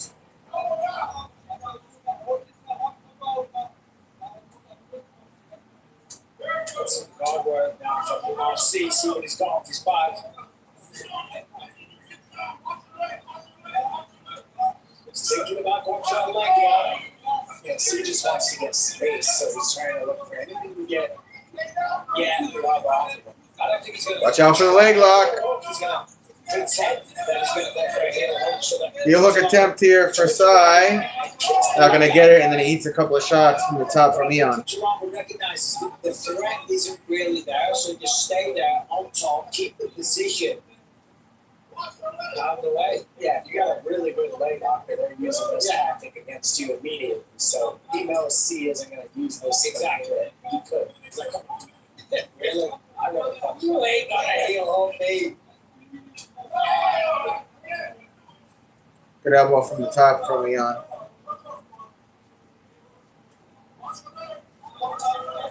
There it is. Let's see if he can use it. Once you get a heel on that, just to make me look extra stupid. Now, but it is there. But I mean, what you're saying is true. He doesn't see the threat. Doesn't mean it's not there, but he doesn't believe it. Yeah, that's what he's doing. Check it out, man. I know what you mean. This thing. You take out that able to escape and he goes right back to the ground for some top control.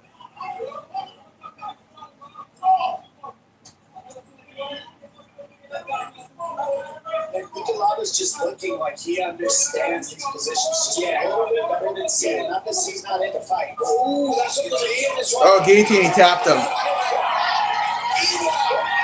Leon tapped him from the top of the guillotine.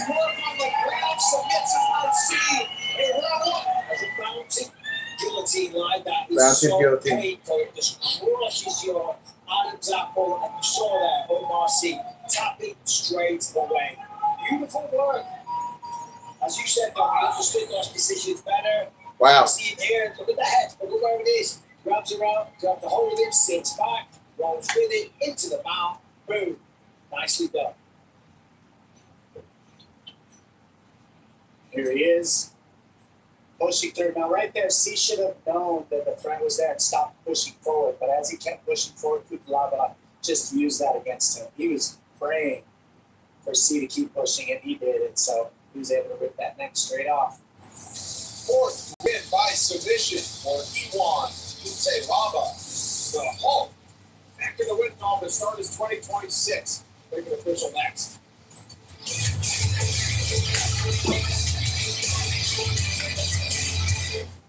The Jack will give you a break to eat new cup. Yeah, where the fucking car insurance. Oh, taking a break from being the auto tune guy.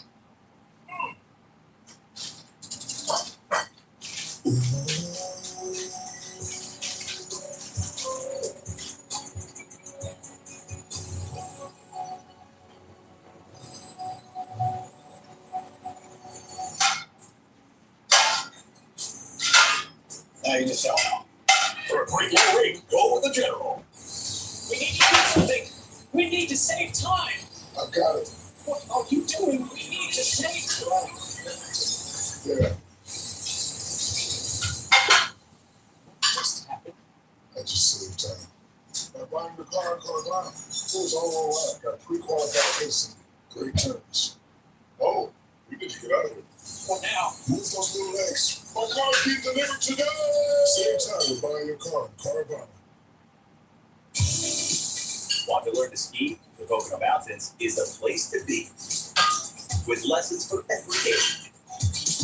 Choose from 6 amazing ski areas. Learn more at PoconoSki.com. Welcome back, Joe Martinez in the octagon to make this one quick.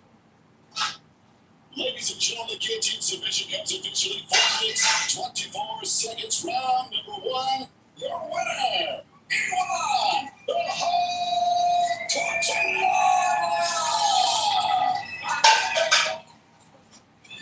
I'm here with the winner, Iwan Kutalaba. Congrats, Iwan. Beautiful performance there. Took it down, got top position, first round guillotine. Fantastic. Thank you so much. What's up, Vegas? I'm not gonna say because I live here now in Vegas. And I have a question from UFC. UFC, give me please a chance fight again April 4th. I know this is a little bit crazy, but this job likes crazy guys. Why not? Because I feel good, I feel amazing, and I'm so excited for the new show, for a new event. Let's go, let's fucking go!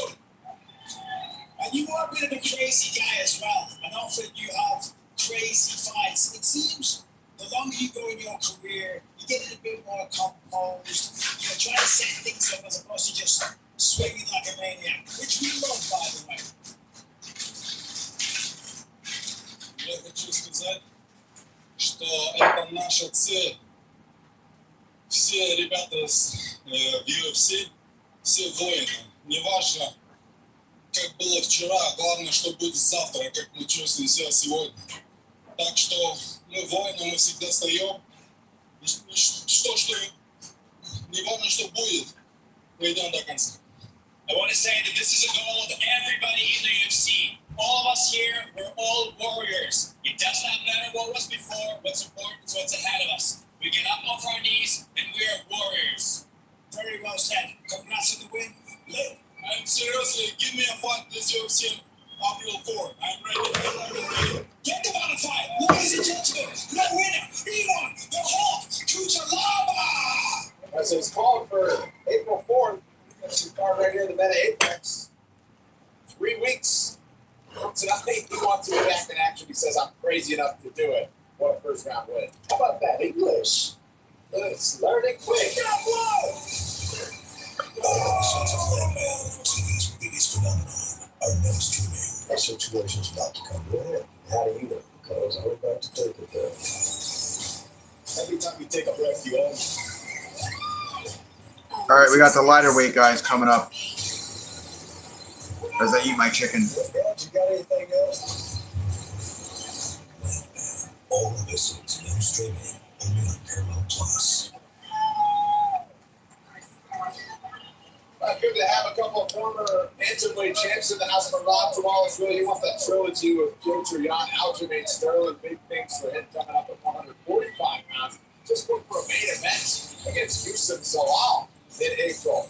Looking forward to that. Tonight's Bruce and Sam parlay is brought to you by Bet365, the official sports betting partner of UFC. 7-1 odds on this one if Kevin Pachejos gets it done in under 2.5 rounds and lands more than 50 strikes in the process. Again, those odds boosted from plus 550 to plus 700 only on Bet365. UFC Fight Night Emmett versus Pachejos. Brought to you by Crypto.com. Go to Crypto.com today. There's over 150 million people around the world trading Bitcoin, CRO, and many more. Crypto.com. It's a whirlwind of a debut for Harry Hardwick. Harry Hardwick. Last September. Now he wants to really show what he can do in his natural weight class. And with a full fight camp behind him. 13-4-1. Former Cage Warriors featherweight champ. Matchup against Marwan Rahiki. What's this guy's name? Rahiki? Rahiki, 7-0. Finished all 7 wins, 6 of them by KO. The last time he was here at the Meta Apex.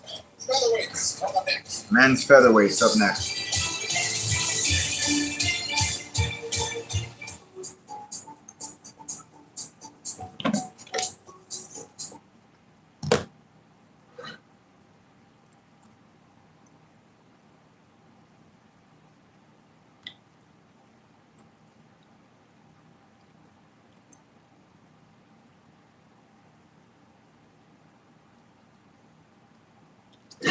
Shit.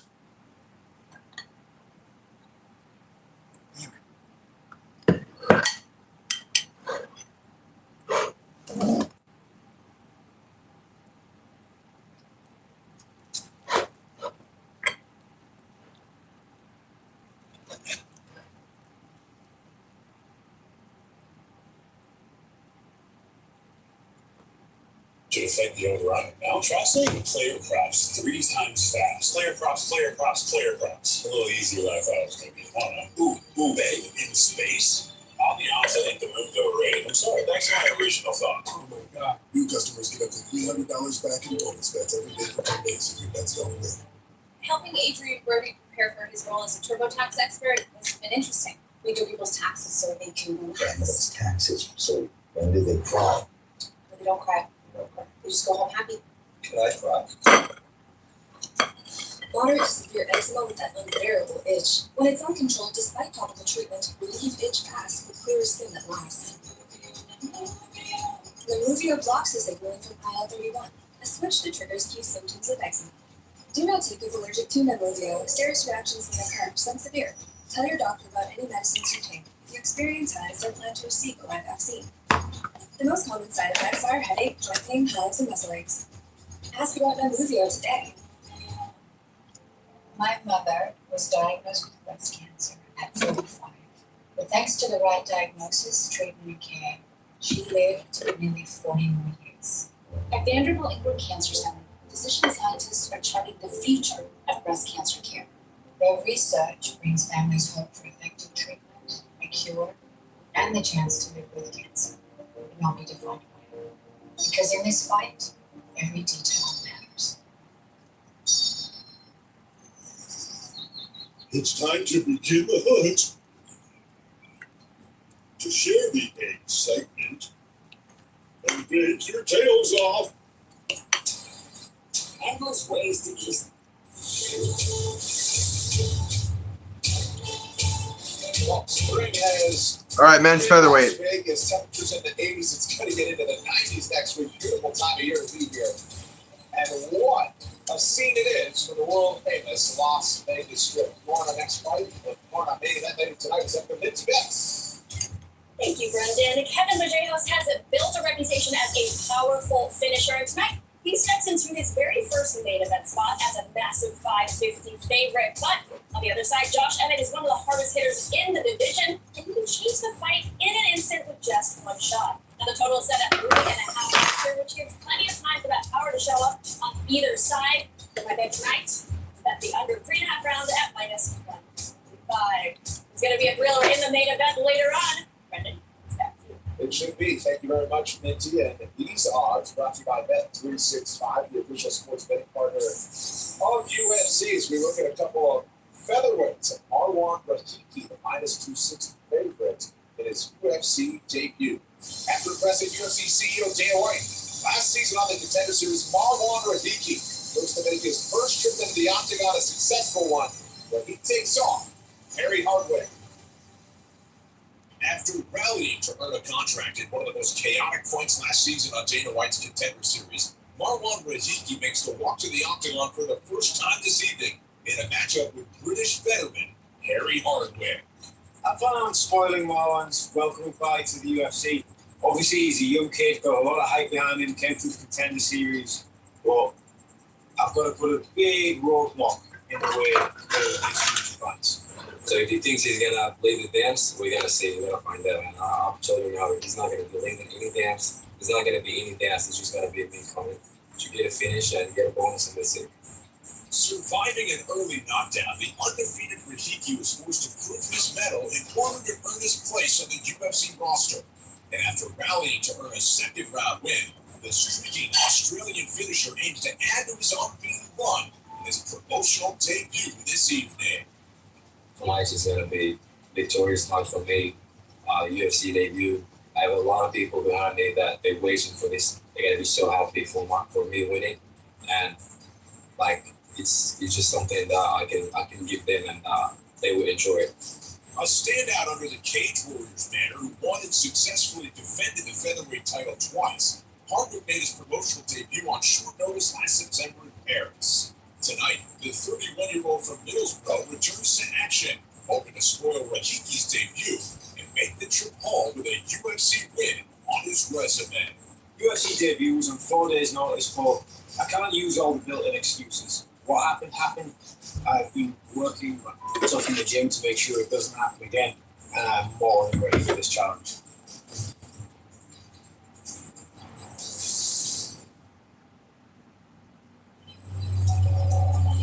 Ken doesn't know everything, but he does know if you bundle your 2-minute commercial break. hotels, vacation rentals, you can save up to 30%. I'm tired. Expedia, the one place you go to go places. What you looking at, babe? Cars on cars.com. What's wrong with this one? I just got promoted, so I'm looking for something more. We all deserve more.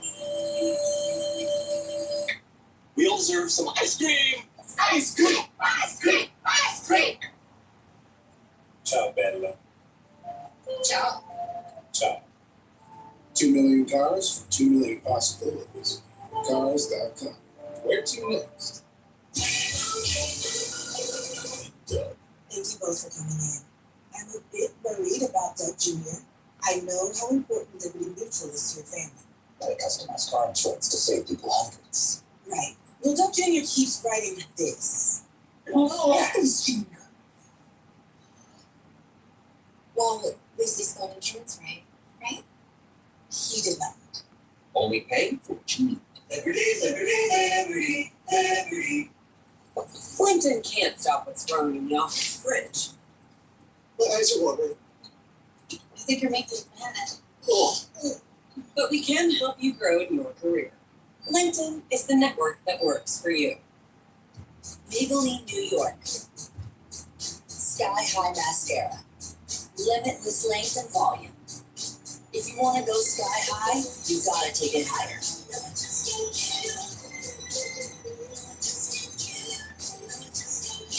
Over 500,000 five-star ratings. Because that view can't be beat. Sky High Mascara.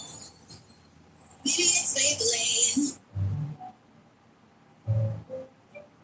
When shopping for personal loans, England's interest rates can be deceiving. You can count on Credit Karma to help you find more accurate rates, because Credit Karma uses your credit profile to show you real offers with clear terms without hurting your credit scores. No smoke, no mirrors, just personalized rates. Download Intuit Credit Karma to get started.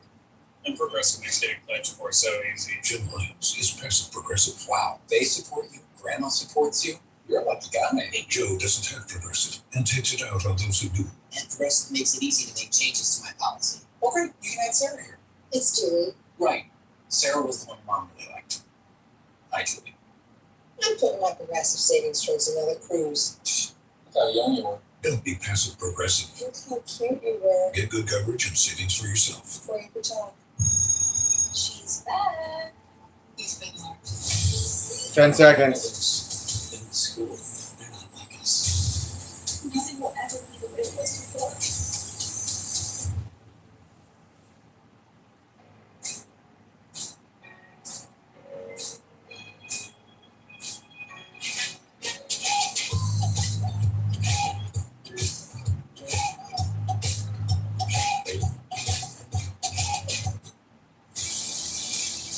All right, here we go.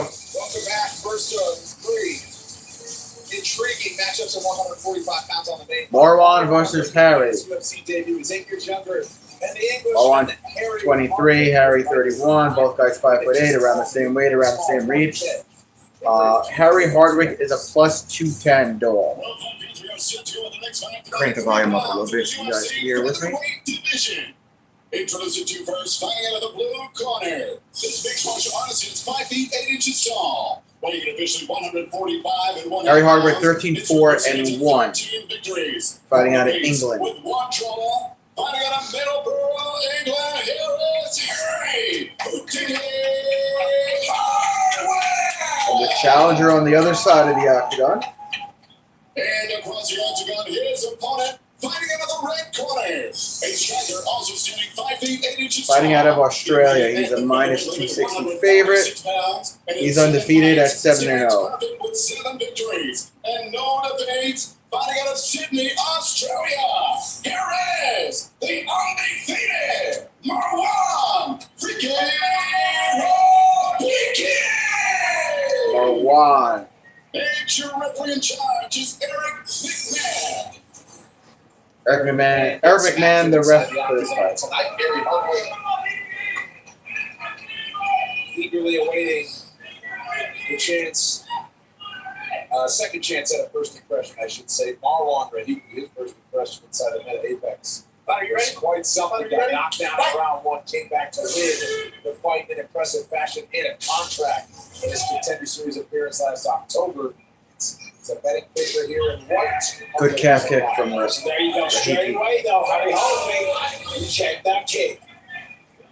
Obviously, that was something you had to address after that loss in Paris, but the legs just got absolutely. Right hand partially land for Marwan. Tripped him up. He's on the back. Is he in a rear naked choke already? No, he doesn't have it under the chin. But he's on the back of Marwan. He's got the body triangle too. Oh yeah. Still a lot of energy to hold his position, but early on, being dry. And Harry's a tricky grappler. Spent some time this training camp out at Next Generation. He's on his back. One standing up. Almost shook him off. Look at this. Right there, along the other side. He got him off. Look at that. Threw him to the ground. Both guys back to the center. I've never seen that defense for a standing rear naked. You see how Rahiki slides back. You go to hit him. It's like he's pulling you into a little pocket. He wants to counter you into that pocket. Kick to the body partially landed. Nice right hand. Yeah, Harry with For hand there. Oh, Harry landed a jab. Then he ate a jab. Nicely placed. Both guys right in the center on that Monstro logo.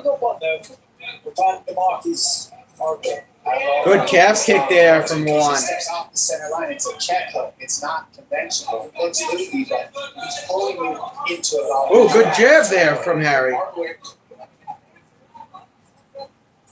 Oh, just raised it with the head kick. Good calf kick from Marlon. Marwan. I'll get his name right one day. That's why he pulls you back, Rahiki, and then you step into the fake shots. Good kick to the body for Harry. He's got to fake forward first, and he's not landing enough forward-moving offense early on to get those checks. Beautiful forward there, though, from Hardwick. Stepped up on the angle, planted the right hand, sticks the head kick out there. Already so much better than obviously the debut. Good punch to the body for Harry. Good calf kick from Marwan back to back. Harry's like, hey, you got me there.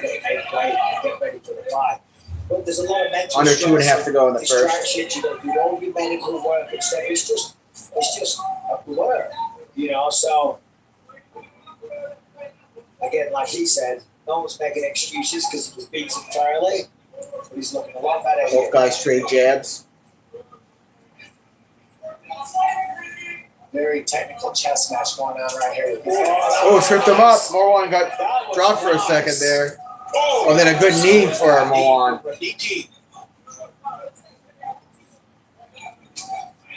Rahiki is very versatile.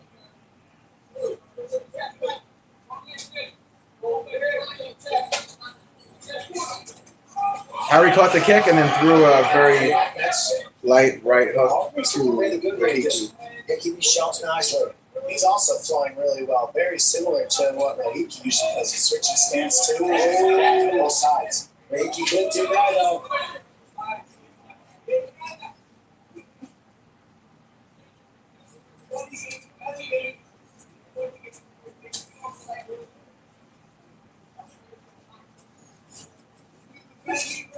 Oh, it tripped him up with a calf kick. Did Harry. Now both guys trading punches. Harry's rocked. He's rocked bad. Now Rahiki's rocked.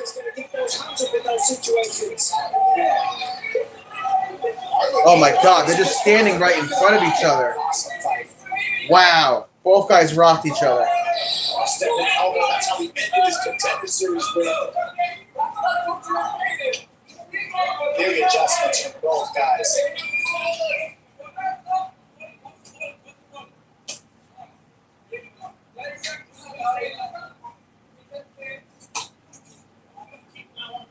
What I love is both of them land one and they're returning right away. Once they get hit, they return. That is super high level striking. These guys are not stepping backwards at all. Oh, Harry got rocked again. And he took a calf kick. 10-second clapper. Yeah, totally different fighter Hardwick looks like in this match. No question. It's great. 5 minutes in the first. Each of these prospects show the ability to kill and come in with some big shots and keep going. All right, round 2. I don't know who edged that one out. Take that time, breathe. Whenever you want to walk, just get that breath going. It's Friday night round 2. Just stop me now. You know, just like go straight. Get tax expertise without hidden fees. Switch to a TurboTax expert for $150. It's a lot of fees. Match with a trusted expert to handle your taxes. All floors, all returns, all tax situations. $150 all in. No surprises. Now this is taxes. Intuit TurboTax. Yes.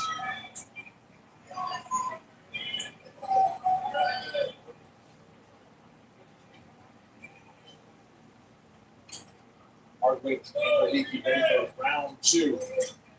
Total strikes landed for Rahiki 40, Hardwick 39 after 5 minutes. Back to fourth, they went. Davey Grant doesn't want him to get involved in the pocket. Yeah, that's why I wants him to stay. Both guys straight kicks. Don't pose, don't roll with it. Use those straight shots. Really nice corner work from Davey Grant with the George. Brother George was on Dana White's Contender Series. Very hard work circling on the outside towards his left, and then he rocked He's been here the last couple of weeks. Rahiki for a second. Davey Grant and Harry Hardwick. Oh! Hardwick is rocked. Now he tries to throw a big shot. He had a head kick. Enters with a calf kick, did Harry. Off those fingers. Rahiki staying patient. Oh, Rahiki's teeing off on Harry right now against the fence. He's got to move. Bro, get your hands up. Defend yourself. And then he answers. Look at this. Now he answers right back. Amazing fight. Jesus Christ, Harry. That head kick of Rahiki is light. No telegraph on these guys' shots. They're not loading. Very technical, good balance. Oh! Hardwick's rocked. 8-1-2 and a 3-4. Uh-oh. Harry's in trouble.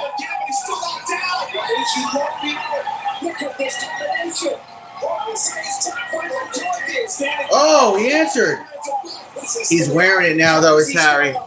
Vince held him up for a bit. But he's able to punch his way back to the center.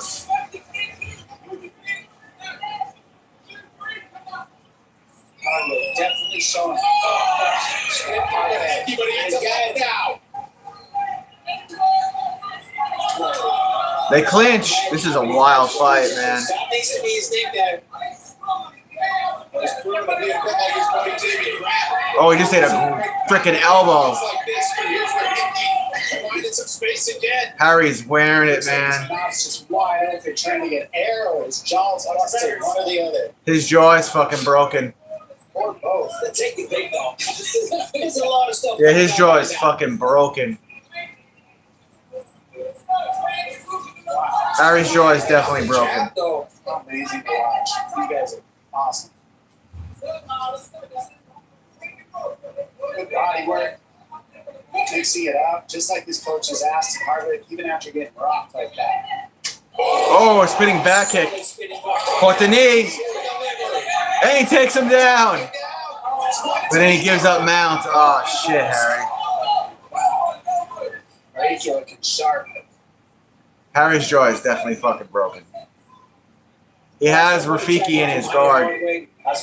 Body triangle from the bottom from Harry. He had a lot of shots this round. Probably a good one after the amount of shots he just ate in that round. Just give him a second. I think both of them are right now happy to just go, guys, let's just take His jaw is fucking broken. Do this again. I know I said that like 6 times already. Now you'll see at this high level on the card, you see the feet on the hips right away to create the space the way we've been asking all night from guys. And that's the key is you can't just stay in closed guard. You got to keep the feet on the hips to get some space. But Rahiki knows that too. He wants to rest too, so he's digging the underhooks. And if the referee there said, come on guys, work, he's like, have you seen the rest of the fight? We all working, sir.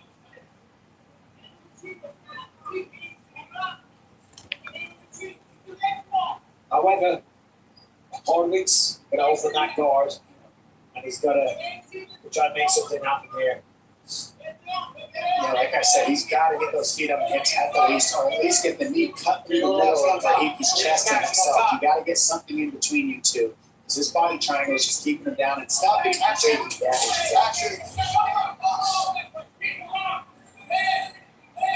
Bar attack coming up now.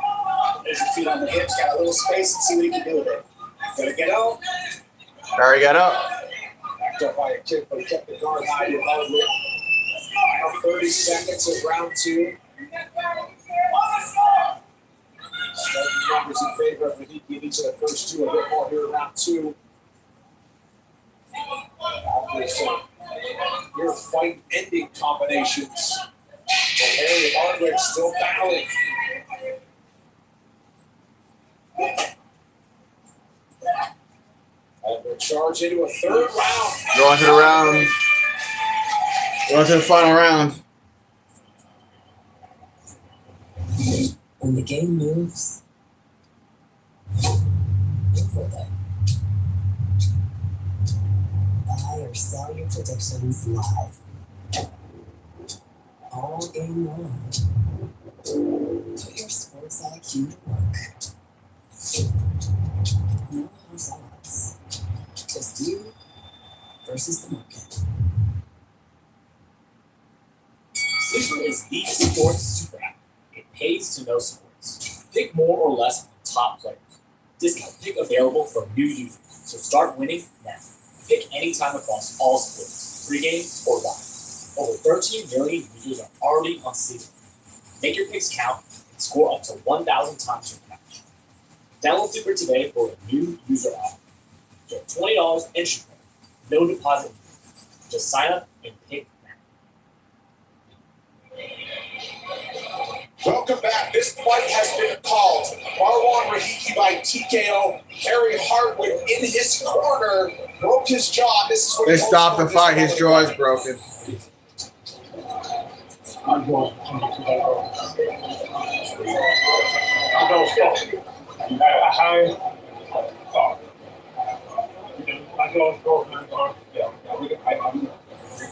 So he says, my jaw's broken. His corner quick to stop it. The doctors quick to agree. Dom, your thoughts? I mean, my thoughts are you could tell in that second round, I could see with the jaw open. Once our job as fighters is to read the fight and see the damage. You could see he was hurt, but man, how tough is he now? Really finished around like a savage. There is no other way to say it. Harry Hardwick, if you weren't a fan, you should be now. That guy was awesome. Fought for 10 minutes, won some respect, did not win the fight. Marwan Rahiki by TKO stays undefeated. There's Joe Martinez to make All right, they stopped it. Ladies and gentlemen, His corner stopped it. His jaw is broken. Requests this fight come to a stop. Declaring your winner by TKO. He is still undefeated. Marwan Rahiki.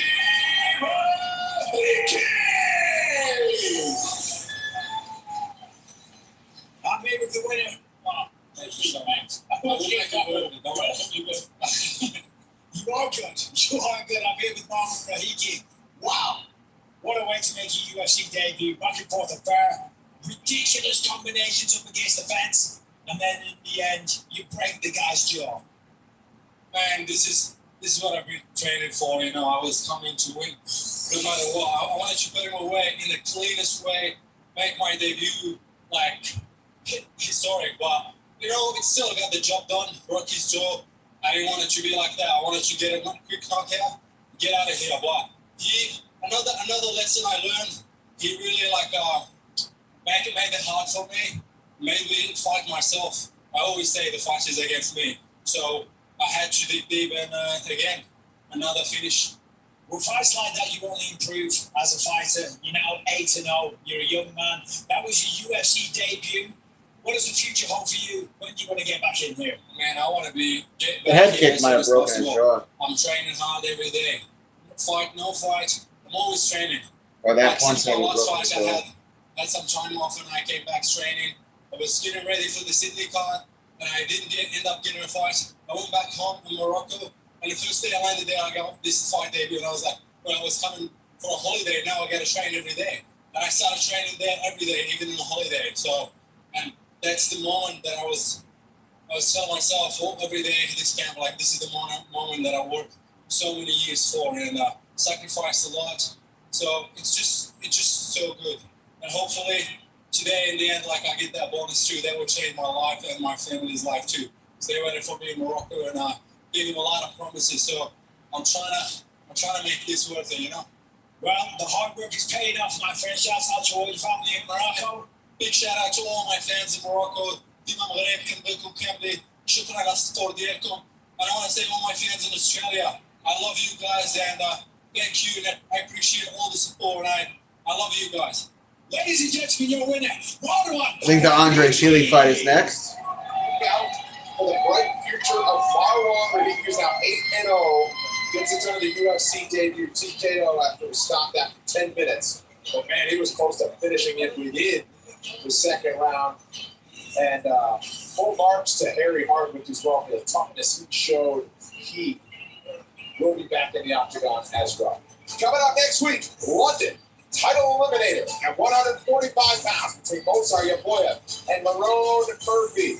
Look out for Luke Riley in the co-main against Michael Aswell Jr. as well as the debut for Luke Riley out of England, but they think highly of him and put him second from the Light top. fighter right there on that Sam card. Patterson Next week is Michael Benavides. at welterweight. But Movsar Yaboya and Lerone Murphy, there's a title shot on the line, and each of these athletes undefeated, high stakes. Next week from the O2, Doc. Undefeated versus undefeated. And Loyev has looked phenomenal with his grappling, the way that he's kept his basics and his jabs and his striking, the way he takes people down fighting. Aljamain Sterling, he able to go the distance in grappling with that man. The way he's been able to take down everybody in the division and also mixing the strikes with him. Look at the way he throws his 1-2s, all his stuff down the pipe, and the way he can time his shots, the knees, the takedowns, with everything.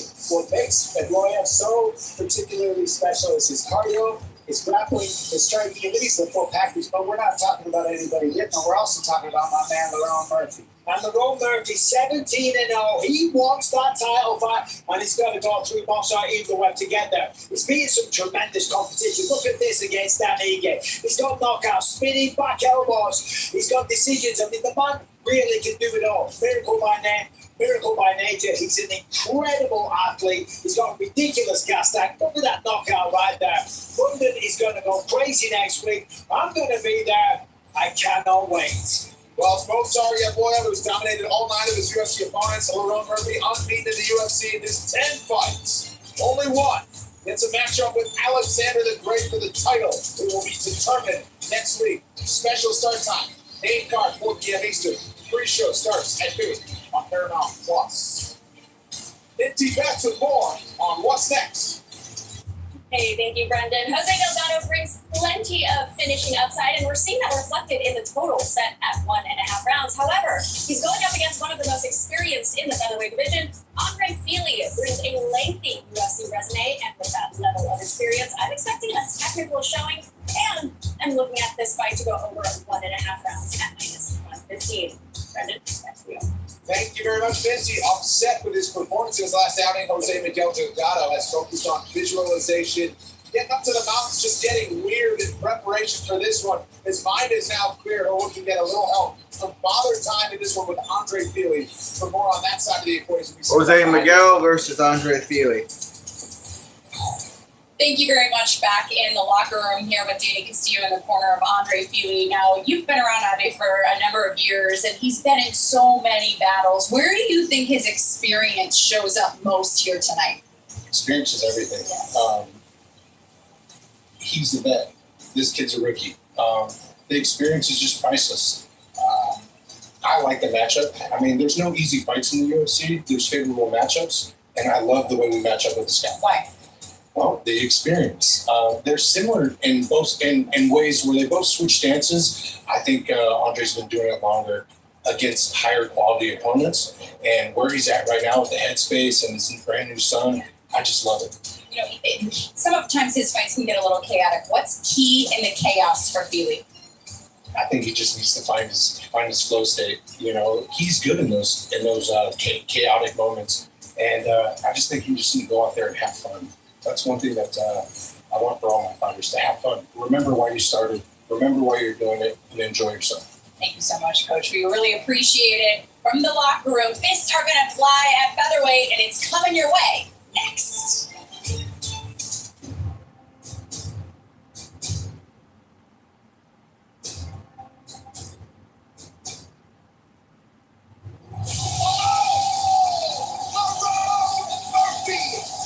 This guy looks like a world champion. He can do it all. And still undefeated. 1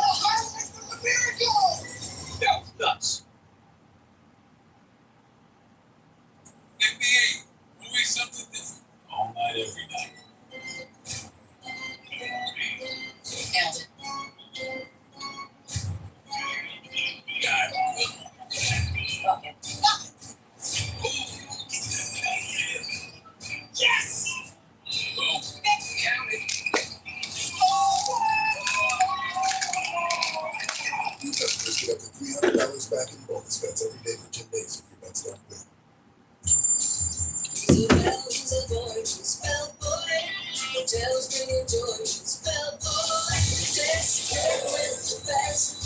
Like up to 20% off hundreds of thousands of hotels and a whole lot of other stuff I can't get into right now. In 1776, America made a promise. In 1941, we proved we meant it. That fighting spirit still lives on in the Jeep brand. Now, with the Jeep declaration of deals, get 0% financing for 60 months in select 2025 models, or we'll cover your sales tax. Plus, no monthly payments for 90 days. Jeep, there's all you want. Or with our declaration of deals, all qualified current Jeep Wrangler or Grand Cherokee 4xe lessons can lease the 2026 Jeep Wrangler Sport S for $299 a month. See a Tri-State area Jeep brand dealer. Paramount Plus is the new home of UFC, and at UFC on Paramount is the new home for some of the best social coverage dedicated to the sport that you've ever seen. Like, share, comment, rebrand, repost at UFC on Paramount.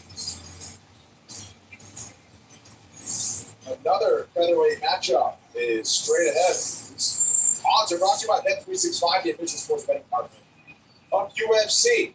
Jose Miguel Delgado.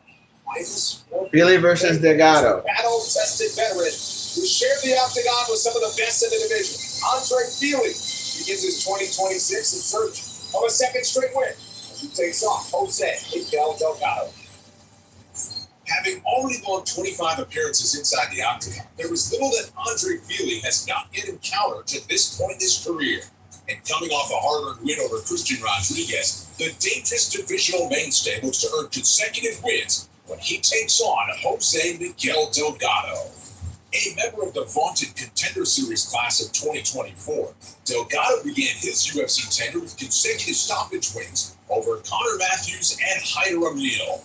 Tonight, he aims to start another winning streak and garner the biggest win of his career by turning aside a respected veteran of the fight game. Coming up next, Andre Touching Fili battles it out with Jose Miguel Delgado. Some things have a way of lighting up our world. Words, moments, people, shaping not just who we are, but who they are as well.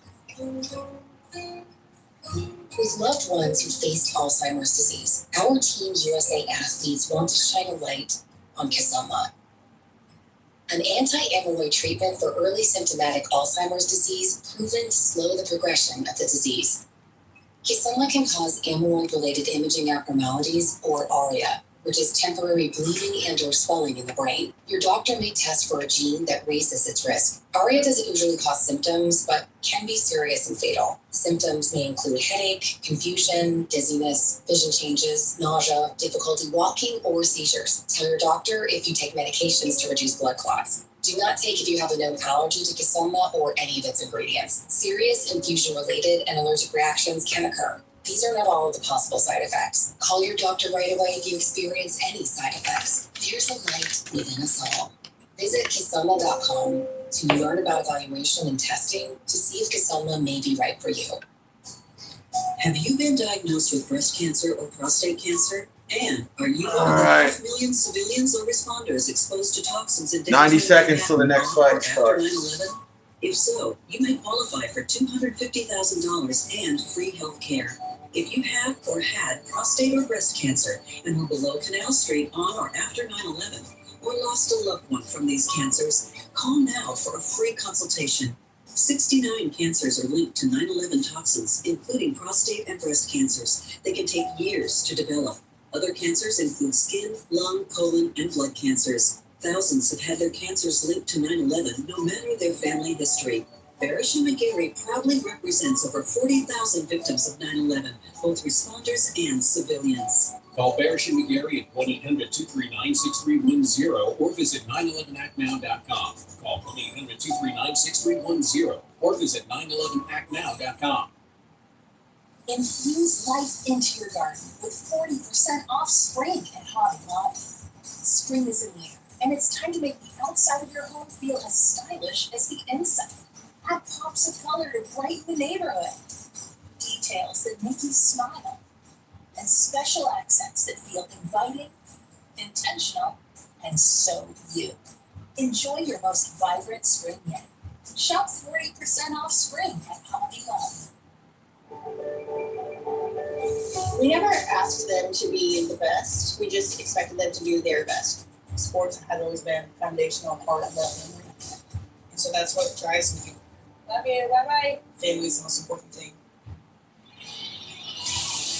Oh, we expect action in this one at 145 pounds as well. Andre Fili, the veteran, 8 years older than Jose Miguel Delgado out of Arizona. Both fighters 5'11", both have a reach of 74 inches, but Delgado, one of the bigger favorites. Andre 35, Delgado 27. They're both 5'11", weights the same, reach is pretty much the same. Plus 350 dog is Andre Fili.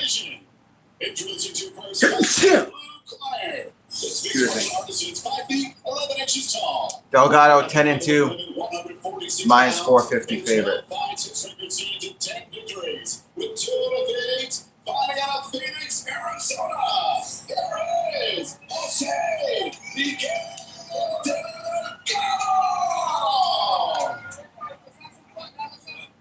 And across the octagon, his opponent in the red corner. A freestyle fighter, also standing 5 feet 11 inches tall. Did he shave his head? 145 and 1/2 pounds. And holds a veteran record of 20. Yeah, looks like Andre Fili shaved his head.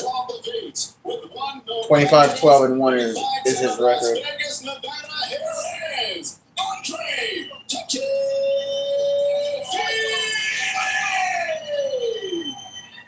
And your referee in charge of the action is Chris Tognoni, Just a lot the of referee. 145 pounds. We just watched some of it from Rahiki and Harry Hardwick. Now it's Andre Fili, the veteran, 35 years old, who's well more than 20 UFC appearances, and that was the 4th appearance. The fight prospect Jose Miguel Delgado. Both guys take the center. Fili is in blue.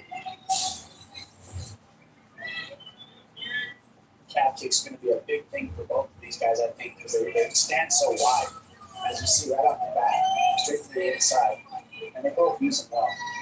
Typically, though, both of these guys, they have the height advantage.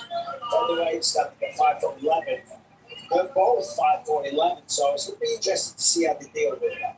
And they both switch stance non-stop, so it's going to be a chess match between who can land what. But very similar to their match here.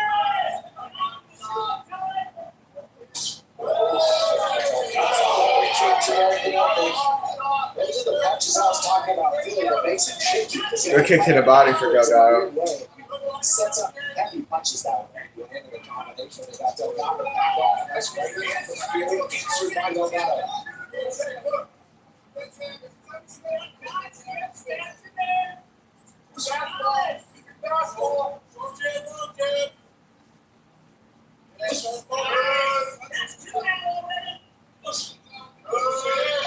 Calf kick for Delgado. Inside leg kick for Delgado.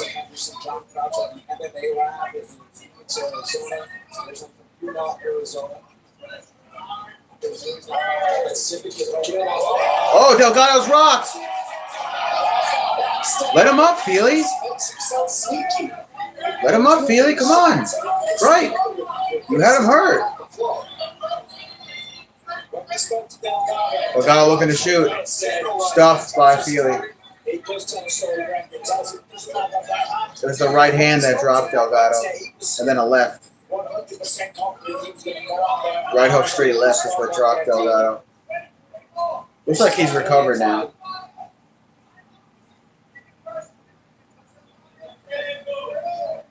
The scariest version of Andre Fili is the one that's having fun. As you watched him walk in, he did not look nervous. He looked like he was ready to have fun tonight. And he's looking sharp. The pressure looks low. He looks like he's very in rhythm right now, especially after getting the confidence of dropping that ball early. Yeah, I mean, he's got some tremendous performances all around the skills. He's so smooth on the feet, fast, precise. Good body kick for Fili. 24 meters on Costa, shot in. Like he got caught in a guillotine. If that boss wasn't on there, he'd be able to keep that street right now. And he's been around for as well. It's crazy since his early 20s. Fought Max Holloway when they were both in their early 20s. Delgado was watching that as a kid. This is kind of a full circle matchup. It makes me feel old. I see that he's 35. scene, just a young kid.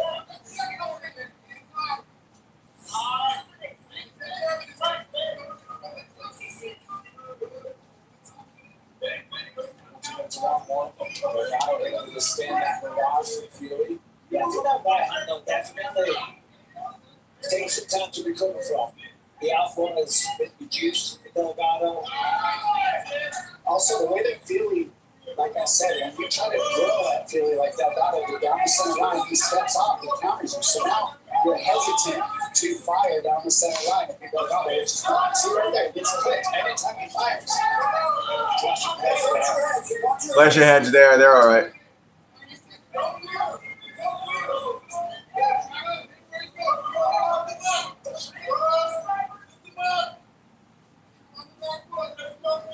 I think what's also giving Delgado a tough time is this constant stance switch for Fury. It's hard to find a rhythm on somebody doing that.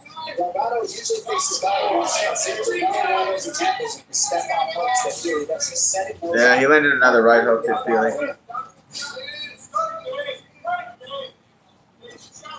Fury's just finding a very nice technical performance right now. Seeing everything come his way.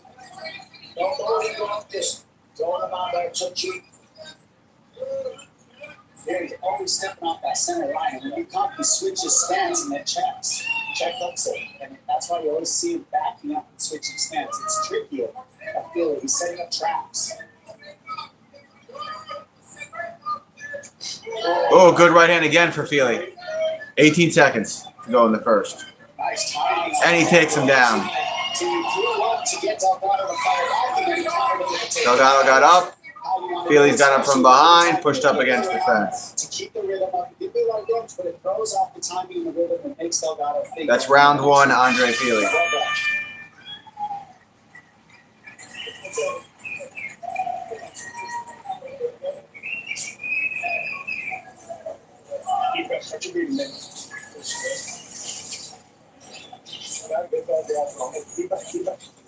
Hey, Benson Henderson's in his corner.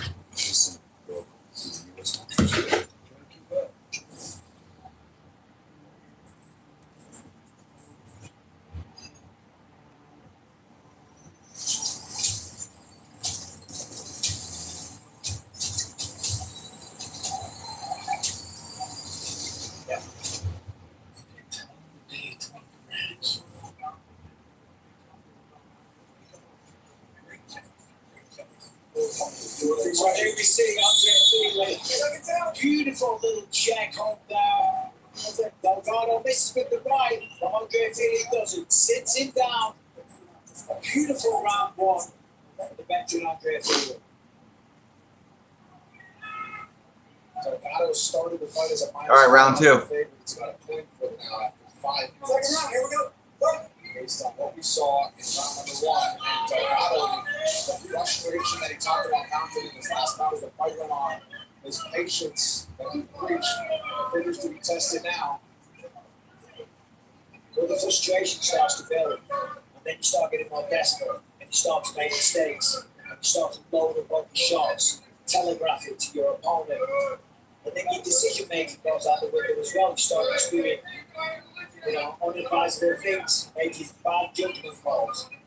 So far, he has stayed with us. Rushed out. He's still trying to find his timing. Tonight's social media post brought to you by Threads for conversations happening inside and outside the octagon, taking Threads. So Feely's giving this feint. It's like a phantom pressure. And then the second Delgado throws in order to stop it. That's when Feely usually looks for the count. I don't want to simple it hand into it.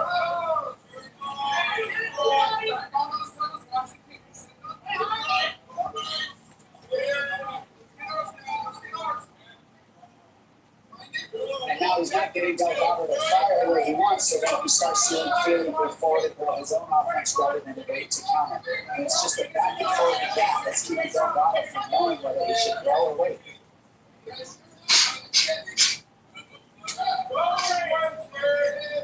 I like to see Delgado connect his hands to those kicks. He's throwing those kicks well. He just can't quite find his timing, his rhythm. Oh, good left hand. Rock Delgado a little bit. And those if you're Delgado. Connect those kicks. Connect your hands to those kicks. Spinning back kick landed for Delgado. That's very nice. Twice.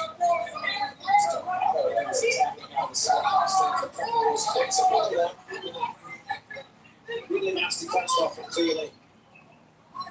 Looking at everything, seeing everything. Oh, good left hand for Feely. Left hand as well.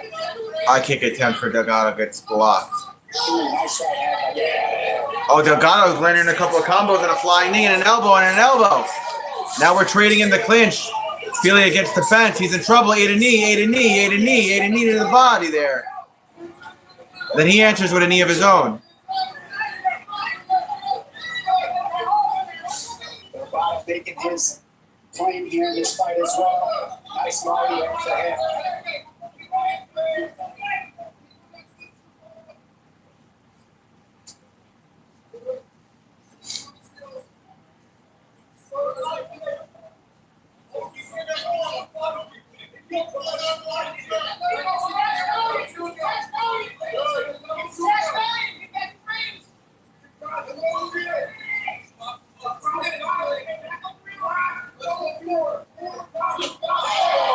That kick attempt for Feely only partially landed.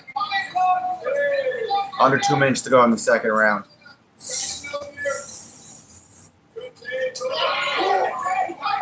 Exchange right in the center. 2 minutes to go in round 2. Numbers of Delgado doing a better pace than over the last 3 levels. Inside leg kick landed for Delgado. Collected some momentum with that big barrage of punishment. Really trying to get some of that momentum back now.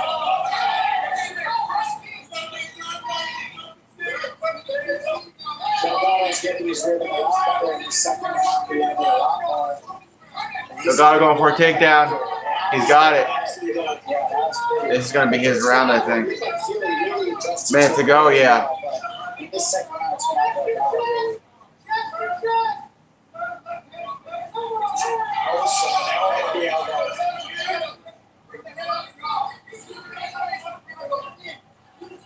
Looks like he's kind of taking a rest in the second round. And Andre reversed it. Headlock. And he shook it off. Both guys stands up. Because he kind of handled this back over to Delgado. We'll see who he will go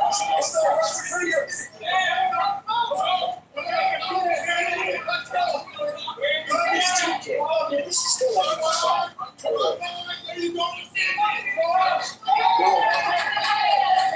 Andre clipped him a little bit there. Lunging into the center line anymore. He's made the adjustment. He's not just rushing in off balance. He's taking his time out there. Andre with a takedown. There's Billy getting a takedown. He's putting a step on you at the end of the round. A zero effort in that takedown as well. Nice response. That's the end of round 2.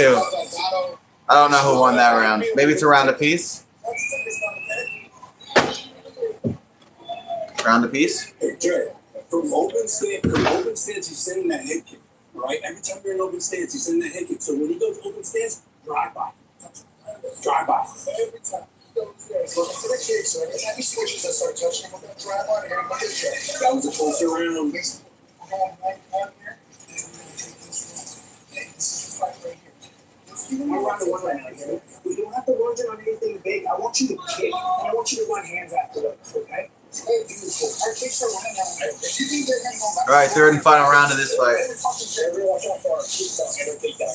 Now I can take the takedown. If you do the kick down, shoot it like the pipe hook. You got that.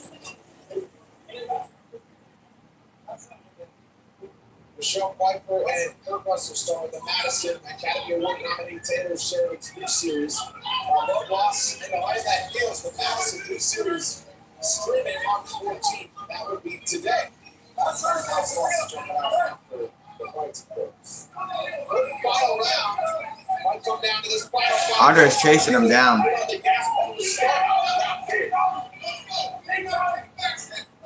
Yeah, mentally that was a great round for Delgado.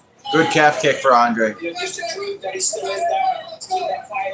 Both guys right in the center for the third and final round. Andre's looking to set something up here.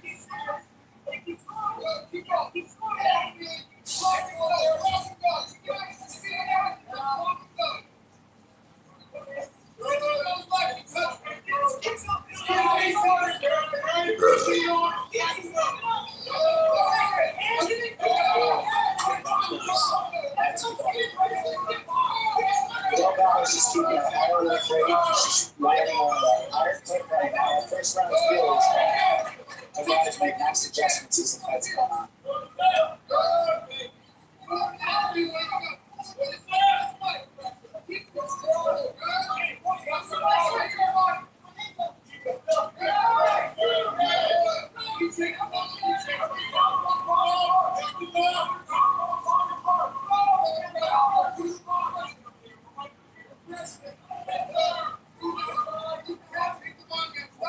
Shooting out of the takedown might not be a bad idea for Fury because they surprised Delgado with it, but every time there's no energy doing it. This is a close fight that will be one each going into the third.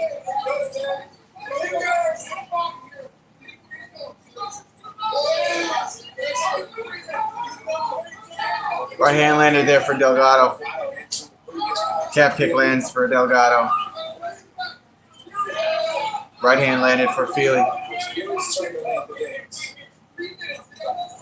A kick started from Delgado.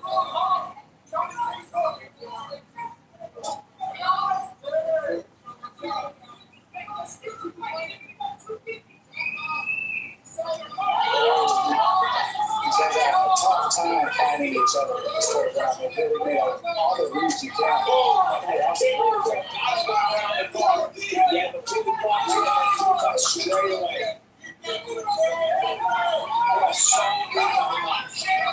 That's it, high. Very similar skills. Maybe a little speed advantage inside Feely. Right hand landed for Delgado. Calf kick landed for Feely. I mean. It's a little bit not quite as powerful. His shots isn't as landing more often.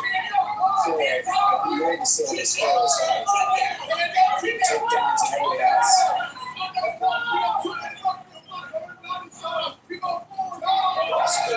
Good knee for Feely. Right hand for Delgado. Feely's hurt. The clinch. Feely's with his back against the fence.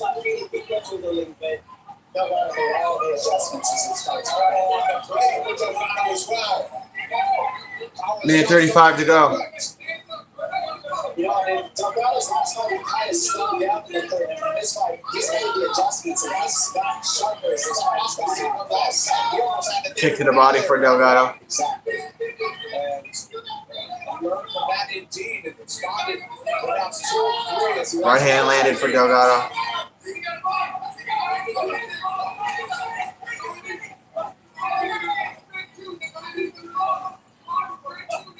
Fury still happy to be right as they stand in the center with 60 seconds to go. Get up on that Feely out. You ain't gonna make it quick. You know, and Fury's the only one who's gotten the drop out of these two of these fights, but it's been a much higher percentage of strikes landed for Delgado, so it's going to be interesting. 45 seconds.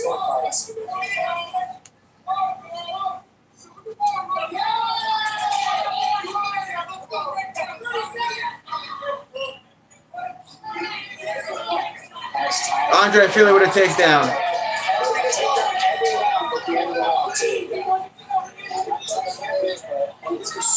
He's on his back. 20 seconds. Delgado got up. Feely got him down again. Come on, Feely. Finishing the fight on top. Raining down punches. That's Feely, bro. That's Feely with a dub. On the scorecards, anybody's guess. We'll find out when we come back. I think Feely got it. Every day feels the same. One man wants more. I need an adventure. So Ken goes to Expedia, the one place you go to go places. So if I book my flight now but might stay later, book now or add later. You still save. Thanks, voice in the sky. travels, the more he saves, bundling flights, stays, and cars. Good Horsey. He even got this rental with his rewards. And it was free. Yeah, in Italy, they also drive him right. Mi scusi, Expedia, the one place you go to go places. When the game moves,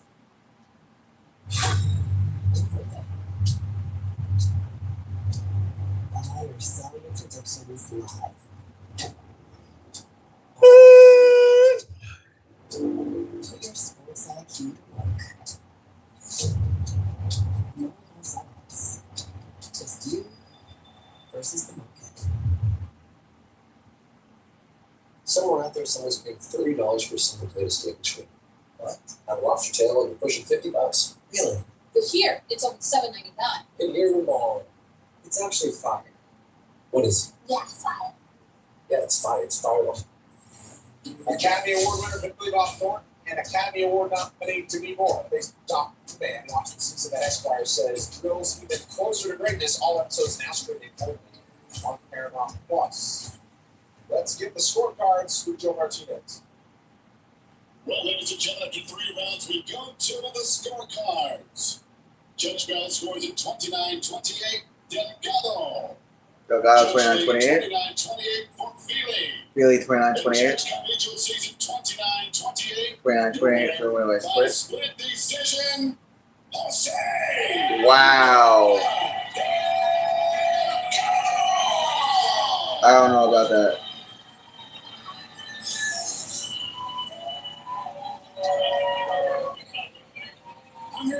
I don't know about that one.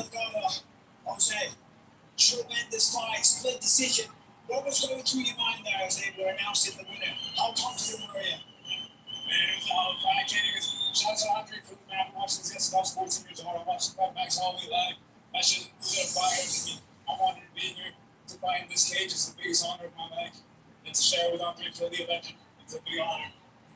He came out hard in the first round, got off to a great start. You rebounded in the second. In the third round, it seemed like you really turned on the pressure, the intensity, landed some good knees. What was going through your mind?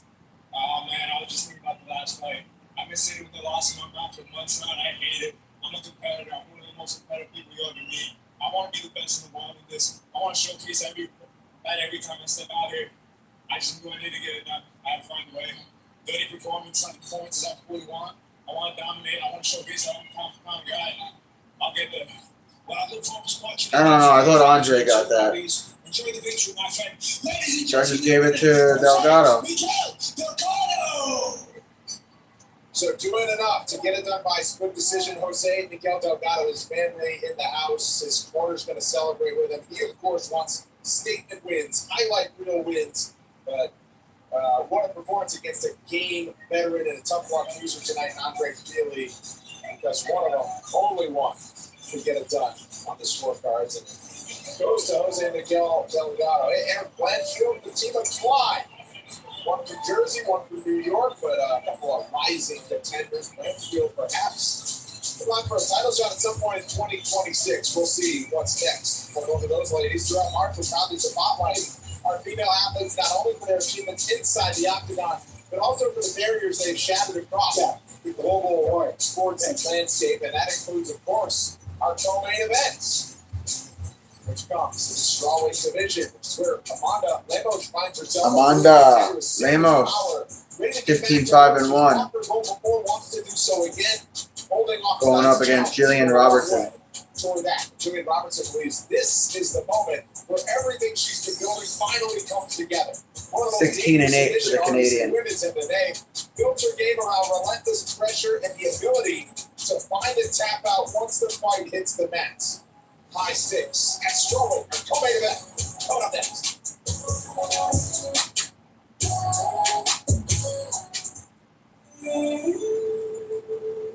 I don't know. I thought Andre Feely won the split decision, but you never know with MMA judges.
Former title challenger Amanda Lemos seeks to defend her spot in the strawweight rankings in a clash of styles against Julia Roberts.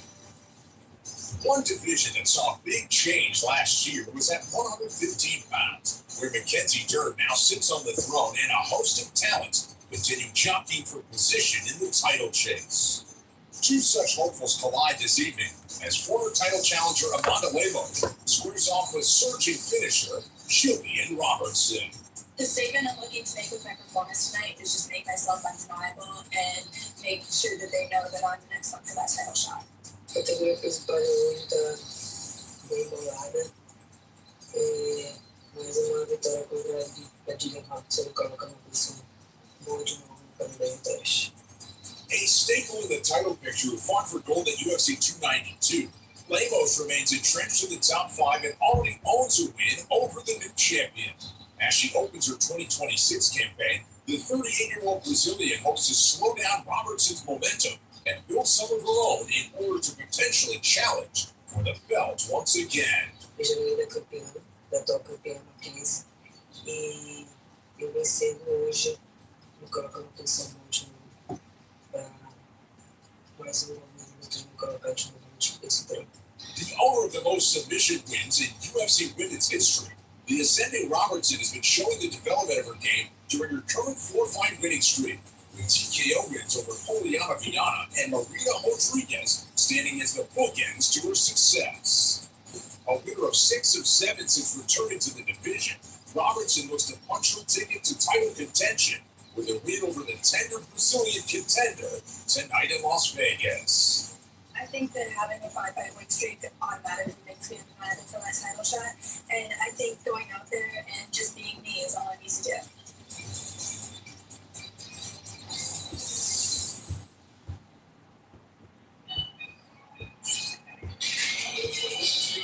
She comes out to PIMP by 50 Cent. She has been a fierce finisher, no matter the weight class, making a real run though, Heidi Enbraw at 150 pounds. Most definitely the stakes high here tonight. Her longtime coach, Dean Thomas, told me this camp essentially picked up right where they left off after the December matchup was postponed. One interesting note, Robinson said in their fighter meeting, she doesn't do traditional strength and conditioning. I talked to Dean about that. He said their entire focus is tactics and techniques over the 15 minutes that they can control inside that octagon. The big key tonight is to getting inside on Lemos, and that starts with footwork. He said not happy feet, but calculated, measured steps that show confidence early. That's what he's looking for. From there, it's using the setups to shoot and get in deep on that initial grip. And Dean says that's timing and technique, not strength. Once Robertson gets her opponent to the ground, teammates say she feels like she's 300 pounds, guys. She melts into them with absolutely no space for them to get up. Yeah, she is looking phenomenal right now. She's in the best shape of her life. I said to her, "You're looking jacked." She's like, "I don't do S&C. I just train really hard." And the confidence has never been higher. She says, "I'll get Amanda down. If she tries to stand, I'm going to choke her out. If she doesn't try and stand, I'm going to beat her up and finish her by a round and a half."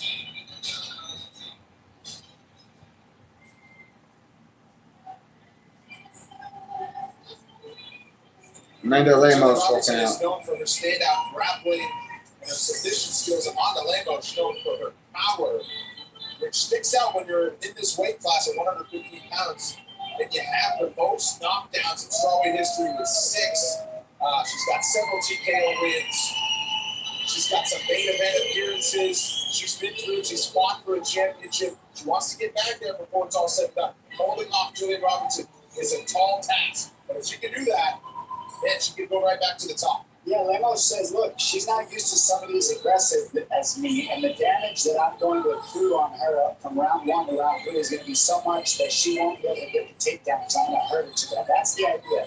Now, on We're the just other end, Inspector depressing Robinson says, walkout the question is what I'm going to use against her. So I love this matchup because if you listen to the meeting, they both want to use each other's aggression against them, and they both have a game plan that they think is going to work, and they're both confident in it. But Lemos has shown that she can do this to a lot of women. Start the takedown, hit him harder, utilize them, make them bleed, and get the damage and get the win. So we'll see if she can do it with Robinson.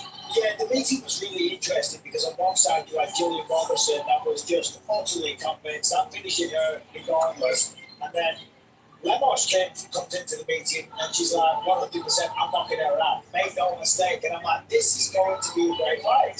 Lemos has been in there with some tremendous competition. Of course, she went the distance with Jan Whaley. She has a victory over the current champion, of course, in Mackenzie Dern as well. And the relevance of that one is All right, Amanda enters the cage. some of the best jiu-jitsu on the planet. And Gillian Robertson, that's the main bulk of the threat, what she brings to the table. So it's going to be very interesting to see how this one plays out. That was a win over Mackenzie Dern in a fight of the night at UFC 298 back in 2024. Amanda Lemos is going to hold off Gillian Robertson. Lemos, the underdog in this matchup. Lemos 38, Gillian 30. Both girls around 5'5", weights the same. Lemos has a 2-inch reach advantage. She's a plus 190 dog. Here is Joe Martinez. Brazil versus Canada. Now, ladies and gentlemen, here we go with our co-main event of the evening. 3 rounds is scheduled in the UFC Strawweight Division.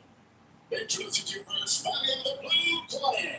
This mixed martial artist is 5 feet 5 inches tall. She weighed in at the strawweight limit 116 pounds and in 24 professional fights, holds a record of 16 victories with 8 defeats. Fighting out of Park St. Lucie, Florida, by way of Niagara Falls, Canada. She is the UFC's number 8 ranked strawweight contender. Oh, Gillian Robertson's ranked number 8. Fighting out of Florida by way of Niagara Falls, Canada. And the prospect in the red corner, her opponent. Her background boxing and Muay Thai. At 5 feet 4 inches tall, she too weighed in 116 pounds. Lemos 15-5-1. 21 professional fights. Her record stands at 15 victories, 5 defeats, with 1 draw. She is the UFC's number 5 strawweight. And Lemos is ranked number 5. And a winning. There's a strawweight. Major referee in charge is Keith Peterson. Keith Pearson, the ref. This fight was scheduled for December. It was canceled 4 hours before Gillian Robertson was to head to the Meta Apex and said she processed it as a loss and sold her press for it after Girls in the center. Main consequences here at early March. No main event between Robertson and Lemos. So one thing about Robinson is the striking is always evolving, always improving. But this is a kind of contrast of styles. Whereas Lemos, big power on the feet, looking for a knockout, Robinson's going to look to take it down to the ground. I like Lemos using the jab right after that. I think obviously straight punches, but the jab especially is going to be key. Because it'll funnel Robertson to the single. And Lemos, nice throw kicks. She's throwing with power. Oh, those are heavy shots. Robertson. Robertson's got the tie clinch here. She's backed up against the fence, though. Trying to get a guillotine here. Figures it out every time. Make it her style works. And she'll reverse that, put Amanda against the fence in the clinch. Like Lemos literally walked right into that. She didn't need to. And she made a mistake. Both girls straight calf kicks. Lemos had a little bit more steam on hers. Just gotta check those. Lemos just throws so hard. Everything. And she's moving well. Yeah, she just looks like she has bigger weapons in this position. Gillian can't figure out how to hit her really with something heavy to get the respect for the takedown. There we go. Now remember, these ladies have had 2 consecutive counts of right? Lemos is trying to defend a single leg here from Gillian. Reverses it for now. Gillian's still in on that leg. Got it. Takedown for Robertson. Now she'll have to settle 2 minutes, 50 seconds to work in round 1. So the mistake there was Lemos didn't move the head to the inside. As we saw earlier in the fight. Hold on, we got a little reverse. Nice sweep, but Gillian back on a single leg. Good sprawl here for Amanda. She threw on some heavy elbows from the top. It's easier to defend a single leg from there. And then the head's on the outside of the head. So I'm going to say that there's nothing else there apart from the back of the head.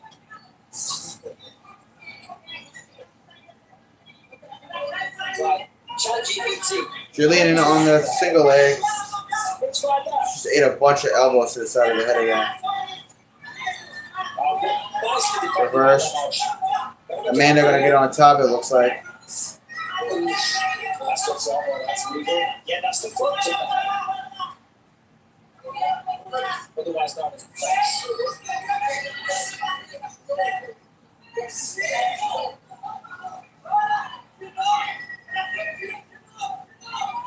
Jillian defending from the bottom. Amanda looking like she's going for the Kimura. Jillian trying to defend that. She's very close to getting this. Now they're in the 69 position here.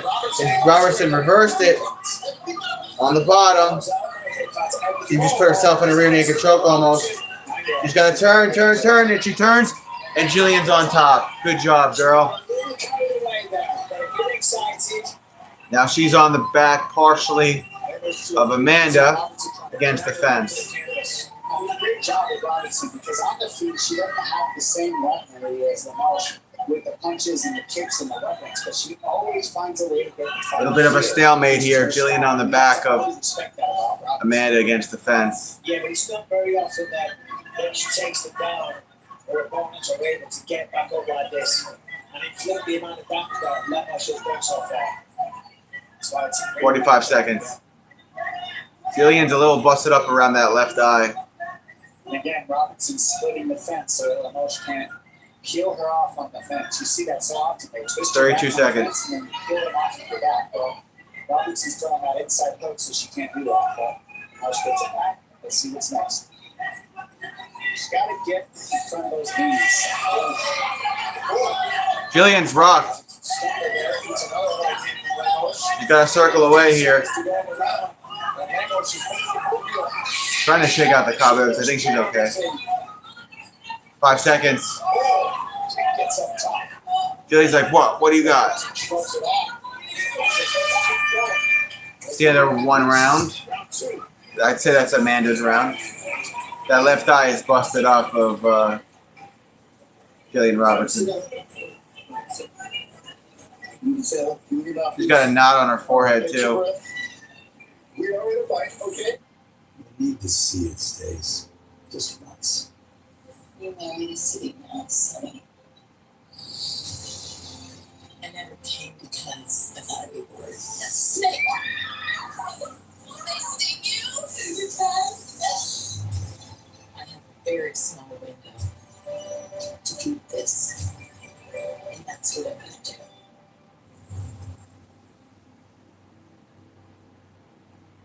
Jillian looks a little frustrated in her corner. So a good round of action on both sides. That was the back of the head. Definitely found the back of the head there. That was the back of the head. Let her know. So she's gonna. That was the back of the head. That was the back of the head. That was the back of the head.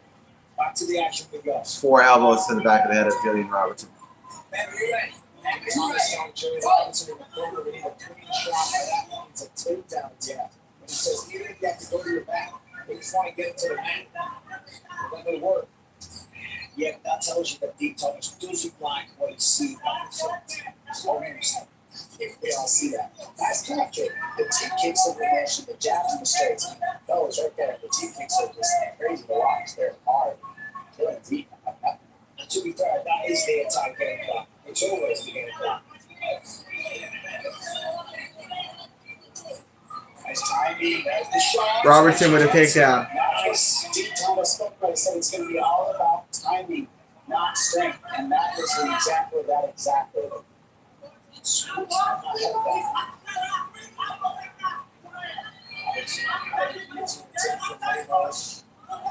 Ramos is stacked right now. Jillian's got to be careful she doesn't put herself in a triangle. She's good. Now she's in side control. She's got her inside now. She's She wants to get her right arm on the other side of Limoges' head. Jillian is a tough cookie, bro. It's very close. She's inside control. Amanda working for a triangle on the bottom. There's nothing there. She's just No, she doesn't have the angle. That's just the stall. There's nothing good here. North-south. North-south, 69. She's looking for a Kimura lock here. Jillian looking for a Kimura lock from the top. Isolated with the arm at the same time. See how she's isolating the arm? She'll keep the head pinched. You see GSP do this to many people in his career. This is one of his favorite positions. And it's just a powerful grappling position for North-South when you get too often. Jillian on the back partially. To the back. Just muscling her right now. Great control. Yeah, good control from Jillian.